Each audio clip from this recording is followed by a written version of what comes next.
Am I the asshole for exposing my brother's affair with my ex at my wedding? Now his pregnant wife wants a divorce? I apologize in advance for making this a lengthy read. Last week, Meg, 25F, the love of my life, and I, 32M, were married. The wedding ceremony was lovely, although, to be honest, there was some unnecessary drama. My brother may have to deal with a divorce as a result of what transpired. The family is berating me day and night, demanding that I make amends, and hell has fallen upon me.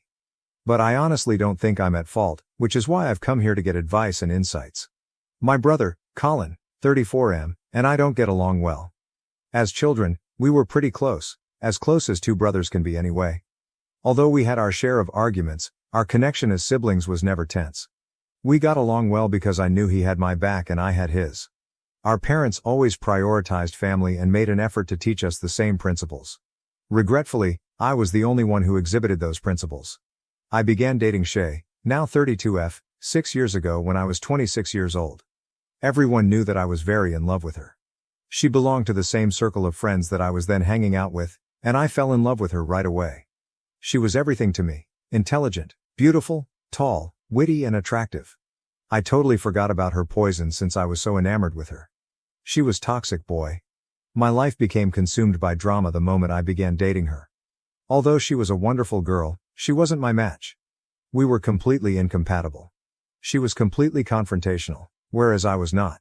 She was a drama queen, literally living for it. Every other week, there was a fresh argument about something that, in my opinion, was unimportant. But I kept ignoring all the warning signs because I was so enamored with her. After 6 months of dating, I discovered she was having an affair with a coworker. I was devastated when I accidentally found out. She denied it until I challenged her, at which point she broke down and spoke clean. Despite my sadness, she apologized profusely. She admitted her error and promised to try her hardest to win back my trust. I foolishly trusted her. Despite my knowledge that I shouldn't, I gave her another chance. I've never been disproven in my belief that cheaters never change. I've known cheats my entire life and none of them were able to change their habits. Because I thought, or rather hoped, that this time would be different, I gave her a chance despite knowing all of that. I was mistaken. It was all okay for the first couple weeks. I felt that perhaps we could get past the tragedy and start a new life together, so I began to trust her once more. However, after 3 or 4 months, I began to have a persistent sense that something was off. She was behaving suspiciously and shadily. I justified her actions because I lacked evidence and didn't want to think she was cheating once more. However, the sensation persisted. At last, I asked her if she had anything to tell me or if something was happening. She got defensive and accused me of having unfounded suspicions about her. She claimed that in order to save her time in trying to regain my trust, I should have informed her if I'd decided never to trust her again. She deceived me into thinking I was being suspicious. I trusted her. Weeks went by with no change in her behavior. I started secretly checking her phone since the overanalyzing was making me nuts. I should have realized the relationship was over at that moment. I had absolutely no faith in her. I should have left even if I hadn't discovered anything because I believed she was capable of cheating. However, I'm happy I pried because I discovered something that fundamentally altered my life, and it hasn't been the same since. It took me a long time to realize what was going on, but when I did, I felt like I had been hit in the face. In essence, she had been unfaithful to me for some time, but not just with anyone. She was seeing Colin instead of me. When I saw those texts, I was hurt as I had never been before. The worst kind of betrayal came from the two individuals who were meant to be the closest to me. What I was reading was unbelievable. All it did was make me want to cry uncontrollably and drop on my knees. Shay came in at that point and noticed me using her phone. She became irate with me, accusing me of violating her privacy. I just threw the phone against the wall, hurried out and showed her which chat I had open. I believe I spent 3 or 4 hours walking. She contacted me a few times, but I never picked up. She forced Colin to phone me after realizing I wouldn't be speaking to her. I wasn't having any of it when he called once and texted me a few times with phrases like, "I want to explain, and it's not what you think." I wasn't going to reject my own eyes, and what I had witnessed was sufficient evidence. When I got home, I texted Shay to tell her to come get her belongings from my house the next day. She called me once more, but I didn't pick up. I was numb for the following few days. I didn't speak with anybody. I was thankful when she arrived, gathered her belongings and departed without making a scene. After that, Colin made no attempt to get in touch with me, and how could he? After what he had done, what could he possibly say to me? I called my folks a week or so later and explained all that had transpired. In addition, I informed them that Colin was deceased and that if he were still alive, I would not be returning home. Although they were upset with the circumstance, they initially stood by me. I liked that they even went up to Colin. According to what I understand, Colin became defensive and said that he and Shay were in love, but my parents didn't agree. I was appreciative of their help during those initial months. I stopped talking to Colin altogether and began going to therapy. I came to understand how toxic Shay was to me during treatment. At that point, I started to think that this whole situation was perhaps a blessing in disguise. Although it was extremely painful, it prevented a terrible future for me. I eventually moved on from that episode, but I never spoke to Colin again and never forgave him. I met Meg a few months later, and the rest is history. When we first started dating, our relationship was calm and pleasant, very different from the turbulent one I experienced with Shay.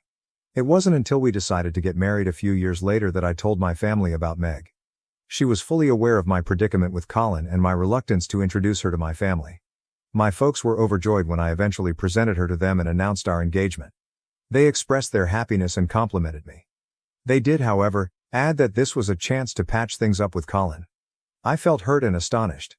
Given that I had moved on and Colin and Shay were no longer together, my mother proposed that we move on as brothers and leave the past behind us.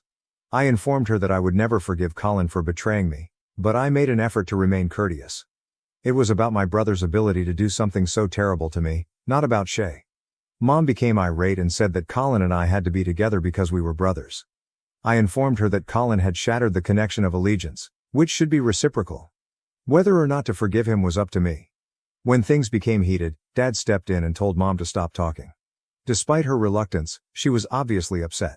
Mom even attempted to get Meg involved in the awkward dinner in the hopes that she would persuade me to make amends. Meg, however, merely stated that she believed I would make the best choice for me and that I would, if at all, forgive Colin when the time was right. By now, Mom was virtually enraged. She had this idealistic vision of our family as it was and will always be, and I'm not sure why or how she believed that I would simply forget this and move on. She refused to acknowledge that the farce was over and that the family would never return to its previous state. Mom agreed when Dad told her that the subject would not be discussed again. After a period of tension, things between us gradually improved. I had nothing to complain about because she made an effort to be extremely careful of limits and didn't bring up Colin again. I had no idea that my parents were plotting an intervention and were prepared to spoil my wedding. Both Mom and Meg's mother participated in the wedding preparations. She was aware of the dress code, the number of guests and all the preparations ahead of time. However, my dad didn't participate much in the process. During the preparation phase, Mom didn't do anything unusual. There was not a single mention of Colin. She even said that she was sorry for pushing me so hard that day. She said that she had believed there could be a chance for reconciliation but that she was mistaken because Colin had harmed me in the most worst way imaginable. Therefore, I had no cause to suspect her or question her motives. However, I was mistaken. My best man, Rick, 32M, a school acquaintance, rushed to me on the day of the wedding and said I had an urgent problem that needed to be resolved. When I asked him what was going on, he replied that Colin and his wife had arrived at the location with Mom and Dad. I was furious. I instructed Rick to force them to go. He claimed that although he made an effort to deal with it discreetly, they would not budge. Rick informed them that I would be upset if I saw Colin and that he was not invited. However, Mom asserted that, in contrast to Rick, Colin is your biological brother and that we are relatives. Yes, Mom, you will always pick Colin over Rick. Absolutely. The fact that they had plotted all of this behind my back astounded me. They had to give me an explanation right away. What the devil was going on? I asked my dad over the phone. He explained that they felt it was important to include Colin and his wife since they didn't want the family to think there was a divide between the two brothers. He requested that I simply put on a show for a few hours, after which they would depart and we could all act as though nothing had occurred. He said that everyone would benefit from this and that it wouldn't harm me to comply for the family's sake. Since he was aware that I didn't want anything to do with Colin, I told him that he had betrayed my confidence in the same way that his adored son had. I reminded him that this one day was my wedding day, and he had no right to destroy it. He advised me to quit being theatrical and suck it up for one day. He suggested my flair for theatrics needed to be toned down a touch and emphasized that nobody was destroying everything. I ought to have questioned him about why on my wedding day, this familial act was so important yet nobody cared to do the same for Colin's. I was too angry to think clearly though, and I had no idea Colin was married. I didn't think of such things until later. I was just blindly angry at the time. I wanted to rush over and yank them all out by their collars. Whether it created a stir or damaged the family's reputation didn't matter to me. All I wanted was for them to be gone. At that point, Rick approached me with a far less aggressive and more vengeful plan. He proposed that there was only one method to exact revenge on everyone, and if I was cool with it, we could carry it out immediately. Though it was too dramatic for a wedding, the notion felt interesting. Meg's big day was too important to me to spoil. I promised Rick that I would consider it and get back to him. Meg had seen Colin and his wife, but the wedding ceremony went off without a hitch. She wanted to know what was happening. I gave a quick explanation of what had transpired. I drew her aside after the ceremony to ask if she was comfortable with my carrying out Rick's plan. After some hesitation, she finally stated that there was no better time or location than right now if it was what I needed to do to put my family in their proper place. She was totally behind me. I love my wife God. After thanking her, I advised her to relax and take in the drama. Some stood up to speak when family members and close friends were present for the toasts. Rick laid the groundwork for me by initiating the entire process. We had a straightforward plan. I would toast Colin and tell him about his affair with my ex-girlfriend, which caused our split. Colin and my parents would suffer greatly because I intended to go into great depth in my speech. However, they were deserving. My parents deserved it for ignoring my sentiments and just caring about the family's reputation, and Colin deserved it for being a part of __. I got up and declared that I had a toast to give after everyone had completed theirs regarding Meg and me. I started by saying, I want to make a toast to my dear brother, Colin. Colin and my parents went completely white when I started it. But his wife was perplexed. I suspected that she was unaware of the reasons behind Colin and my separation. I was much more irate because she was heavily pregnant. Why would he parade his pregnant wife around at my wedding? I got the impression that his only goal was to steal the thunder. In any case, I went on with my toast. I mentioned that Colin and I had been brothers for a very long time and that I still wanted to appreciate him despite the fact that he had stabbed me in the back in a manner worse than an enemy. Why? Because I ended up with Meg because of his betrayal. I continued by explaining how, at the age of 26, I fell in love with a girl who wasn't the proper fit for me. However, I was too young and naive to see all of her shortcomings. I didn't decide to break up with her until she did the worst thing. I then informed everyone that my ex-girlfriend had cheated on me with my brother, dropping the bombshell. The final blow that caused us to split up, my healing process and ultimately my meeting with my wife Meg, was that betrayal. I also didn't spare my folks. I claimed to have harbored resentment for Colin for a very long period, to the extent that we had not spoken for 5 years. However, I was happy that my parents had decided to bring him and his wife in covertly so that I could at last thank Colin for bringing the right people into my life. Although I am aware that my parents were embarrassed, I wanted that very much. They had crossed all of my boundaries, and I wasn't going to give them away so lightly. It sounded as though my mother might burst into tears at the sound of the crowd's gasps. I had shouted it all for everyone to hear, and there was no way to defuse the situation. Colin's wife, whose name I don't even know, was staring at him in shock. Colin was unable to look people in the eye. He was completely embarrassed by it, and neither Rick, Meg, nor I did anything to lighten the mood. My parents were sitting there looking at the floor. Even though Mom was trying her hardest not to cry, her faint sniffles could be heard in the quiet room as Dad fidgeted with his fingers. I thought I could hear my heartbeat in the eerie silence because of how tense the mood was. I simply sat down and began eating after finishing my toast. Colin and my family were the center of attention, but no one spoke. At last, his wife stood up, apologized on his behalf, and expressed gratitude to us for letting them join in the festivities. Then she bounded away. I couldn't help but feel awful for making her go through this humiliation when she hadn't done anything wrong. It's unfortunate that she was caught in the crossfire, but I had to hold Colin and my parents responsible. The real fun only started after my parents and my beloved brother left. Since then though, I've received a ton of texts from my parents, particularly my mother, telling me that I had no right to publicly discuss the family's private issues. She said that in front of everyone, I had torn their dignity to shreds. I wanted to enjoy at least portion of my wedding, so I didn't reply. However, Mom went one step farther and began texting Meg. I am aware that it is affecting her. Meg keeps sending messages from new numbers or making new Instagram profiles, even after I warned her to block Mom. Meg is suffering greatly as a result of all this negativity, and I feel bad for bringing her into this situation. She is not deserving of it. She saved my life and now I've brought her down with me. It is incorrect. Mom claims that I was the one who caused the scene at the wedding, even though I've urged her to stop bringing Meg into the drama. Meg and I will now have to deal with the consequences of my actions, she says. I am aware that arguing with my mother is futile. Nothing I say will convince her to see reason since she is obstinate. Also, given that what I did was malicious, I can't really expect her to. I feel awful since my wife is the last person I want to suffer because of my little revenge trip. Update 1. Amy, my sister-in-law called me. I picked up since I didn't have her number stored. She was really kind and expressed her sincere regret for phoning at such an unexpected time. She said that what Colin told her was totally different, so she wanted to meet me and hear my side of the story. She pleaded with me to keep her visit to me a secret from the rest of the family. She didn't need to fear because I informed her that I don't speak to them anyhow. To be honest, I had conflicting feelings about this. However, Meg reminded me that Amy is expecting a kid and should be aware of Colin's true character. Meg is correct, despite the fact that this will probably lead to further issues. Amy needs to understand that she is not at blame. Since she has never mistreated me, I cannot contribute to her life being ruined. I thus consented to meet her. However, I'm somewhat anxious. I don't think things will work out well for Colin because this issue has gotten far worse than I had expected. Am I sorry for Colin? Not at all. That piece of __ deserves all the awful things that happened to him.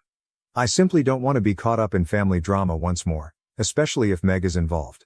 Even though I know it won't go well, I still hope it does. I know that this drama won't end with me meeting Amy today because I witnessed her response to the entire outburst during the wedding.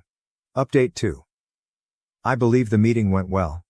I was quite sorry for her. She arrived by herself, and since she is pregnant, the baby could arrive at any moment.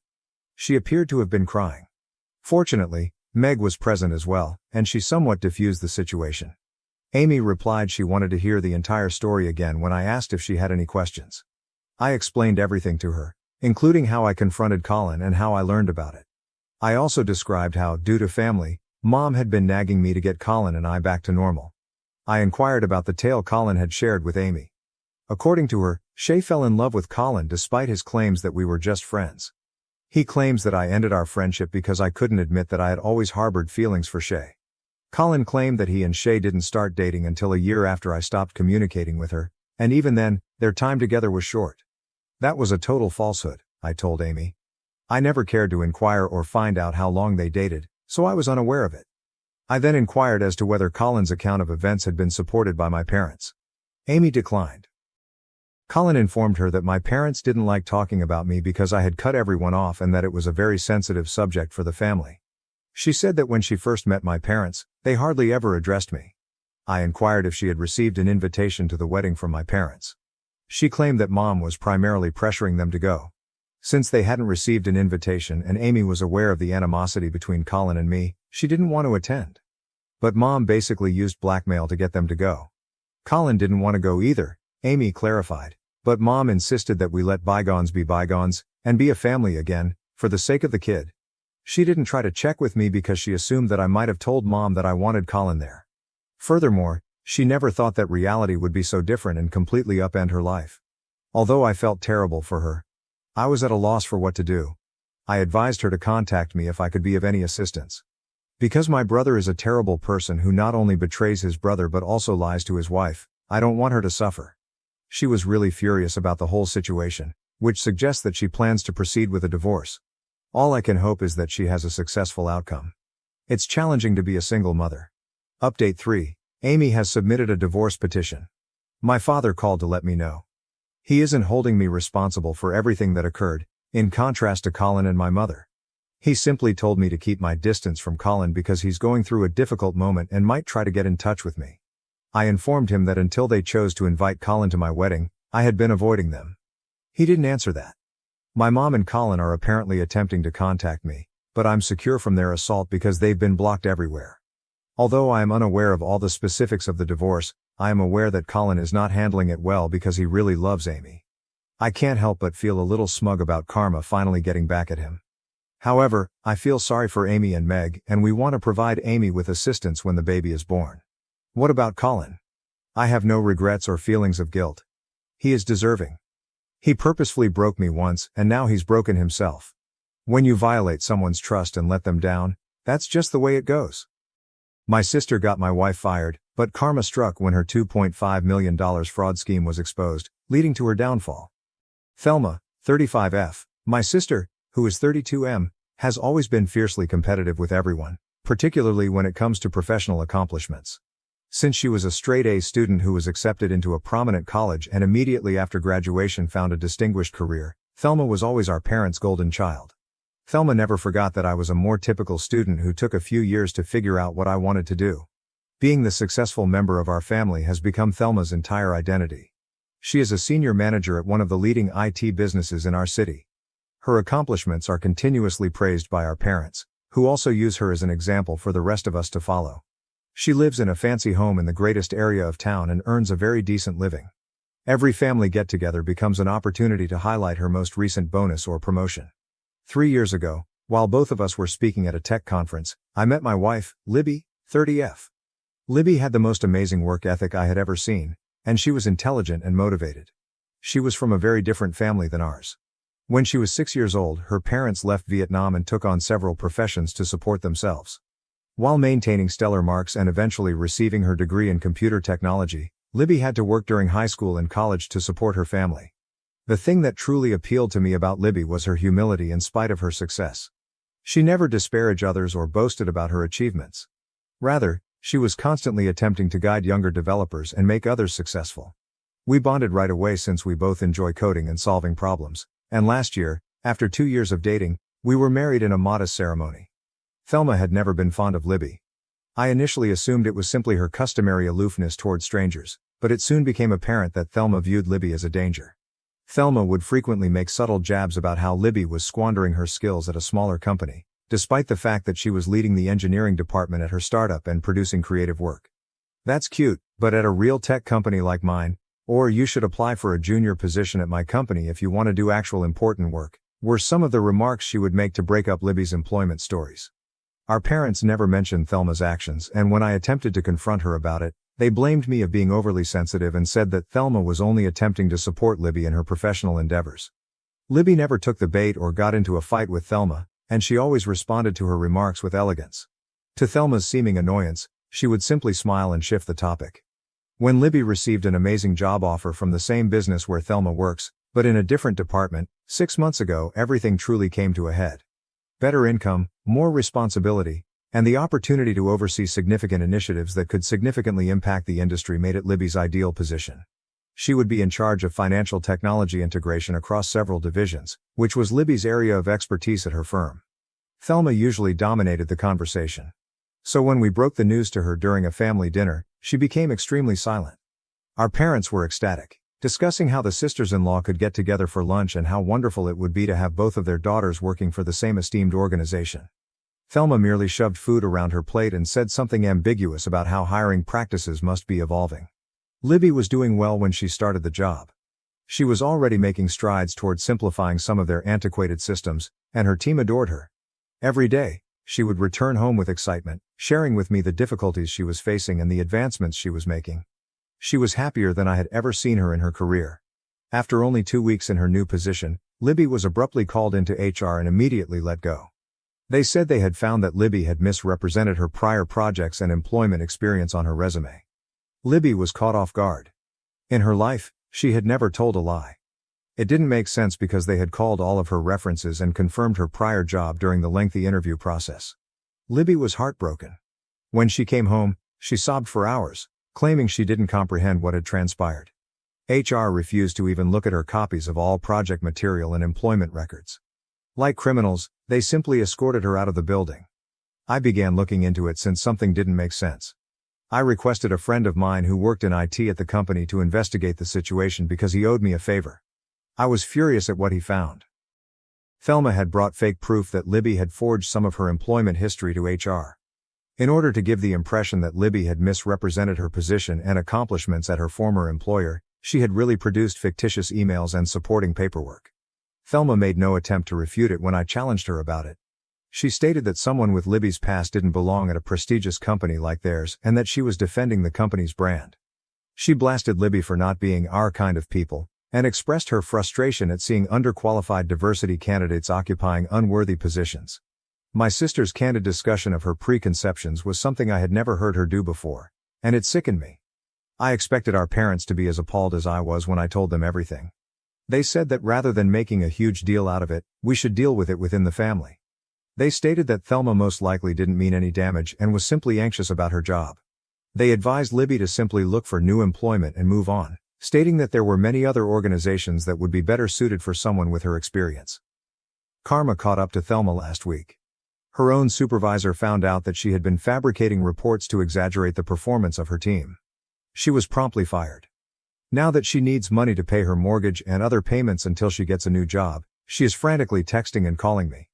It seems that she has already spent all of her savings on her opulent lifestyle. Our parents are placing a lot of pressure on me to do the right thing and help Thelma maintain her house because they believe that family comes first and that she's still your sister. They keep stressing that Thelma made a mistake but that she is family, while Libby is just an in-law. I declined. Just as she left Libby alone after purposefully ruining her career, I told Thelma she was on her own. Thelma broke down in tears and apologized profusely, claiming that I had been cruel and that she had made a mistake. However, I don't think she genuinely feels regret for what she did to Libby. She merely apologizes for needing assistance after being exposed for her own deceptions. Even though my sister might lose her house, am I the jerk for not helping her? Although it's not as good as the job she lost, Libby has since obtained another one. However, I'm still upset over Thelma's actions.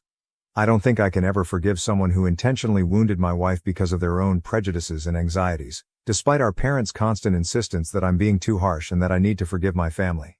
Update. Since my last post, things have become a lot messier. Thelma decided to start what I can only characterize as a smear campaign against Libby across our entire extended family after I declined to assist her with her financial issues. She seems to be attempting to change the past such that she is the victim in this whole situation. Thelma brought a wholly made-up account of what happened to our extended family. In fact, she claimed that it was Libby who had been deceitful and manipulative. She falsely claimed that Libby had applied to her department on purpose, it was a whole other division, and had started attempting to appropriate Thelma's projects and claim credit for her work right away. Thelma stated that she had to notify HR of Libby's access to private documents pertaining to her team's projects in order to safeguard both the business and herself. She presented Libby as a corporate spy who had married me in order to gain access to Thelma's position inside the corporation. She even implied that, knowing that I was Thelma's brother, Libby had singled me out at the tech conference 3 years prior. In actuality, Libby was unaware of Thelma's existence until after we had been dating for a few months. The majority of our extended family seemed to be fully believing Thelma's falsehoods, which is the saddest part. Once a huge fan of Libby and a constant praise of her cuisine, our Aunt Linda now refuses to even look at her. Uncle Bob, who works in tech recruiting, even called me to warn me about how Libby might be using me to go up the corporate ladder. Our cousins have been making ambiguous remarks on social media about snakes in the family and gold diggers who destroy families. They have been phoning and emailing me nonstop, accusing me of betraying my own people for an outsider who attempted to destroy my sister's career. They don't seem to care that Thelma was fired for her own dishonesty. They have concluded that Libby must have planned that as retaliation as well. It's truly amazing the mental acrobatics they're employing to paint Thelma as the victim in all of this.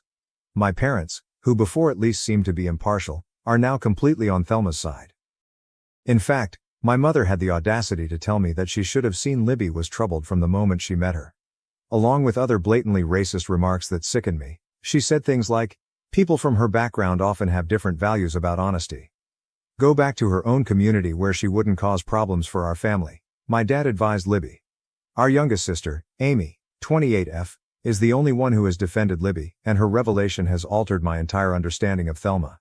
At last, Amy broke down and shared with us a story that occurred 5 years ago. Shortly after graduating, she had applied for a junior job at Thelma's company. She aced every interview and had outstanding credentials. Her application was abruptly denied because of character issues, even though the team wanted to recruit her. Amy learned that Thelma had also gone to HR at the time with unfounded claims that Amy had cheated in college. It seems that Thelma had fabricated emails from Amy's college to bolster her allegations. Thelma had threatened to use her connections to blacklist Amy in the industry if she ever told anyone, so even though Amy was distraught, she kept silent about it. Amy was so disturbed by the incident that she ultimately accepted a job in a totally other industry. Thelma lost all control when Amy told her account in our family group chat and included screenshots of Thelma's threatening communications from that time. At 11 p.m., she stormed into Amy's flat, banging on the door and yelling that Amy was a traitor who was attempting to ruin her life.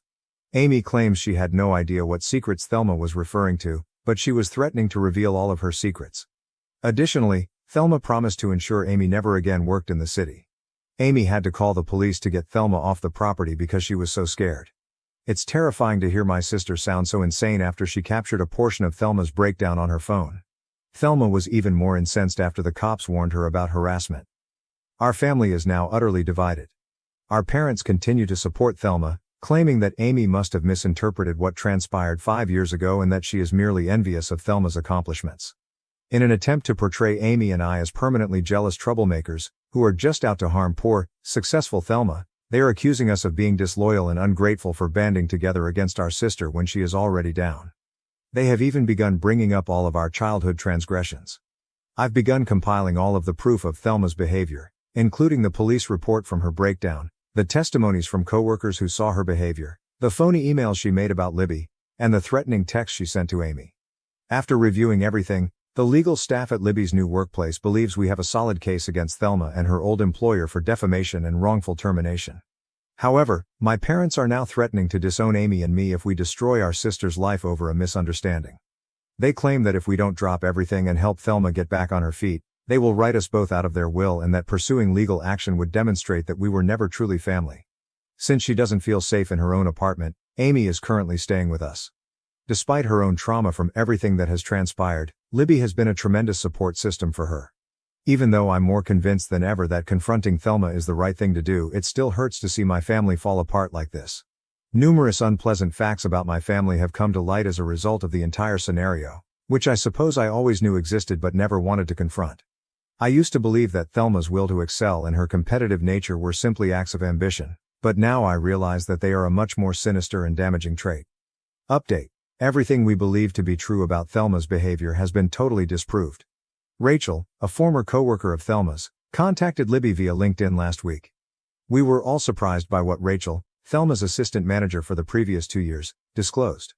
Although it was undoubtedly a contributing factor, Rachel claims that Thelma's sabotage of Libby was motivated by more than just professional jealousy or prejudice. The true cause was much darker. Libby's new position would have provided her direct access to financial records and system logs, which may have revealed Thelma's years of falsifying the books, despite her best efforts to conceal her own illegal acts at the company. Documentation from Rachel demonstrated that since Thelma was promoted to senior manager, she had been routinely manipulating the performance metrics for her department. To make it appear as though her team was earning millions of dollars in fictitious revenue, she had set up shell businesses, faked contracts, and created phony client accounts. For years, she had been using these fictitious accounts to embezzle company revenue, taking a portion of the phony contracts and transferring it to her personal offshore accounts. Thelma went into a frenzy when Libby started working for the company and was given the responsibility of auditing and integrating all of the financial technology systems. Given her reputation for being meticulous and her experience with system integration, Libby would have unavoidably found out about Thelma's department's anomalies. Thelma fabricated the CV fraud narrative just 2 weeks into Libby's job, which is why she acted so swiftly to fire her. In reality, Rachel had been compiling proof of Thelma's deception for months, but because of Thelma's industry ties, she had been too afraid to come out. Rachel ultimately made the decision to take action after witnessing how Thelma had ruined Libby's career in order to defend herself. She had amassed records of strange money transfers, screenshots of phony client accounts, and copies of false contracts that all pointed directly to Thelma. We gave the police and the company's internal inquiry team all of this material. Thelma had embezzled more than $2.5 million in the previous 3 years, according to the probe. Her activities constituted securities fraud since the fictitious performance figures she disclosed had also affected the company's stock prices. However, the most heartbreaking discovery concerned our parents. When the detectives began tracking down the funds, they found that sizable sums had been going into accounts that belonged to our parents. They eventually acknowledged that they had been aware of Thelma's fraudulent conduct over the previous year after being presented with this evidence. Not only did they know, but they had been actively assisting her in concealing the funds. They had established offshore accounts and produced a paper trail that made the stolen money appear to be genuine investments by using their legal connections. They asserted that since Thelma was the one who stole the money, they had not technically committed any crimes and were only defending their daughter. I was disgusted by their attitude when I questioned them about their involvement in all of this. They said that because Libby claims to care so much about family, she should understand their actions. They even attempted to claim that Libby's assistance in paying her parents' tuition expenses was equivalent to helping Thelma steal millions of dollars. They didn't seem to see the difference between assisting to cover up enormous fraud and working honest jobs to support your family. Their attitude was the worst. They were just sorry they were found, not sorry for what they had done. In fact, according to my mother, none of this would have surfaced if Libby had been more understanding about her place and had discreetly departed the company when Thelma requested it. They continue to blame Libby for everything, claiming that her rigid job choices pushed them to take extreme steps. The involvement of our parents has upset Amy. She had always believed that our parents were simply too forgiving of Thelma and that she was the only toxic member of the family. Amy's entire opinion of our family has been completely destroyed by learning that they were complicit in her misdeeds. She can hardly sleep and has been experiencing anxiety episodes. Thelma is currently facing criminal charges from the firm for fraud and embezzlement. In addition, they are looking into a number of her close co-workers who may have participated in the plot. Although our parents are being investigated for their part in concealing the stolen funds, they have not yet been charged. Thelma is no longer there at all. She stopped answering all messages and cleaned out her home in the middle of the night. My parents say they don't know where Thelma might have gone, but the police are searching for her. I don't believe them at all, considering how they've previously assisted her. Third update. Our family has experienced pain as well as justice in this story's last chapter. 2 weeks ago, Thelma was apprehended for attempting to enter Canada using forged documents. Our parents, as we thought, had assisted her in hiding in several places during her attempt to escape the country. In order to escape a longer term, she ultimately accepted a plea bargain. In addition to 3 years of supervised release, she will spend 2 years in federal prison for embezzlement and securities fraud. Thelma's scam was far more extensive than we first believed, according to the company's inquiry. Since she was initially promoted to management 6 years ago, she had been stealing money and falsifying statistics. In order to hide her tracks, she had also been blackmailing a number of lower-level staff members, threatening to destroy their careers in the same way that she had done to Amy and Libby. All of this has been made possible by the tremendous assistance of Libby's new employer. Following the public revelation of Thelma's transgressions, Libby received a formal apology from her previous employer along with an offer to resume her job. They have given her a sizable payout for wrongful termination in addition to returning her to her previous position with a promotion and full back pay. More significantly, they are putting new rules into place to stop discrimination against workers from immigrant backgrounds and HR fraud. Our parents are dealing with the fallout on their own. Their cooperation with investigators helped them avoid criminal charges, but their role in Thelma's crimes is now well known in our town. Since the partners didn't want to run the risk of their reputation being damaged by association, they were compelled to leave their legal practice. They no longer hold the same position in all of the social circles they once controlled, and the majority of their pals have turned away. Rather than expressing regret, they have intensified their efforts to place the blame on others.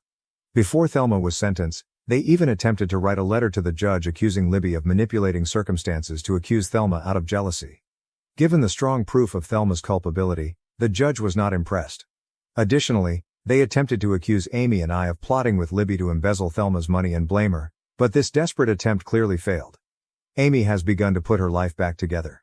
While she searches for a new job away from our parents' influence, she has temporarily moved in with us.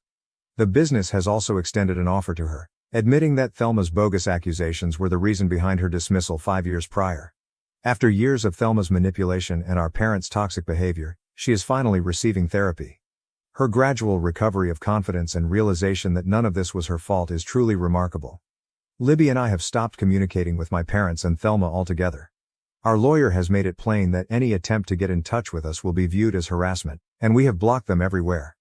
Building our own family with individuals who share our values of integrity and support for one another is our main goal. After seeing all the proof, a number of our cousins who at first thought Thelma was lying have apologized, and we're carefully mending our ties with those who appear to be truly sorry. Some family members continue to maintain that we ought to have kept matters within the family and protected Thelma. Last week, my aunt called and said that we are bad people for allowing Thelma to go to prison and that real families stick together no matter what. However, Thelma's total lack of regret, even in court, has only served to reinforce our decision. She merely expressed regret for trusting the wrong people, specifically Amy and Libby, to reveal her wrongdoings. We have learned from this entire experience that sometimes the family you choose matters more than the family you are born into. Instead of the poisonous allegiance and corruption that Thelma and our parents attempted to impose on us, Libby, Amy and I are forging a new sort of family founded on integrity, respect and genuine support. Ex-wife who cheated and abandoned her family shows up years later, with another man's child, begging for a second chance. What should I do? Some background here: I, 37 male, and Angela, 36, my ex-wife, Had met in our mid-20s. We met when I was about 24 and we were employed by the same company. We were married after 2 years of dating, and 3 years into our marriage we had 2 kids, now 9 and 7 years old. Though I had told her it would be good with me if she did, I didn't want to put her through anything she didn't want, hence the second pregnancy was unexpected and she wasn't happy about it. She didn't kill it either. Things were still wonderful between us and we were as in love as we could have following our first daughter. After the second pregnancy though, that changed. She started to get rather irritated, sullen, and started to pick on our eldest or me consistently. Just realizing this was due to all the hormones, I tried to reconcile with this new Angela. After some time, we believed this would change. Instead, things just became worse. Around her, my daughter and I learnt to walk on eggshells. She was supposed to be a stay-at-home mom, but I was running everything. After our first child, she had quit her job of her own volition and done all the housework along with looking after our eldest while I worked till she fell pregnant for the second time. She claimed she was too weary to take care of our children and the house, hence we had to get a maid while she was pregnant.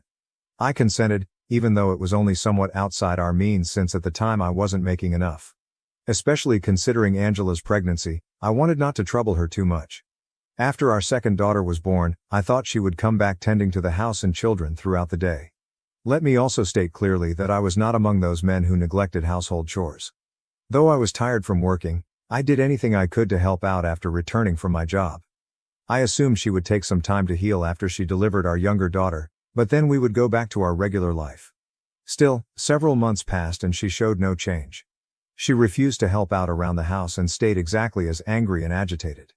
She would simply spend all day seated at home watching TV.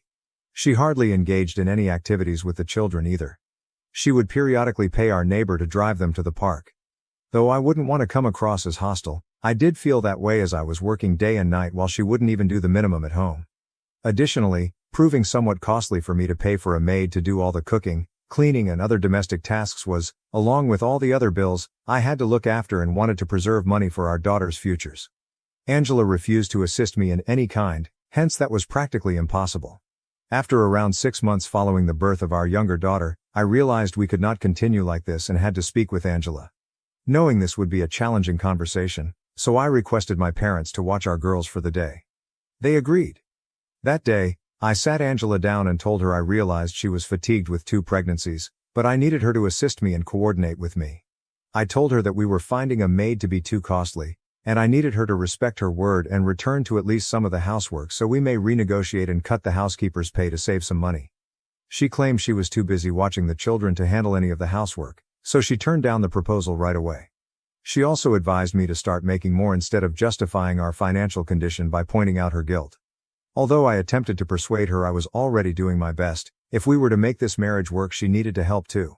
I also mentioned how, from what I knew, she simply let the children watch television with her for hours while she watched tacky reality TV, neglecting their needs. The housekeeping had remarked to me casually this as well. She flared up and accused me of spying on her through the maid, so I quickly understood that bringing this up was a big mistake. Saying she was done being pushed about by me and forced to do all the labor while I purportedly did nothing except sit at a desk for a few hours each day, she went on a rant against me. Claiming I should be the man of the house, she then chastised me for asking her to help and blamed me for not being able to pay a maid. While I was the rational one expecting her to help the house, her charges were utterly nonsensical and she was merely grabbing at straws to give the impression that her not doing anything all day was normal. We finally got into a huge argument and she labeled me a loser unable to afford to be with a woman like her. Given how terrified our eldest daughter was of her, I responded by accusing her of being a lazy cow who had already failed at being a good mother. Now she was failing as a wife too. That comment definitely spoke to her, and she pushed me hard. I stumbled, fell back on the coffee table, broke the glass and hurt myself. I had to get hurried to the ER.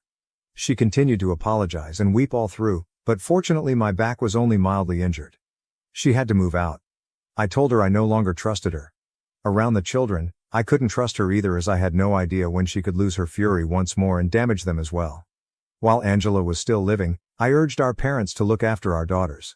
She kept protesting for a week, pledging she would never let something like that happen once more, but I couldn't believe her. She begged me to give her another chance. I almost filed for divorce. By the conclusion of the week, we decided she would receive therapy and go live with her parents for some period. I would let her move back in with us only once she had been vetted by a medical professional. She was willing to work on it and improve, Thus clearly something was quite wrong with her, since happy individuals do not act that way. I also wanted my girls to have their mother, hence I chose not to divorce her just yet and give our marriage another go. While we were living apart, we also began marriage counseling. But, ultimately it proved to be ineffective. She turned out to be cheating on me. Angela was living with her folks when my parents came in to help with my girls. We attended weekly marriage counseling sessions, and for some time things looked to be improving. Her therapist contacted me as well. She informed me she had postpartum depression but was improving. Anger problems had been one of her symptoms. She had never had them before, but they became very out of hand when she pushed me. For both of us, that woke us awake. This continued for about a year, and around 6 months in there I even let her visit our girls under my direction.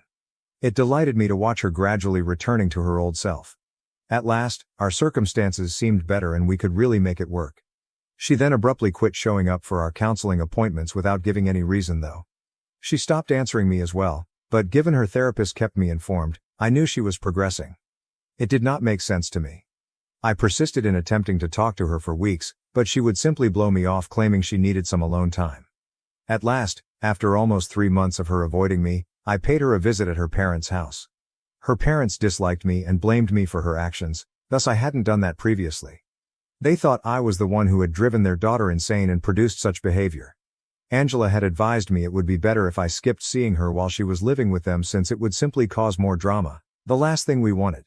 She had been acting aloof and skipping counseling appointments, hence I disregarded that guideline and paid them nevertheless. She seemed indifferent even when she did sporadically come up, and I simply could not understand it. She insisted everything was good whether I tried personally speaking with her, on the phone, or even by text. But her behavior made it abundantly evident she was hiding something from me. When I arrived at her parents' place, I thought she would be there but she wasn't. Her parents slammed the door in my face when I asked where she was and said they were not permitted to tell me. I had a nasty feeling about it since I could tell they were loving the circumstances. So, standing before their house, I made the decision to phone Angela. My paranoia was developing as I tried phoning her several times but she didn't answer. Desperate, I resolved to try to go inside myself by slipping around the house. Knowing her parents typically kept the kitchen door open, I headed around to the backyard. But I didn't have to travel that far since Angela was seated on a swing in the backyard. The bad news was that she was making out with a man I didn't know, not alone. Because that was the most terrible event of my life, that instant is etched in my head. The man went away as soon as he noticed me, and by the time Angela looked around I was already headed back to my car. I was in total shock, hence she caught up with me and tried to stop me, but I was not hearing anything she was saying. I shook her off and warned her not to touch me when she tried to grab me. She neglected, thus I got in my automobile and headed home. I told my parents I wanted them to hire a lawyer for me and blocked Angela everywhere as soon as I got home so she wouldn't have an opportunity to explain. When I paid Angela's parents a visit, I told them of what I had recently seen. She never contacted me once again until we had to visit the court-appointed mediator for our divorce settlement. By then I had essentially become a robot, totally shut off emotionally but driven only for the benefit of my girls. Even when I learned Angela was entering her parental rights, I felt nothing. She had decided she wanted to be with the guy, let's call him Sean, who I saw her with instead of with us. He was her friend from childhood. Although they had drifted apart during high school, they got back together when she moved back home with her parents. Apparently she had developed feelings for him. Her parents apparently encouraged this, hence it's likely why they didn't object to her kissing him in their backyard even though she is a married woman with 2 kids. Apparently, they had always wanted her to wind up with Sean, and they were glad Angela was at last choosing herself and her own happiness, as if she had ever been capable of doing anything other than that. She wanted to qualify for alimony, hence the divorce was a protracted procedure even though she had been cheating on me. Though it took some time, my attorney and I battled valiantly to ensure she received nothing in the divorce. Since I had been the one paying for everything while she watched TV at home, it was all rightly mine. The divorce was finalized 5 years ago, and we were successful in ensuring she left empty-handed. Though I knew I couldn't break since I had to look after my girls, who had nobody but me, the months I spent handling the divorce were some of the toughest periods I had. I can never enough thank my parents for being there for me when I balanced job and childcare. They are quite helpful and supportive. 5 years have gone by, and although at first the divorce seemed like the worst thing that could happen to me, I am glad for it today. Had I not chosen to leave Angela, I do not see myself where I am right now. Since then, life has given me good treatment. In every sense, I am in a far better place. We moved into a larger house since I make more now and I have no more responsibility for anyone except my girls. Although they live nearby, my parents only pay occasional visits. My daughters are as delighted as could be, and I have friends that love me.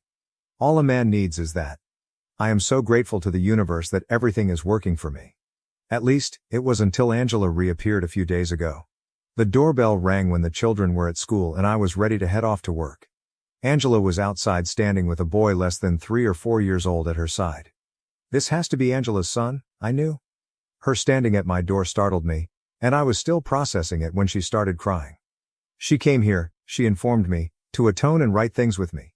She declared she was at last ready to be a family once more and offer our marriage another shot. She was returning after all these years, eager to give our marriage another try as if it were up to her to make that choice. It still astounds me. I chose in a short second to shut the door and turn her away since I wanted to avoid whatever this was. I informed her earlier that this was no longer her family. The day she broke off contact with Sean, I had stopped being her husband. She had given up custody of her daughter, hence she had no right to speak to us as her family. The divorce was only a legal requirement. I closed the door after saying that and instructed her to go as I wanted her nowhere close to my property. Though I was very furious and could have cursed her as well, I held back since the small child made me hesitate. For a few minutes after I closed her out, I could hear her crying outside my door. I chose to ignore it. I headed off to work once I confirmed the coast was free.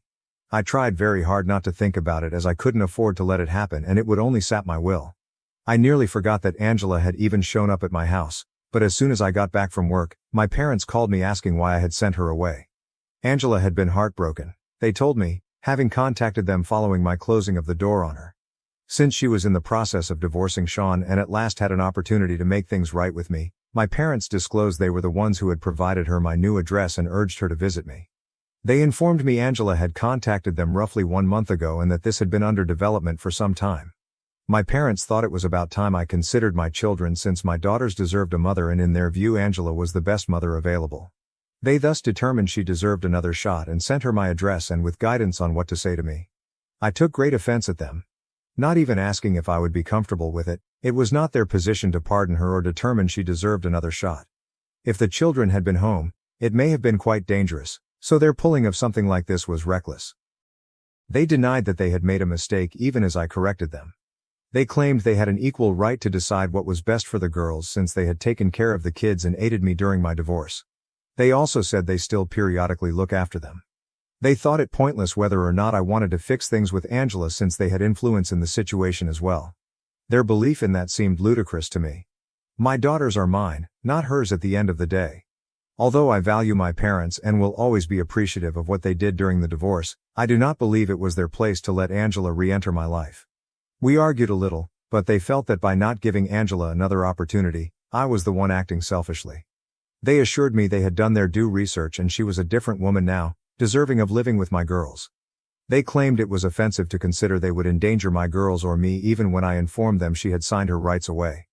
Being too conceited to realize that my daughters needed their mother, they said I was destroying their life. It has been a couple days now, and I do not believe I was selfish or out of line. I have given this much thought. Update 1. Angela arrived up to my home with her son approximately a week ago and lately I learned the truth about her connection with her parents. Since I'm still trying to understand it personally and I honestly find it so upsetting not even knowing where to start. How all of them have deceived me without thinking twice is unbelievable. Apparently, my parents had been in communication with Angela all along in addition to telling her my new address. After the divorce, I cut her off from my life, but they hadn't since they thought she would visit at some time. They hardly spoke, just once a month perhaps, but that was plenty for me to feel cheated from. After Angela was handed the divorce papers, Sean had Angela sign away her rights. He had set her an ultimatum. Either keep in contact with her children and battle for custody, therefore leaving him behind, or ditch her family and establish a new life with him. According to my parents, she had had a tough decision. She chose Sean and opted to start a new family with him rather than remain with the one she already knew. Angela had contacted her parents soon after I filed for divorce to explain her circumstances and request their assistance since she still wanted to keep intimate contact with her children. She said she felt driven into a position by both Sean pushing her to completely forsake her children and me advocating for full custody with supervised visits. Her prospects of obtaining partial custody were low even if she battled for custody and opposed Sean because of the circumstances of our divorce and her history of anger management problems. Her time and money seemed wasted fighting for custody. Should she choose to battle, she had a very real risk losing Sean and custody of our girls in the end. My parents entered at that point. Angela visited with them individually and essentially begged them to let her keep contact with our girls. She asked them to be a link between her and the children, thereby helping her out. Angela understood she would lose any visitation rights once she signed away her parental rights. As their grandparents, my parents intended to take advantage of their visiting rights though. By going behind my back to let Angela meet our girls, they effectively misled me for years. Saying Angela's plight resonated with them, they explained their behavior as they couldn't, in good conscience, keep a mother apart from her children. Still, stabbing their own son in the rear seemed to have no effect on their conscience at all. They acknowledged that Angela would be invited over and allowed to spend time with them anytime I left the children off at their place. My parents would pay my daughters toys and candy to be quiet, hence they never told me they were seeing their mother. My girls would tell me they played games with their grandparents and their friend anytime I asked what they had done at their grandparents' house. I always assumed they were referring to my parents' real friends, whom I already knew, but apparently my parents had told my daughters to call their mother the friend should I ask about their day. Although I couldn't believe my girls had been lying to me. I pardoned them since Angela and my parents had obviously coerced and threatened them into silence. It's only for kids. I asked my daughters whether they had been meeting their mother behind my back once I found the truth out from my parents. They began to cry and informed me they felt they would be punished by God should they say anything, so they were unable to say anything. Angela and my dad have to have really hammered it into their minds that telling me the truth would have disastrous results. They had been so evasive and covert all along for this reason. For never asking my girls which of their parents' friends they had been seeing, I also felt like a bad father. I never would have known. It could have been someone deadly simply. But since I am receiving a restraining order against all of them, I am ending this right now. Since my parents emailed me confessing everything following our argument, I already had written evidence. They thought the email would help me to understand Angela's desperation to be a mother to her daughters while juggling her relationship with Sean. Though all it accomplished was to prove they were all lying to me and I couldn't trust anyone anymore, they believed it would make me forgive everyone involved. Angela signed away her parental rights and had to sneak about to meet the children like it was a crime, all because Sean wanted her to have no contact with her former family. Which is ironic. Originally meant to be her one true love, all of it was for nothing as they are divorcing. Though according to my parents Sean now wants nothing to do with any of them, they even had a son together. Angela didn't want to depart since their son had just begun kindergarten and she had started working again. He got a job offer and is leaving in a few months. Their arguments had been getting more intense for some time. 3 months ago, Sean told her he was done and headed off to accept the job. Though all this disclosure did was make me feel as though justice had at last been done, it was meant to make me sorry for Angela. My attorney has already advised me. The petition for restraining orders has been filed. My daughters and I have also had a decent conversation on everything. I warned them they would never see their mother or grandparents once again going forward. They seem good right now, but we are still working through it in therapy since I know this will be challenging for them. For the past 5 years, they most certainly have found it difficult. This ends immediately. Update 2. Hi everyone. I greatly appreciate all the attention and help. I truly appreciate all the wonderful blessings and messages directed towards my girls. Angela and my parents should show up in court in a few days. They have been issued restraining orders. I have blocked them on every platform, thus I have no idea how they feel about any of this. I have also advised friends not to talk to them should they try to get in touch. I have been working from home for the past few days and have added security around my place. I told the school where my girls go. I first wanted not to send the children to school for a few days, but I wanted their education not to suffer as a result. Their teachers are now monitoring them. None save me is permitted to pick them up after school. Things have so far been nice. I hope they will keep away once the restraining orders are issued. Update 3. Hello, here is a brief update, but we obtained restraining orders. Angela, my parents and Sean have to keep their distance from me and my girls for the next 5 years, else, they will suffer major penalties. The previous time I saw them, they appeared really hostile, hence I am maintaining all the security precautions for a period since I want to avoid any risk. Regular family counseling sessions are attended by my daughters and me. I think we will make great progress in the next months. To be honest, we have already advanced really much. Right now I just want my daughters to be happy. That is all. Kindly keep forwarding us your best wishes, we really need them. Family betrayed me in court for my son's custody, now they beg for help after my ex turned on them. I secretly recorded their confession. Hello, so this is going to be a little long because I need to include a lot of context for it to make sense. I, 33F, got divorced a few months ago, but it had been planned for over a year. I met my ex-husband James through friends when I was 25, and after 2 years of dating, we decided to live together and marry. His family was quite conservative and traditional, and they did not approve of live-in relationships, so we had to marry if we wanted to be together. I genuinely liked James, so I didn't mind marrying him.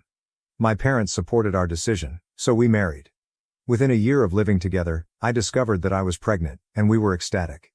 It seemed like our family was finally coming together and everything was falling into place. Unfortunately, after I revealed my pregnancy, my in-laws began pressing me to quit my career and focus on being a mother. It didn't help that my job was not very generous about maternity leave, and because I hadn't been there long, my leave would be especially brief.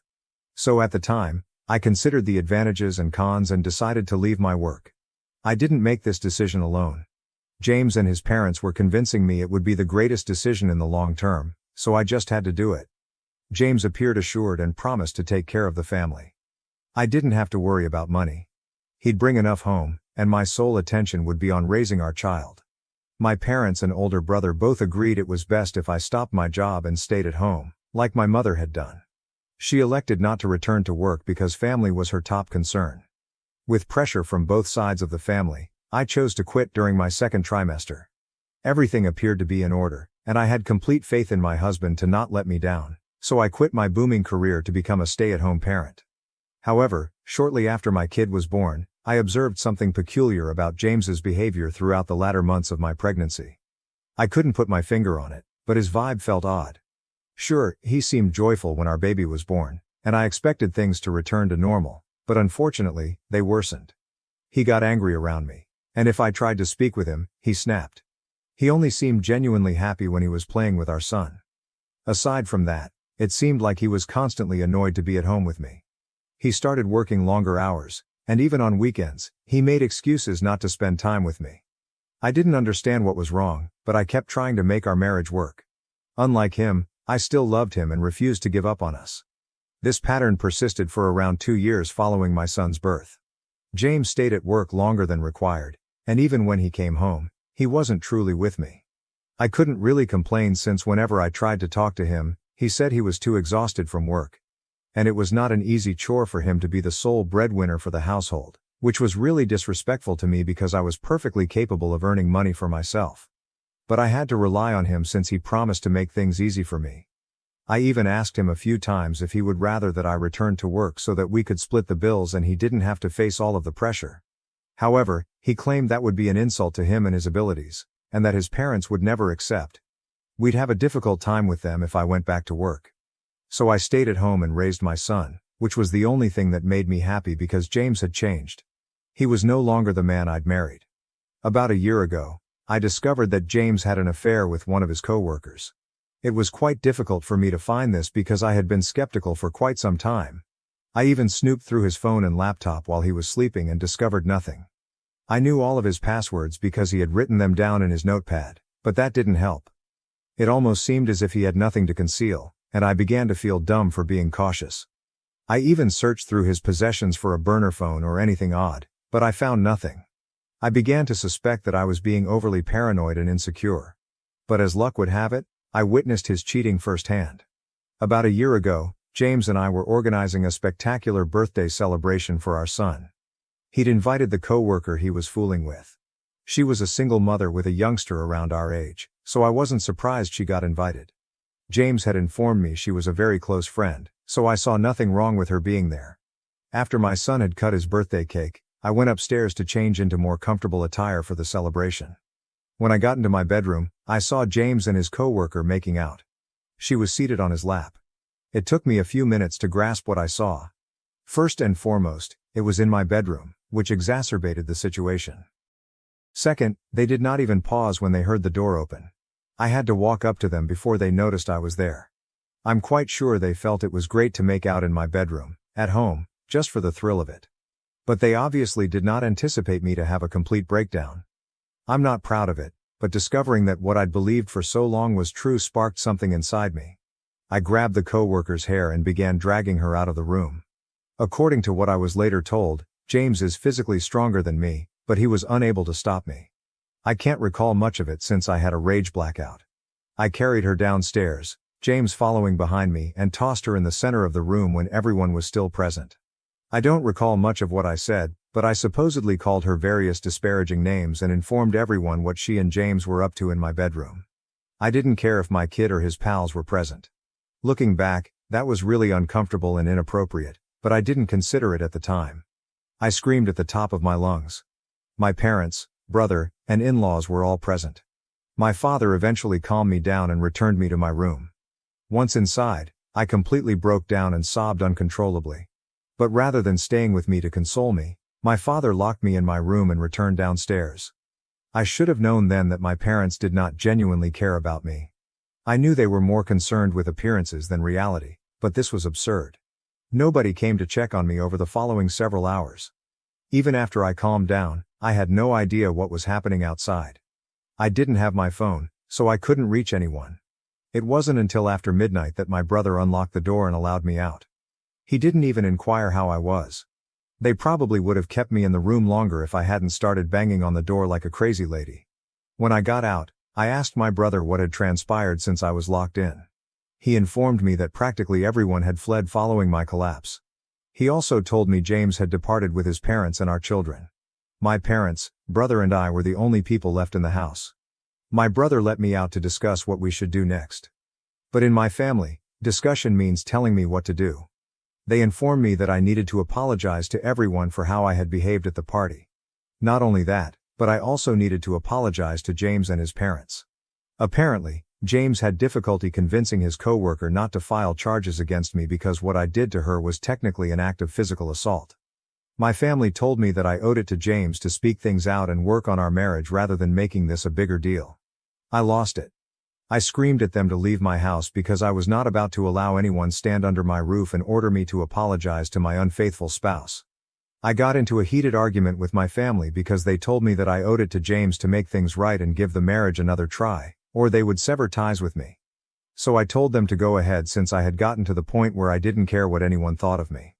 I was going to file for divorce and get out of this situation without anyone's approval. I phoned a lawyer the next day and filed for divorce less than a week after the occurrence. James was served shortly after, and he had the arrogance to express disappointment and disbelief. He returned home the same day he was served with the divorce papers and demanded an explanation. I told him I was not going to take him back after what he had done and how he had disrespected me. We had a nasty verbal argument in which I called him a lot of names, and he promised me that I would never see my son again. I had no idea he would actually keep his word. Then the legal struggle started. We had very few common assets, so the divorce proceedings were far smoother than the custody battle. The house belonged to me because I bought it with my own money, and there was no doubt about that. Everything else was to be auctioned with the earnings divided between us.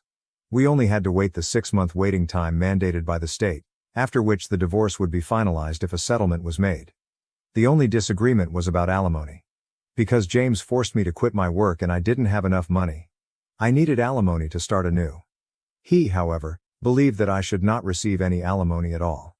Fortunately, I had a few texts that demonstrated he had promised to support me. Otherwise, I might not have received any. The divorce process was easier for me emotionally because I had already distanced mentally from James.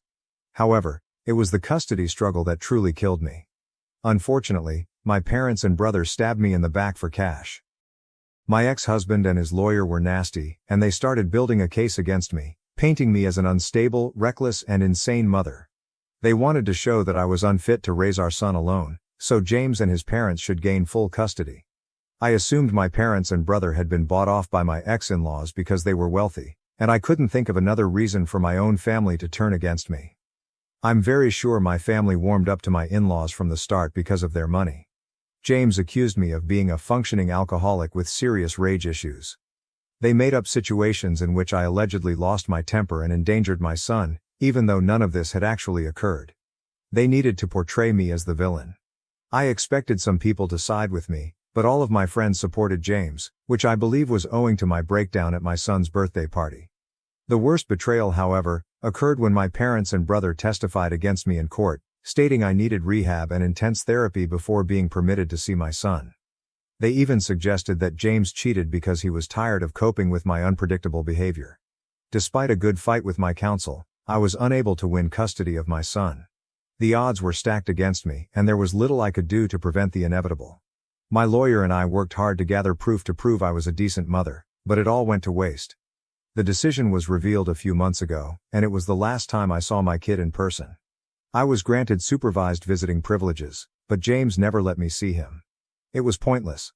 My son is now 4 years old, and I'm constantly concerned that he'll forget me. According to a few relatives that remain on my side, my family continues to see my son. They routinely publish images with him, but I can't see him. James and my son live with my in-laws, and it appears that everyone but me gets to spend time with him. I cannot imagine something more heartbreaking. I've been living on memories of my son, thinking James was taking excellent care of him. I don't think I could have provided a comfortable life for him on my current pay, given I've only lately resumed working. I got a job at a friend's startup, but it doesn't pay well. Most of the employees are in their early 20s, working for experience and expecting to advance to better chances. Although I receive alimony, it is insufficient to maintain my previous lifestyle. I can't cut expenditures like a bachelor, but it's all I have right now. I had wanted to reapply for joint custody once my life was in order, but an unexpected chance presented itself a few weeks ago. My parents contacted me after months of silence to ask for assistance. It turned out that James was not the fantastic man they thought he was. My brother sent me an email requesting that I come over to their place since they had realized something crucial and wanted to come clean.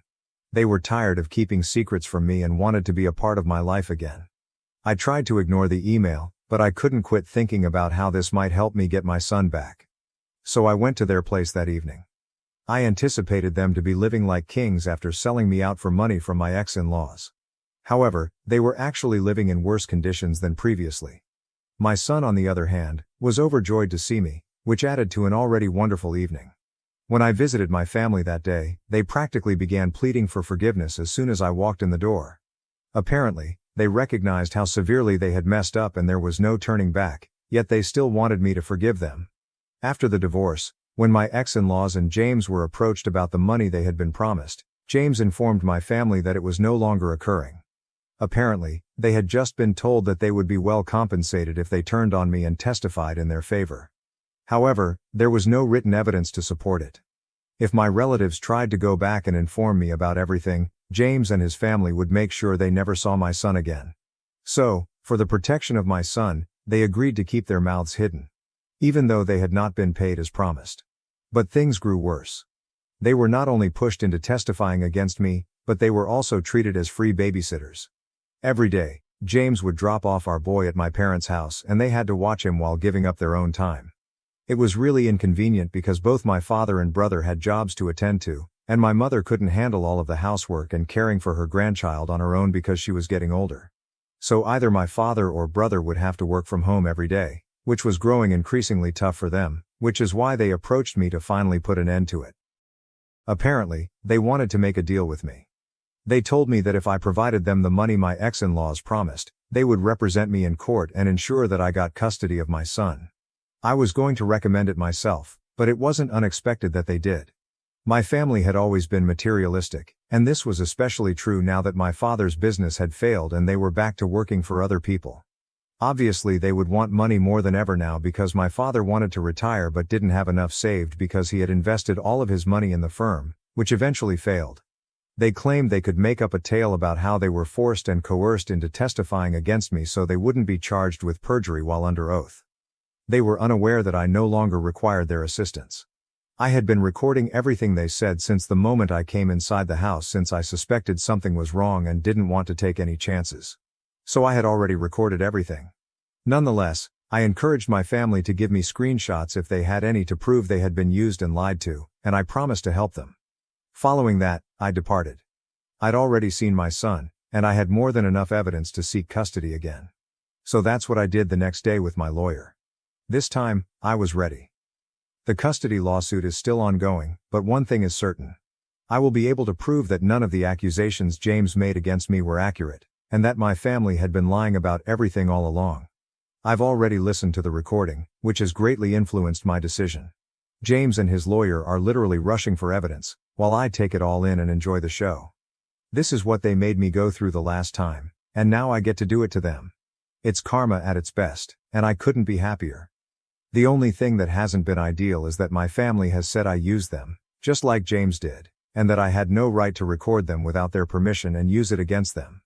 However, in my state, that is perfectly legal and acceptable in court. I had no idea what they were talking about until they told me I had broken their trust by recording them. Bold statements from those who broke my confidence by siding with my ex-husband in the custody dispute. They believed that what I did was wrong because what they had done was out of necessity. They needed the money. But I didn't need to screw them over and expose them to perjury. They stated they had already committed to assist me and testify against James and his family, so I didn't need to go behind their backs. They keep contacting me, and it's becoming increasingly difficult for me to ignore. So am I a jerk for going over my family's back and putting them in danger of being charged with perjury? Update 1. Hello everyone. The custody dispute is still ongoing, and James and his lawyer are working tirelessly to show that they have been speaking the truth. Of course, they might be charged, and since it is a criminal, they could face jail time. But it is not my business right now, and it should not have been at any time. I'm not sure why I was worried about my parents when they obviously weren't concerned about me when it was my turn. So it's basically tit for tat right now. The comments section made me realize how entitled my parents were. Anyway, I've terminated connections with them. They can all go wherever they choose. I want my son to be okay and with me. I've waited long enough for this, and I'm not going to allow my family's victimization of themselves to stop me. If they can sell me out for money, I don't think I need to be loyal to them. I am done now. Update 2. So the good news is that I've finally gotten custody of my son. I don't think I've ever been this happy in my life. The second good news is that my in-laws, James and my family, have been charged with perjury and they may face jail time. I'm sure they're regretting everything now, but I don't care since I got what I wanted. My son back, which was all I ever asked for. According to what I know, James is still attempting to fight it and avoid jail, but I don't think it will work. I've already applied for a restraining order against all of them because I've been receiving extremely frightening text messages, and I'm certain it's from these folks. Nobody else would want to hurt me, unless it was them. Things have been really busy and crazy over the last several weeks, but I'm finally learning to slow down. I badly want to spend more time with my son. Therefore I chose to shorten my working hours. I've also considered selling my property and moving to a smaller apartment to save more money. I still have a lot of work to do. Repairing my relationship with my son will not be an easy process. Even though he is glad to be with me, he continues to inquire about his father and grandparents, and I am at a loss for words. He's told me a few things about them, such as how he spent the majority of his time with his grandparents and how his father and my in-laws were only available for a portion of the day. When I ask him how it was living with his grandparents, he makes a face and says it wasn't very good since everyone was continuously fighting. I completely get that. It sounds like they treated him poorly because they refused to accept responsibility. I can't comprehend why they'd treat a youngster that way, but I wouldn't put it past them. They are undoubtedly capable of making even a young child feel horrible about himself. But I don't have to worry about it anymore because he's with me. Update 3. Hello everyone. I can't believe I've returned here after nearly 5 years. My life is so different right now that it feels unreal. 5 years is a long time, and a lot has changed, the first being my son's age. We have a wonderful connection right now, and after many therapy sessions, he and I have finally become the mother and son we should have been from the start. He's growing into a wonderful man, and I'm confident he'll be nothing like his father. I simply know it in my heart. He's 9 years old and already a wonderful gentleman. I'm parenting him on my own, and I have full custody because James gave up and moved to Europe after getting out of jail.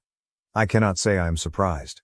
He left with his co-worker, who he had been cheating on me with, and they are now married. I guess he merely replaced his biological son with another child. It's terrifying, but that's the type of person he is. My parents and my brother were released from jail after 6 months of good behavior. We haven't communicated, and they didn't try to contact me when they were freed, which I appreciate because I doubt I would have had much to say to them anyway. I have no news regarding my in-laws.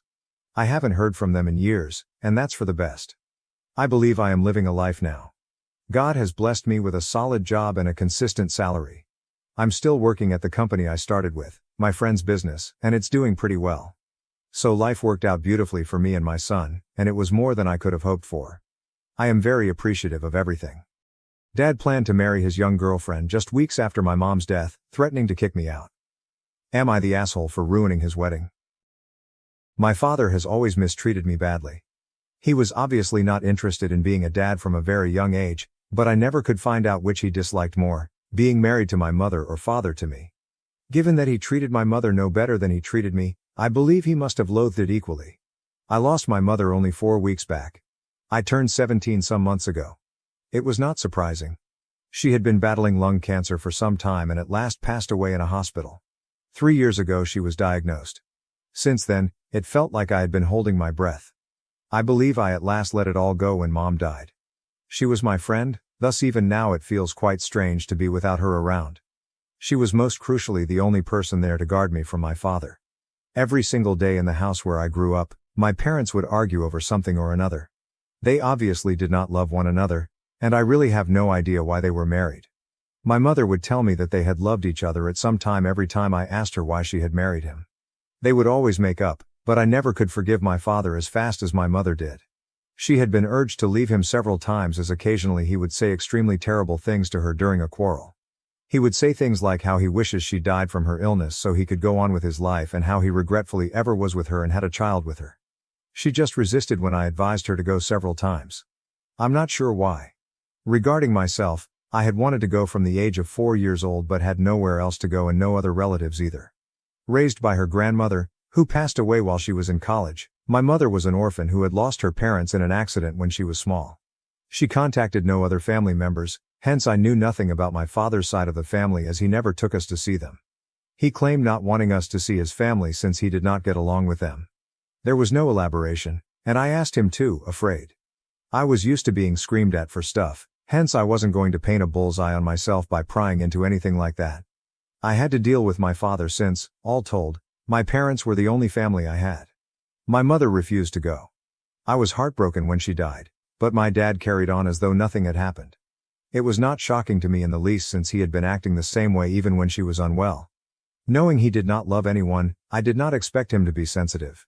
He most likely lacked even that ability. What truly startled me though, was that my dad brought home a considerably younger woman once we were finished with the funeral and paperwork 2 weeks after my mother died. She was simply here one morning drinking coffee in our living room. My father told me she was my new mother when I plucked the bravery to ask her who she was. When he was telling me that, he apparently also had the largest smile on his face, probably his creepiest one yet. Against my will, I found myself remarking on it. Since it had only been 2 weeks since my mother died, I told him it was a little too soon to bring his girlfriend home. That brought me to a lecture from him on how this would be my stepmother in a few days and on the need of respecting her. He told me he didn't care that I had just lost my mother. I had to treat her the same way I had treated my own mother. He dropped another bombshell on me and informed me he was getting married as I was over myself with rage trying to argue with him. Ever since her diagnosis, he claimed, he had known that she would not be able to make it as she had always been delicate and frail ever since he had known her. He had thus begun searching for substitutes, that is exactly the word he used. For the past 2 years he had been with Melissa, his girlfriend. Now that my mother was at last out of the way, he told me he was planning to be married once more and ensure her death had no impact on his life at all. It at once made sense why he had been untouched by my mother's illness and death thus far. He had replaced her. I honestly just turned away from him because I was disgusted. I told him I would not be attending the wedding, and expected him to say he was good with it since, really, why would he care? Then he informed me I had to go, which caught me off guard. He informed me he could only make this look regular and acceptable to other people if I attended, so explaining why it was. He seemed to be saying that by showing up for the wedding, I would have accepted it and that since his own daughter had not objected to this marriage, nobody else would have any cause to remark on it either. Basically, he required me to be there so it would seem less depraved, which in and of itself was really crazy. To be honest, my father seemed insane. Besides saying such strange and pointless things, he was getting married 2 weeks after his wife died without thinking about what other people would say. Not only that, the woman marrying him was only 25 at most, a few years older than I am. Her actual age is unknown, however she cannot be older than that. My dad falls in late 40s.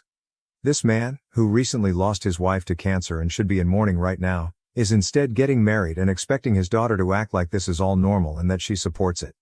It is eerie enough. He definitely belongs in a straitjacket in a padded room. It's a complete formula for catastrophe. I told him there was no way I could be at this wedding when he informed me he was marrying Melissa. He was free to become offended at that as desired. Then he informed me he would not only be offended but also kicked me out should I miss a meeting. He would also ensure that I never got access to the college fund my mother and he had been saving for me ever since my birth. Since, as he had stated, my mom's money had gone into the education fund as well as his, so I considered it to be essentially unjust. Although I think I was entitled to it, sadly I couldn't make him turn over the money to me as it is not required by law.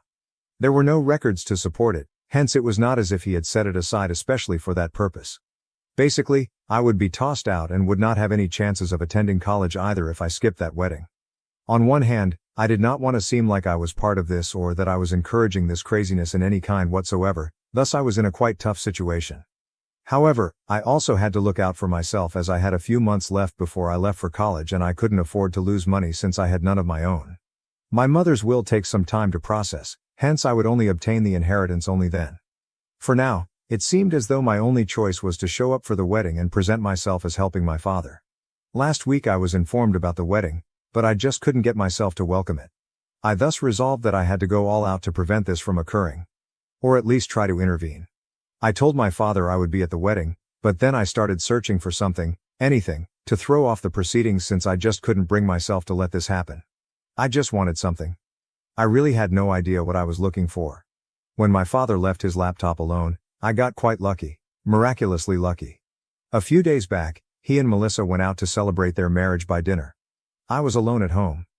Leaving his laptop on the coffee table, my dad had since it was locked. I expected nothing when I opened it, therefore I just tried to guess the password. Fortunately, I got everything just perfect.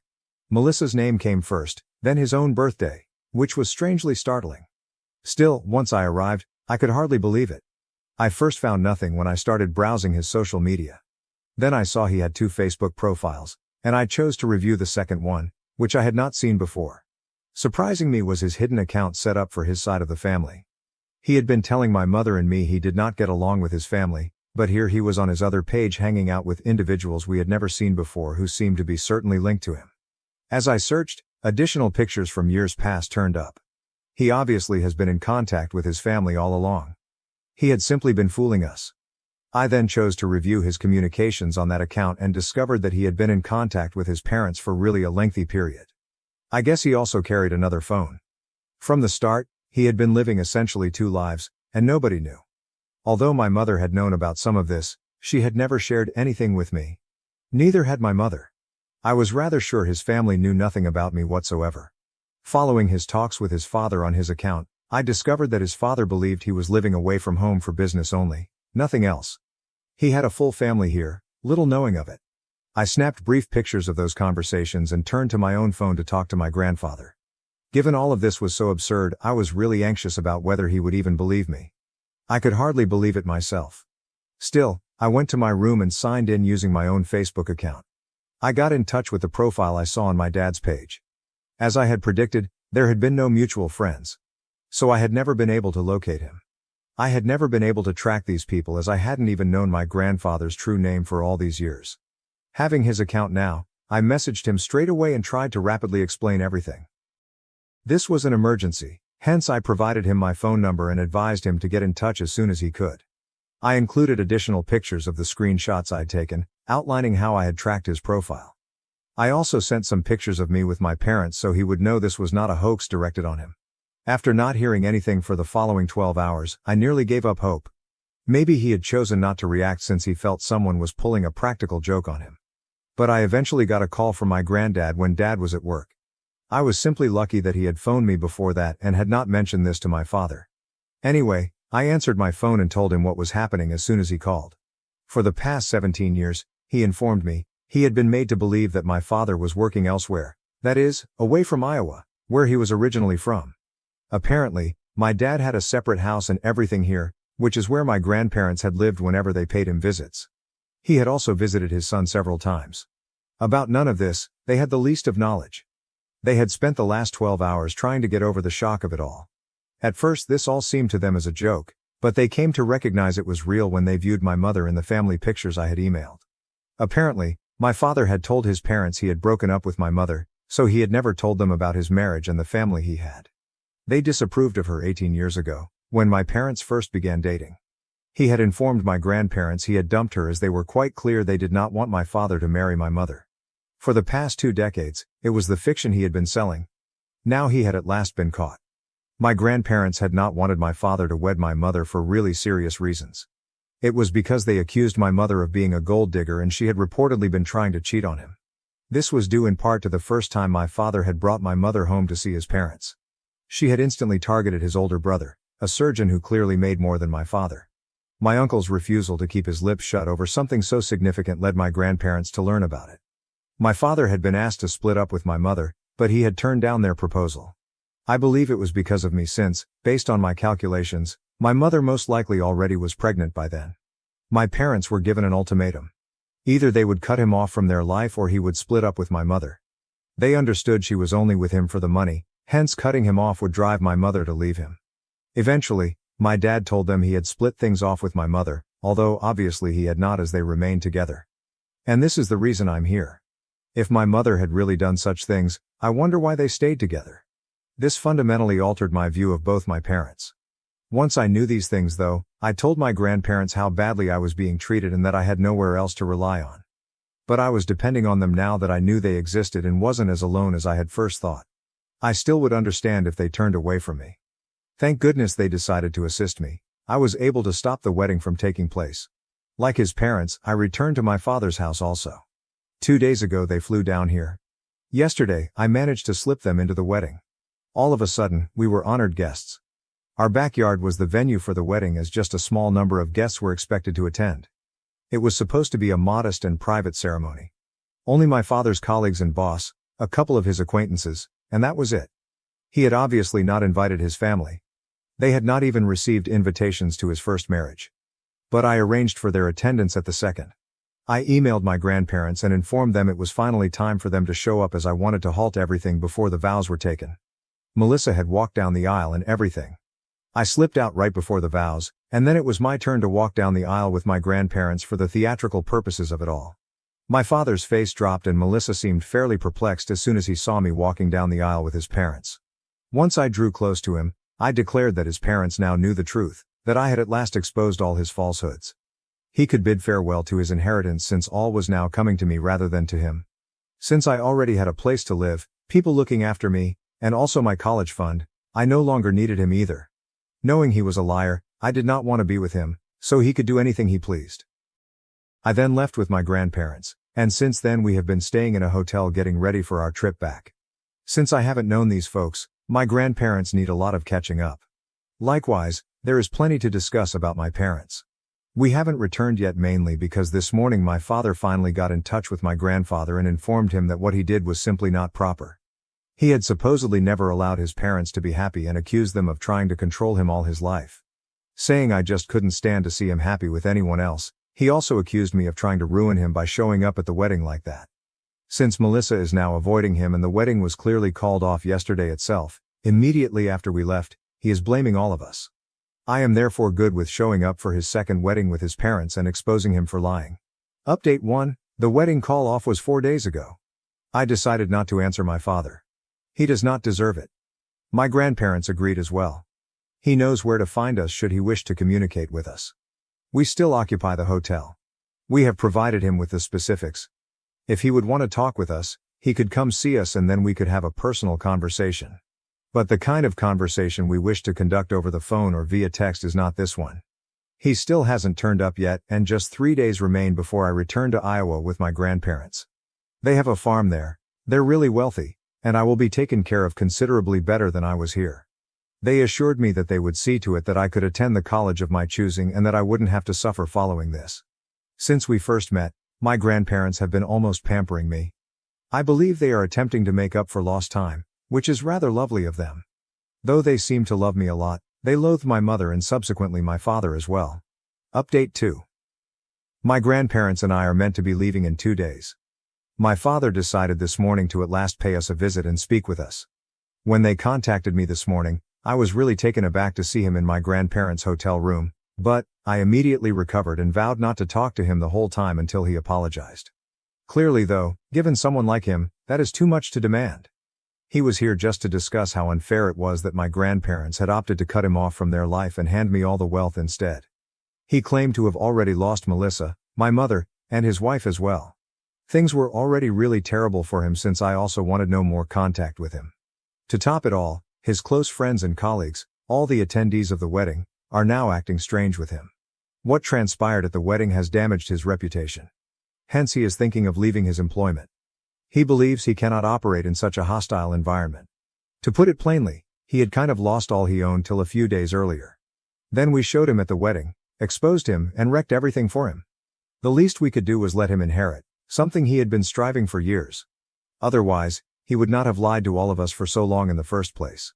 He started lying since he merely wanted everyone to be happy. After marrying my mother, he said he had intended to tell his parents the truth, but as time went on it became more embarrassing to bring up. He had to keep up his lies and arrange a complex double life.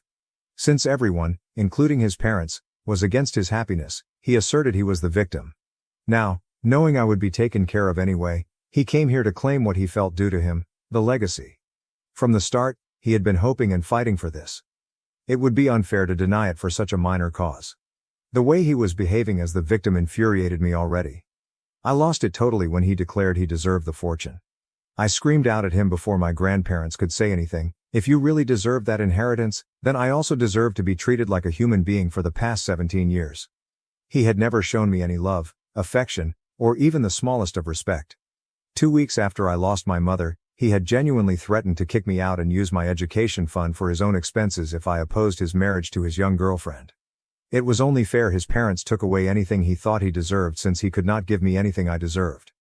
My behavior startled him since I had never before stood up to him like that. But now, thanks to my grandparents, I no longer felt terrified of him. Usually when I was younger, this worked to shut me down. He tried to glare at me, but this time I wasn't going to be silent. Earlier, I would do that since I knew my mother wouldn't leave, probably for the same reason my father didn't cut off relations with his parents: money. Which upon her death, was ultimately futile. Her only advantage from living with him was passing away at a reputable hospital. My dad tried to yell at me when I refused to be quiet, but my grandparents told him it wasn't going to work anymore. My grandparents threatened to call security on him, thus after some conflict he had to leave. He wouldn't get anything unless he owned and accepted his mistakes. They were very plain. It would take a lot even then for them to pardon him.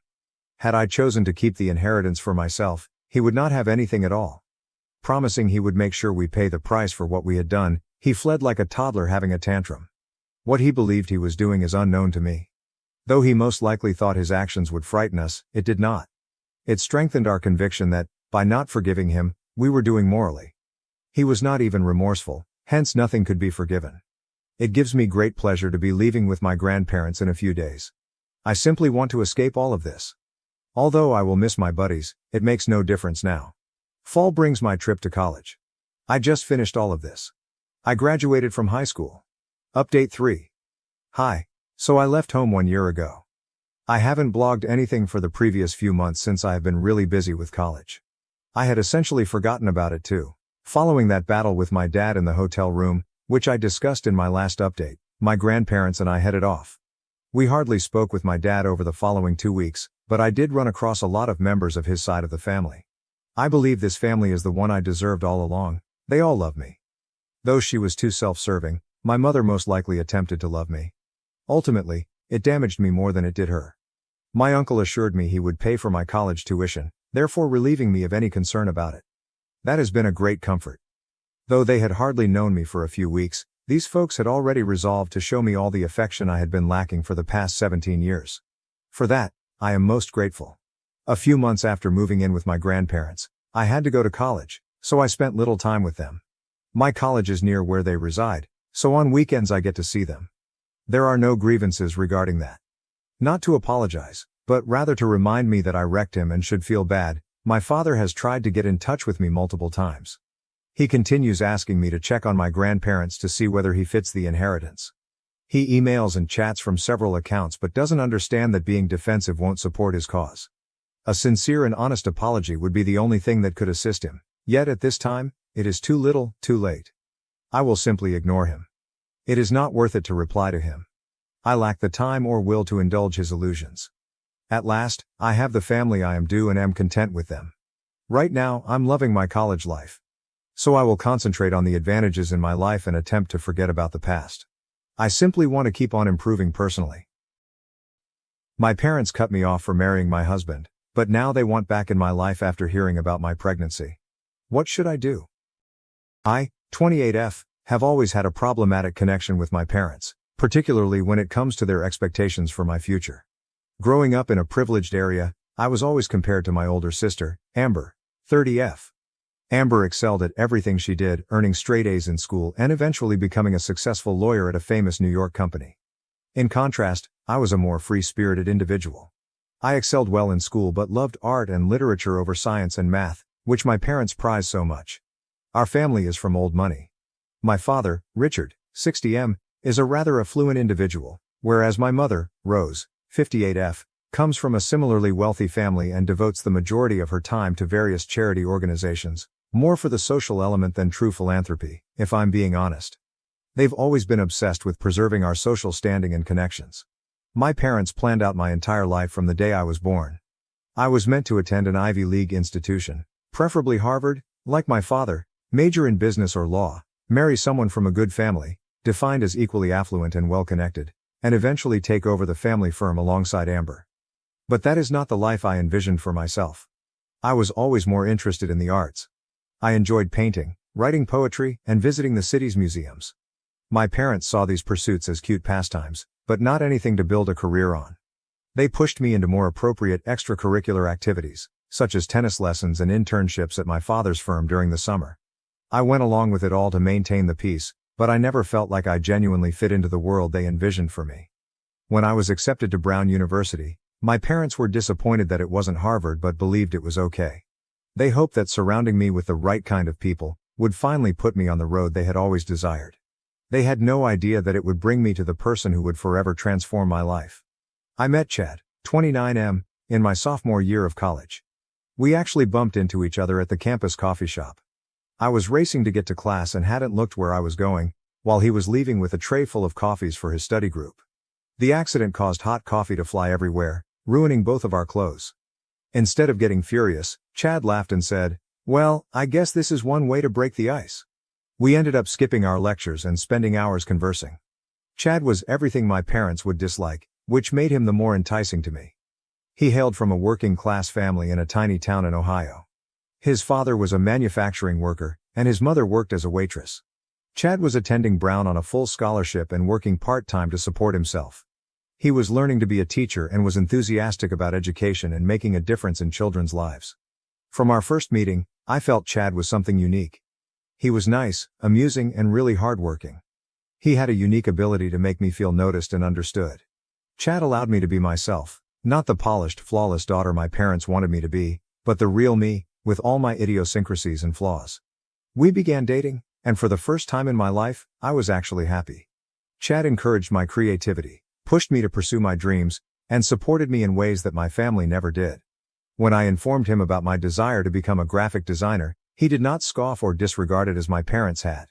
Instead, he assisted me in researching programs and internship opportunities. Of course, my parents despised him from the moment they met him. It happened during Parents' Weekend in our junior year. I had been putting off introducing them since I knew it would not go well, but I couldn't do it any longer. The meeting was a fiasco from the beginning.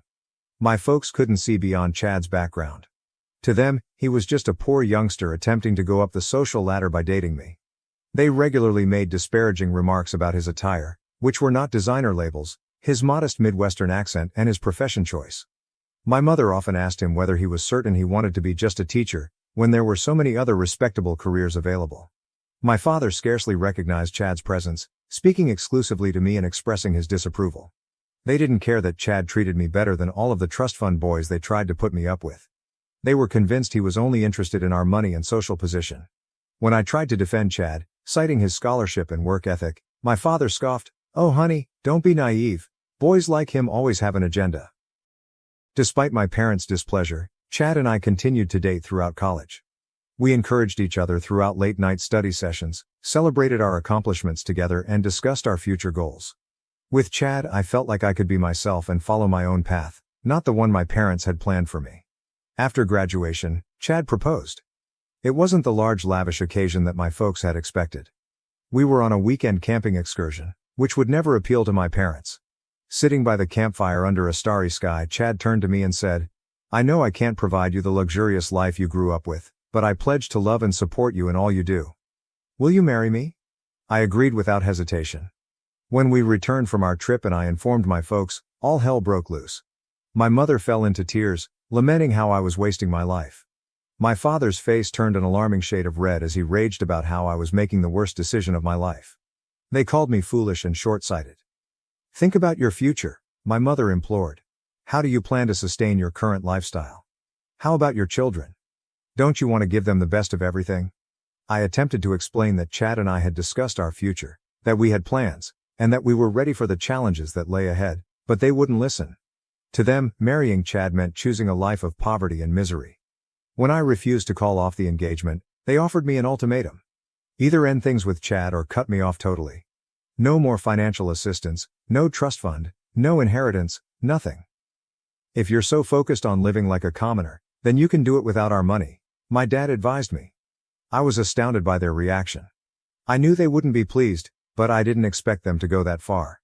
In that moment, I recognized that their love and support were always conditional. As long as I did what they wanted and fit into their narrow definition of success, I was their daughter. But the moment I took my own route, they were ready to dismiss me. I choose Chad. We married in a short ceremony with only a few close friends present. It wasn't the extravagant social wedding my parents had envisioned for me, but it was beautiful in its simplicity and honesty. Amber did not even show up for the wedding. She agreed with our parents and told me I was making a big mistake. The day after my wedding, I got a cold official letter from my parents' lawyer. It informed me that I had been removed from their will, leaving Amber as the sole heir to their money. It further indicated that I was no longer welcome in the family home and that any future attempts to contact my parents would result in legal action. It stung more than I could have expected, and not because of the money. Chad and I were both employed and doing good. However, it hurt since my own family had prioritized their archaic ideals and social position over my happiness. The parents who reared me, whom I believed loved me unconditionally, had abandoned me because I did not fit into their ideal image. We had no communication for 3 years. I attempted to reconcile several times in the beginning, sending letters and leaving voicemails on holidays and birthdays, but my efforts remained unacknowledged. I eventually quit trying. During those 3 years, Chad and I created a life together. We both worked hard. I was a graphic designer for a small advertising business, and Chad was a high school English teacher. We purchased a little house in a quiet neighborhood, adopted a rescue dog named Max, and were genuinely content. Sure, we didn't have the same privileges as I did growing up. We couldn't afford costly vacations or fashionable clothes, so we had to budget wisely to make ends meet. But we had love and respect for one another, which was more valuable than any money. For the first time in my life, I felt as if I was living truly, pursuing my own aspirations rather than others' expectations. 3 years after our wedding, I discovered I was pregnant. Chad and I were over the moon. We hadn't been actively trying, but we both wanted children and were eager to begin this new chapter in our lives. We chose to wait until after the first trimester before telling anyone, just to be safe. Amber texted me about a week after we began sharing the news with our friends. It was the first time I had heard from her in 3 years. The message was brief and to the point. "Mom and Dad learned about the baby. They want to chat. Call them." I was shocked. How did they find out? I hadn't notified anyone in my family, and as far as I knew, we didn't have any mutual friends who may have shared the news. After discussing it with Chad, I decided to phone them. Perhaps, I thought, the prospect of becoming grandparents had softened their hearts. I called, and my mother answered on the second ring. The talk seemed awkward. My mother performed the majority of the talking, and I could hear my father breathing heavily in the background, occasionally grunting in agreement. She congratulated me on my pregnancy and then, for no apparent reason, began discussing how they wanted to make amends and be present in their grandchild's life. There was no apology for how they treated me, and no acknowledgement of the anguish they had caused. It was as if the previous 3 years of stillness had never occurred. Then my mother mentioned giving us some gifts for the baby. Before I could respond, she rattled off a list of items they wanted to purchase, including a high-end stroller, a custom-made cot, expensive baby outfits, and even a new family car. I was stunned. The goods she described might easily cost more than $10,000. It seemed less like a peace gesture and more like they were attempting to buy their way back into my and my child's lives. My mother became unhappy when I respectfully declined, explaining that Chad and I had already begun preparing for the baby. "Don't be ridiculous," she exclaimed. "You cannot provide for this child in the same manner that we can. We're only trying to help. Don't let your pride stand in the way of providing your baby the finest possible start in life." The conversation concluded with my mother stating that they would send the gifts regardless and that they expected to be active in their grandchild's life. She never asked how I was feeling, how my pregnancy was progressing, or how Chad was doing. It was all about the gifts and what they expected. Chad was upset when I ended the call. When I informed him about the talk, he thought my parents were trying to undermine us by demonstrating that they could provide for our child in ways that we couldn't. "They're trying to buy their way into our lives," he explained, walking around our modest living room. "And once we accept these gifts, they'll use it as leverage to make demands about how we raise our child." I knew Chad had a point, but a part of me hoped it was merely my parents' poor attempt to reconnect. Perhaps if we gave them a chance, they might learn to accept Chad and our life together. "Maybe they've changed," I murmured, but I didn't believe it. "Maybe becoming grandparents has made them realize what's truly important." Chad asked me, "Do you really believe that, or are you just hoping it's true because you miss them?" His words struck home. I do miss my family. Despite everything, I miss the good times. Family meals, Christmas parties, and secret jokes that only we knew. But I couldn't forget the terrible times. The relentless pressure, the criticism, the way they dismissed me when I didn't meet their expectations. Chad claims he'll back any decision I make, but I can sense he's not comfortable taking anything from my parents. He is concerned that they will attempt to exercise control over our lives and our child's upbringing. "We've been doing fine on our own," he says. "We don't need their money or their approval." Amber has been blowing up my phone, alternately guilt-tripping me for nursing a grudge and gushing about being an aunt. She does not seem to grasp why I'm hesitant to accept our parents' offer. "They're trying to make things right," she says. "Why can't you just let the past go?" But it isn't that simple. The past is more than simply the past. It has influenced who I am and the path I've chosen. So Reddit, what should I do now? I desperately need some helpful suggestions on what to do. Update 1. It's been nearly a month since my previous post, and a lot has happened. First and foremost, I'd like to thank everyone for their advice and support. After much debate with Chad, we decided to decline my parents' present offer. It was not an easy decision, but we believed it was the best one for our family. I called my mother and explained that while we appreciated the gesture, we didn't feel comfortable accepting such pricey gifts. I attempted to keep the conversation pleasant and said that if they wanted to be a part of our child's upbringing, we could start with simple steps, such as having dinner together to discuss things. My mother did not take it well. She accused me of being ungrateful and inflexible, and that I was denying my child opportunities out of spite. "You're making a huge mistake," she explained. "You're going to regret this when your child grows up without the advantages we can provide." I stood my ground, however. I emphasized that Chad and I could provide for our child and that all we wanted from them was a connection, not financial possessions. My mother ended the call by hanging up on me. I believed that was the end of it, but I was mistaken. A few days later, a truck arrived at our house, loaded with all of the things my mother had indicated, including the stroller, crib, baby clothes, and even a set of keys to a new car parked on our street. A note was attached, reading, "For our grandchild. We will not allow your stubbornness deny them the best." Chad and I were startled.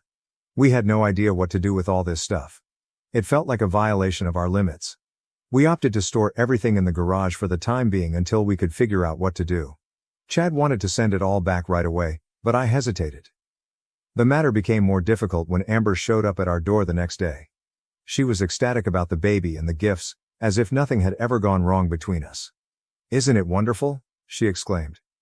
"Mom and Dad are really pleased to be grandparents. They want to do anything they can to help." I attempted to convey our perspective to her, but she did not appear to grasp. "Why are you being so difficult?" she inquired. "Most individuals would be delighted to receive such wonderful gifts. You're acting as if Mom and Dad are the criminals here." The talk immediately escalated into an argument. Amber accused me of being selfish and clinging onto old grudges. "They're trying to make amends," she insisted. "Why can't you just accept their love and move on?" At that point I lost my temper. "Love?" I asked. "Is that what you call ignoring me for 3 years and then attempting to buy their way back into my life? That is not love, Amber. That is control." Amber stormed out, accusing me of making a tremendous mistake. "You're going to push them away for good this time," she told them, "and it'll be your fault when your child grows up without grandparents." To make matters worse, Knowledge of the problem has spread throughout our extended relatives. I've been getting calls and texts from aunts, uncles, and cousins begging me to reunite with my parents. They're your parents, my Aunt Sharon explained after a particularly difficult phone call. Obviously, parents want to spoil their grandchild. Why are you fighting this so hard? I tried to explain how the years of no contact made this feel less like a real attempt at reconciliation and more like a ploy to buy their way back into our life. However, it is difficult to explain to those who have not experienced it firsthand. Chad remained at my side, supporting my actions while also providing a fresh viewpoint when necessary. We don't need their money, he tells me. We're doing well on our own. Our child will have everything they need, including love, support, and two parents that cherish them. I'm 16 weeks pregnant, and instead of enjoying this precious moment, I'm stressed and conflicted. The gifts are still sitting in our garage, a reminder of the decision we must make. Chad wants to give everything to a local women's shelter, but I am hesitant. When we do that, it feels as if we're closing the door on any chance of reconciliation. Amber keeps sending me photographs of baby outfits and nursery ideas while pretending as if nothing is wrong.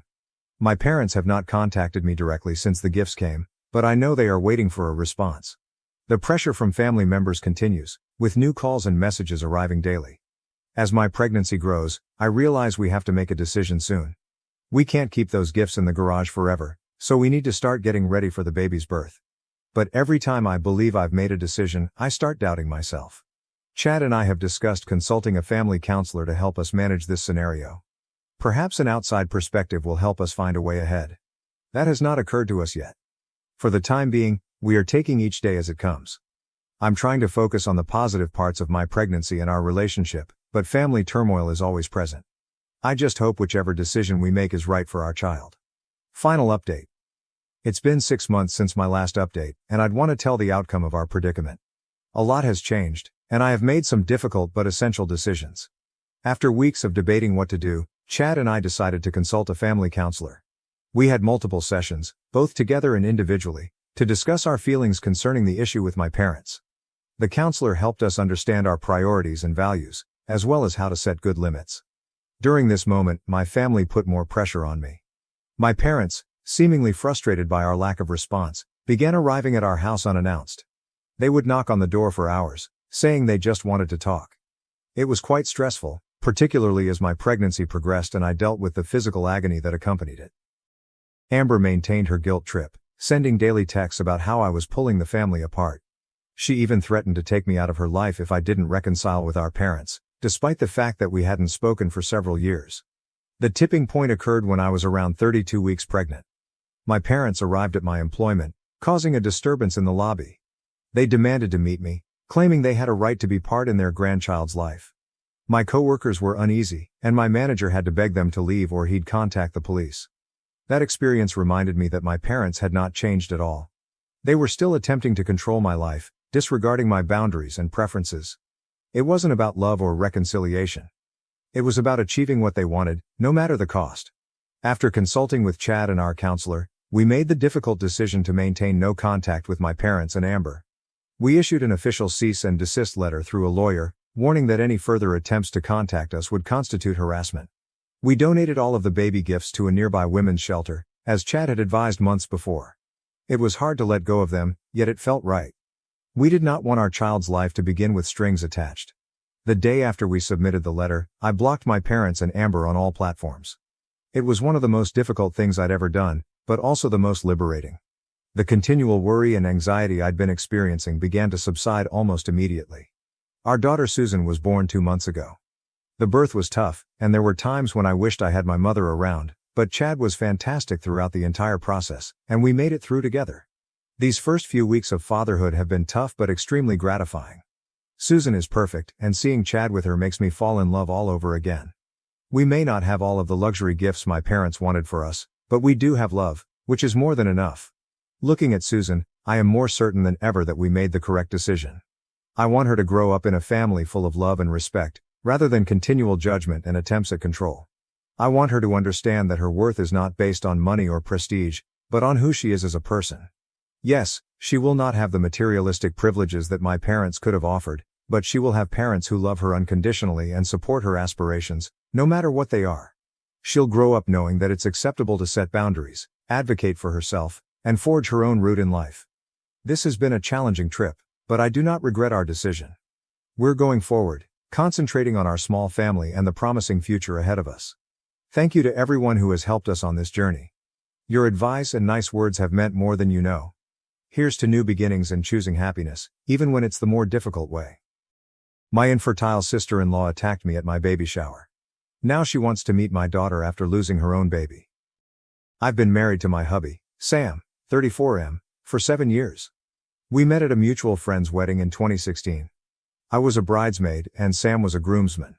We were matched to go down the aisle together and there was an instant connection between us. Following the wedding, we spent the entire reception chatting and laughing.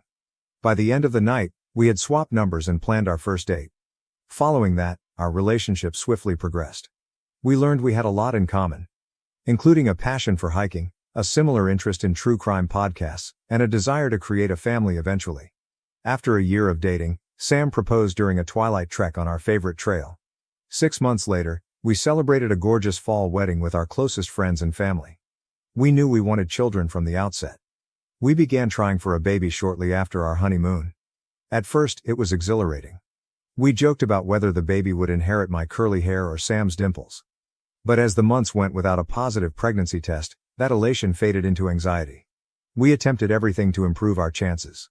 I began meticulously tracking my ovulation, and we both made lifestyle adjustments. Sam stopped smoking, a habit he had since college. I gave up my favorite morning coffee. We joined the gym together, determined to get in the best shape of our lives, but nothing changed. After 2 years of unsuccessful attempts, we decided to see a reproductive doctor. Dr. Anderson performed various tests on both of us. The weeks spent waiting for findings were some of the most stressful of our life. When the results were eventually in, they were frustratingly inconclusive.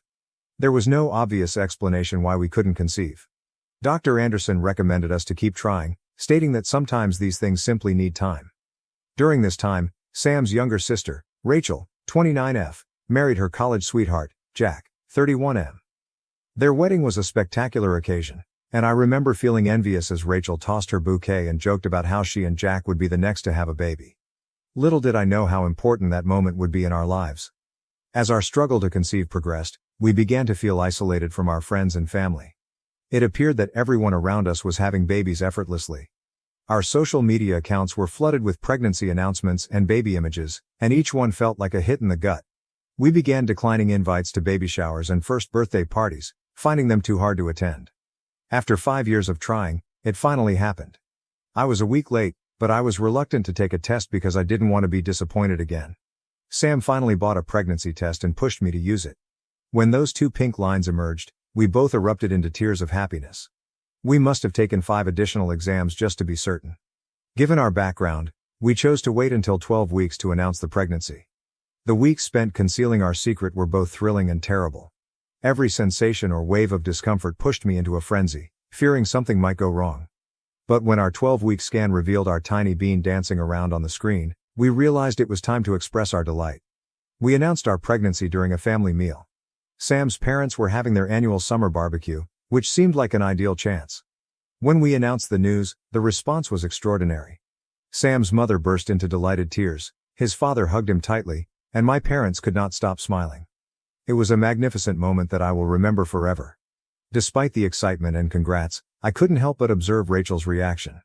While everyone else was rejoicing, she remained sat, her expression unreadable.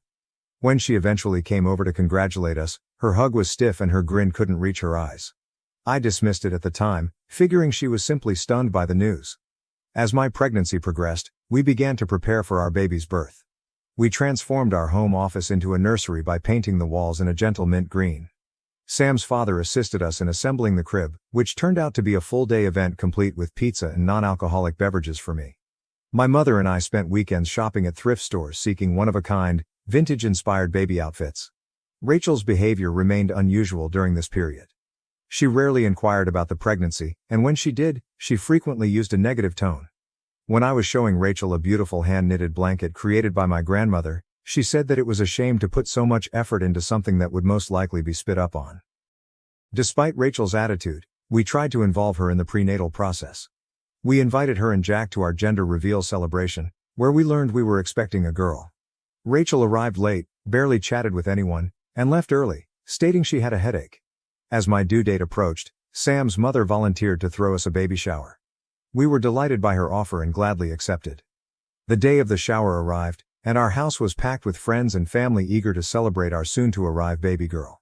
Rachel arrived an hour late, clearly upset. Without saying anything, she pushed a gift into my hands and walked directly to the food table. Throughout the celebration, she made snarky remarks about the decorations, games, and even the gifts that others brought. I overheard her tell Jack that the entire affair was tacky and over the top. When it came time to receive gifts, everything went downhill quickly. Rachel's face darkened as I unwrapped each item and thanked the donor. When I unwrapped her gift, a simple white onesie, she stood up and exclaimed, "This is so unfair." The room fell hushed as Rachel continued her diatribe. She ranted about how she had been trying to conceive for years, how she deserved to be a mother more than I did, and how unfair life was. Then, to everyone's surprise, she grabbed the cake knife off the table and lunged at me. Fortunately, Sam's quick reflexes saved the day. He managed to grab Rachel's arm before she could get to me. During the ensuing turmoil, someone contacted the police.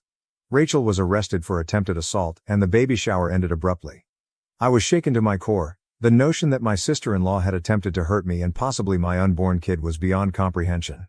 Sam was heartbroken, split between concern for me and disbelief over his sister's behavior. Following the incident, Jack begged us not to press charges.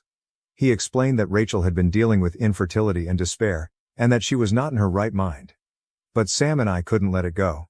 We chose to press charges because we felt Rachel ought to face the consequences of her actions. Rachel is currently in jail awaiting trial, and our family is torn apart. Some family members believe we are being overly harsh and should dismiss the charges for the sake of family harmony. Others agree with our conclusion, claiming Rachel's acts were reprehensible regardless of her mental state. I can't help feeling guilty. Did I push Rachel too hard by celebrating my pregnancy when I knew she was struggling? Should I have been more sympathetic to her emotions? But then I remember how she endangered not just me, but also my unborn kid, and I feel right in our decision to have my sister-in-law arrested during my baby shower. Update 1.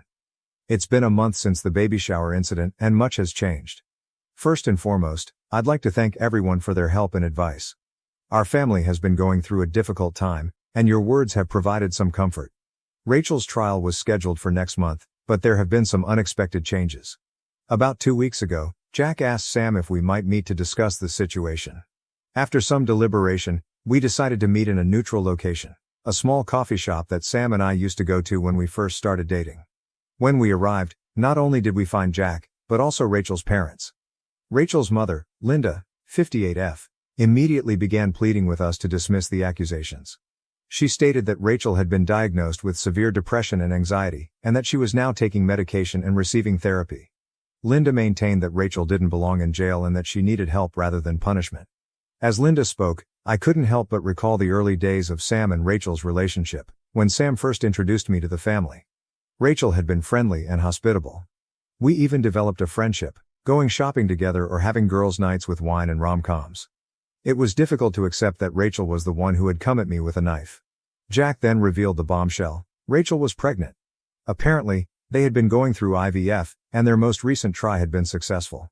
Jack stated Rachel found out just days before our baby shower but was too overwhelmed to comprehend it properly. He hypothesized that her outburst was caused by a combination of hormones and mental health difficulties. I was stunned. Part of me sympathized with Rachel, understanding how overwhelming her feelings must have been, but another part of me couldn't get over the dread I felt when she approached me with that knife. I remembered the chilly look in her eyes, so unlike Rachel I thought I knew. Sam and I separated ourselves to talk about the problem quietly. We walked to a neighboring park, where we used to go for picnics in the beginning of our relationship. As we sat on a bench, the enormity of the decision before us felt overpowering. We were split. On the one hand, we knew Rachel was going through a difficult period and needed assistance. We reflected on our years of friendship with her, the holidays we had spent together, and the private jokes we shared. On the other hand, her actions had endangered me and our pregnant kid, and we believed she should face the consequences. Following a lengthy conversation, we agreed to speak with our lawyer about the potential of a plea bargain. We didn't want to drop the charges totally, but we were willing to work out a solution that would guarantee Rachel got the care she needed while simultaneously holding her accountable for her conduct. When we returned to the coffee shop and conveyed our opinions, Jack and Rachel's parents were relieved. They thanked us sincerely for our willingness to offer an alternative to jail time. Linda hugged me with tears in her eyes, and I was reminded of happier times with this family. As we exited the coffee shop, I had a range of feelings. I was still outraged about what had happened, but I also had a glimmer of faith that our family could recover from it. Sam gripped my hand as we headed to our car, and I knew whatever occurred, we'd deal with it together. The next day, we met with our lawyer to talk about our alternatives. She suggested that a plea deal could be a good solution, potentially leading to Rachel receiving mandated therapy, community service, and probation instead of jail time. We decided to proceed with this technique. However, things took an unexpected turn when we received a call from Jack later that week. Rachel was hospitalized owing to pregnancy difficulties. The stress of the impending trial, along with her mental health difficulties, had taken its toll on her physical health. Jack sounded fatigued and worried over the phone. He informed us that Rachel had begun bleeding and was at risk of losing the baby. As he talked, I felt a rush of contradictory feelings. Despite everything that had transpired, I would never wish the agony of losing a pregnancy on anyone, especially Rachel, given how long she had been trying to conceive. We're now in a difficult position. The trial has been postponed due to Rachel's condition, and we're questioning if we're doing the right thing. Are we being overly tough or not harsh enough? It's a fine balance between justice, compassion, and family devotion, and I'm not convinced we're getting it right. In light of this, Sam and I have spent a lot of time discussing our own approaching parenthood. We've started taking parenting classes, and each one reminds us of the immense responsibility we're about to take on. It has made us even more determined to provide a safe and stable environment for our daughter. I will keep you updated as things go. Thank you all for your continued support during this difficult time. Update 2. It's been 3 months since my previous update, and Rachel's position has taken some unforeseen turns. I apologize for the lack of updates. Things have been stressful, to say the least. First, I should say that I gave birth to our lovely daughter, Lily, 6 weeks ago. Despite the stress of Rachel's ongoing condition, the birth was a success and Lily and I are both fine. Sam has been an incredible father, and we are gradually adjusting to life with the newborn. The night Lily was born was a tornado of emotion. My labor began abruptly 2 weeks early, and everything happened very rapidly. Sam was fantastic throughout the procedure, holding my hand and encouraging me every step of the way. When we finally heard Lily's first cry, it was the most beautiful thing I had ever heard. Holding her for the first time, I experienced a love I had never imagined imaginable. We were in a state of new parent euphoria for the first several days in the hospital, but reality hit us hard when we learned about Rachel. As I said in my previous report, Rachel was hospitalized owing to pregnancy difficulties. Unfortunately, despite her medical team's best efforts, Rachel lost the baby at 16 weeks. It was a heartbreaking blow for her and Jack, sending shockwaves throughout the family. I recall when Sam broke the news to me. We were in our hospital room, with Lily resting soundly in her bassinet. Sam's face paled as he recounted the information he had just received from his parents. My heart fell. Despite everything that had occurred between us, I would never wish such suffering on anyone. Rachel's mental health deteriorated significantly following this catastrophe. She was admitted to a mental health hospital for intensive therapy. Given the circumstances, our counsel told us that pursuing the charges at this time was unlikely to be in anyone's best interests. After much deliberation and soul-searching, Sam and I agreed to drop the charges. It was not an easy decision, and part of me is still conflicted about it.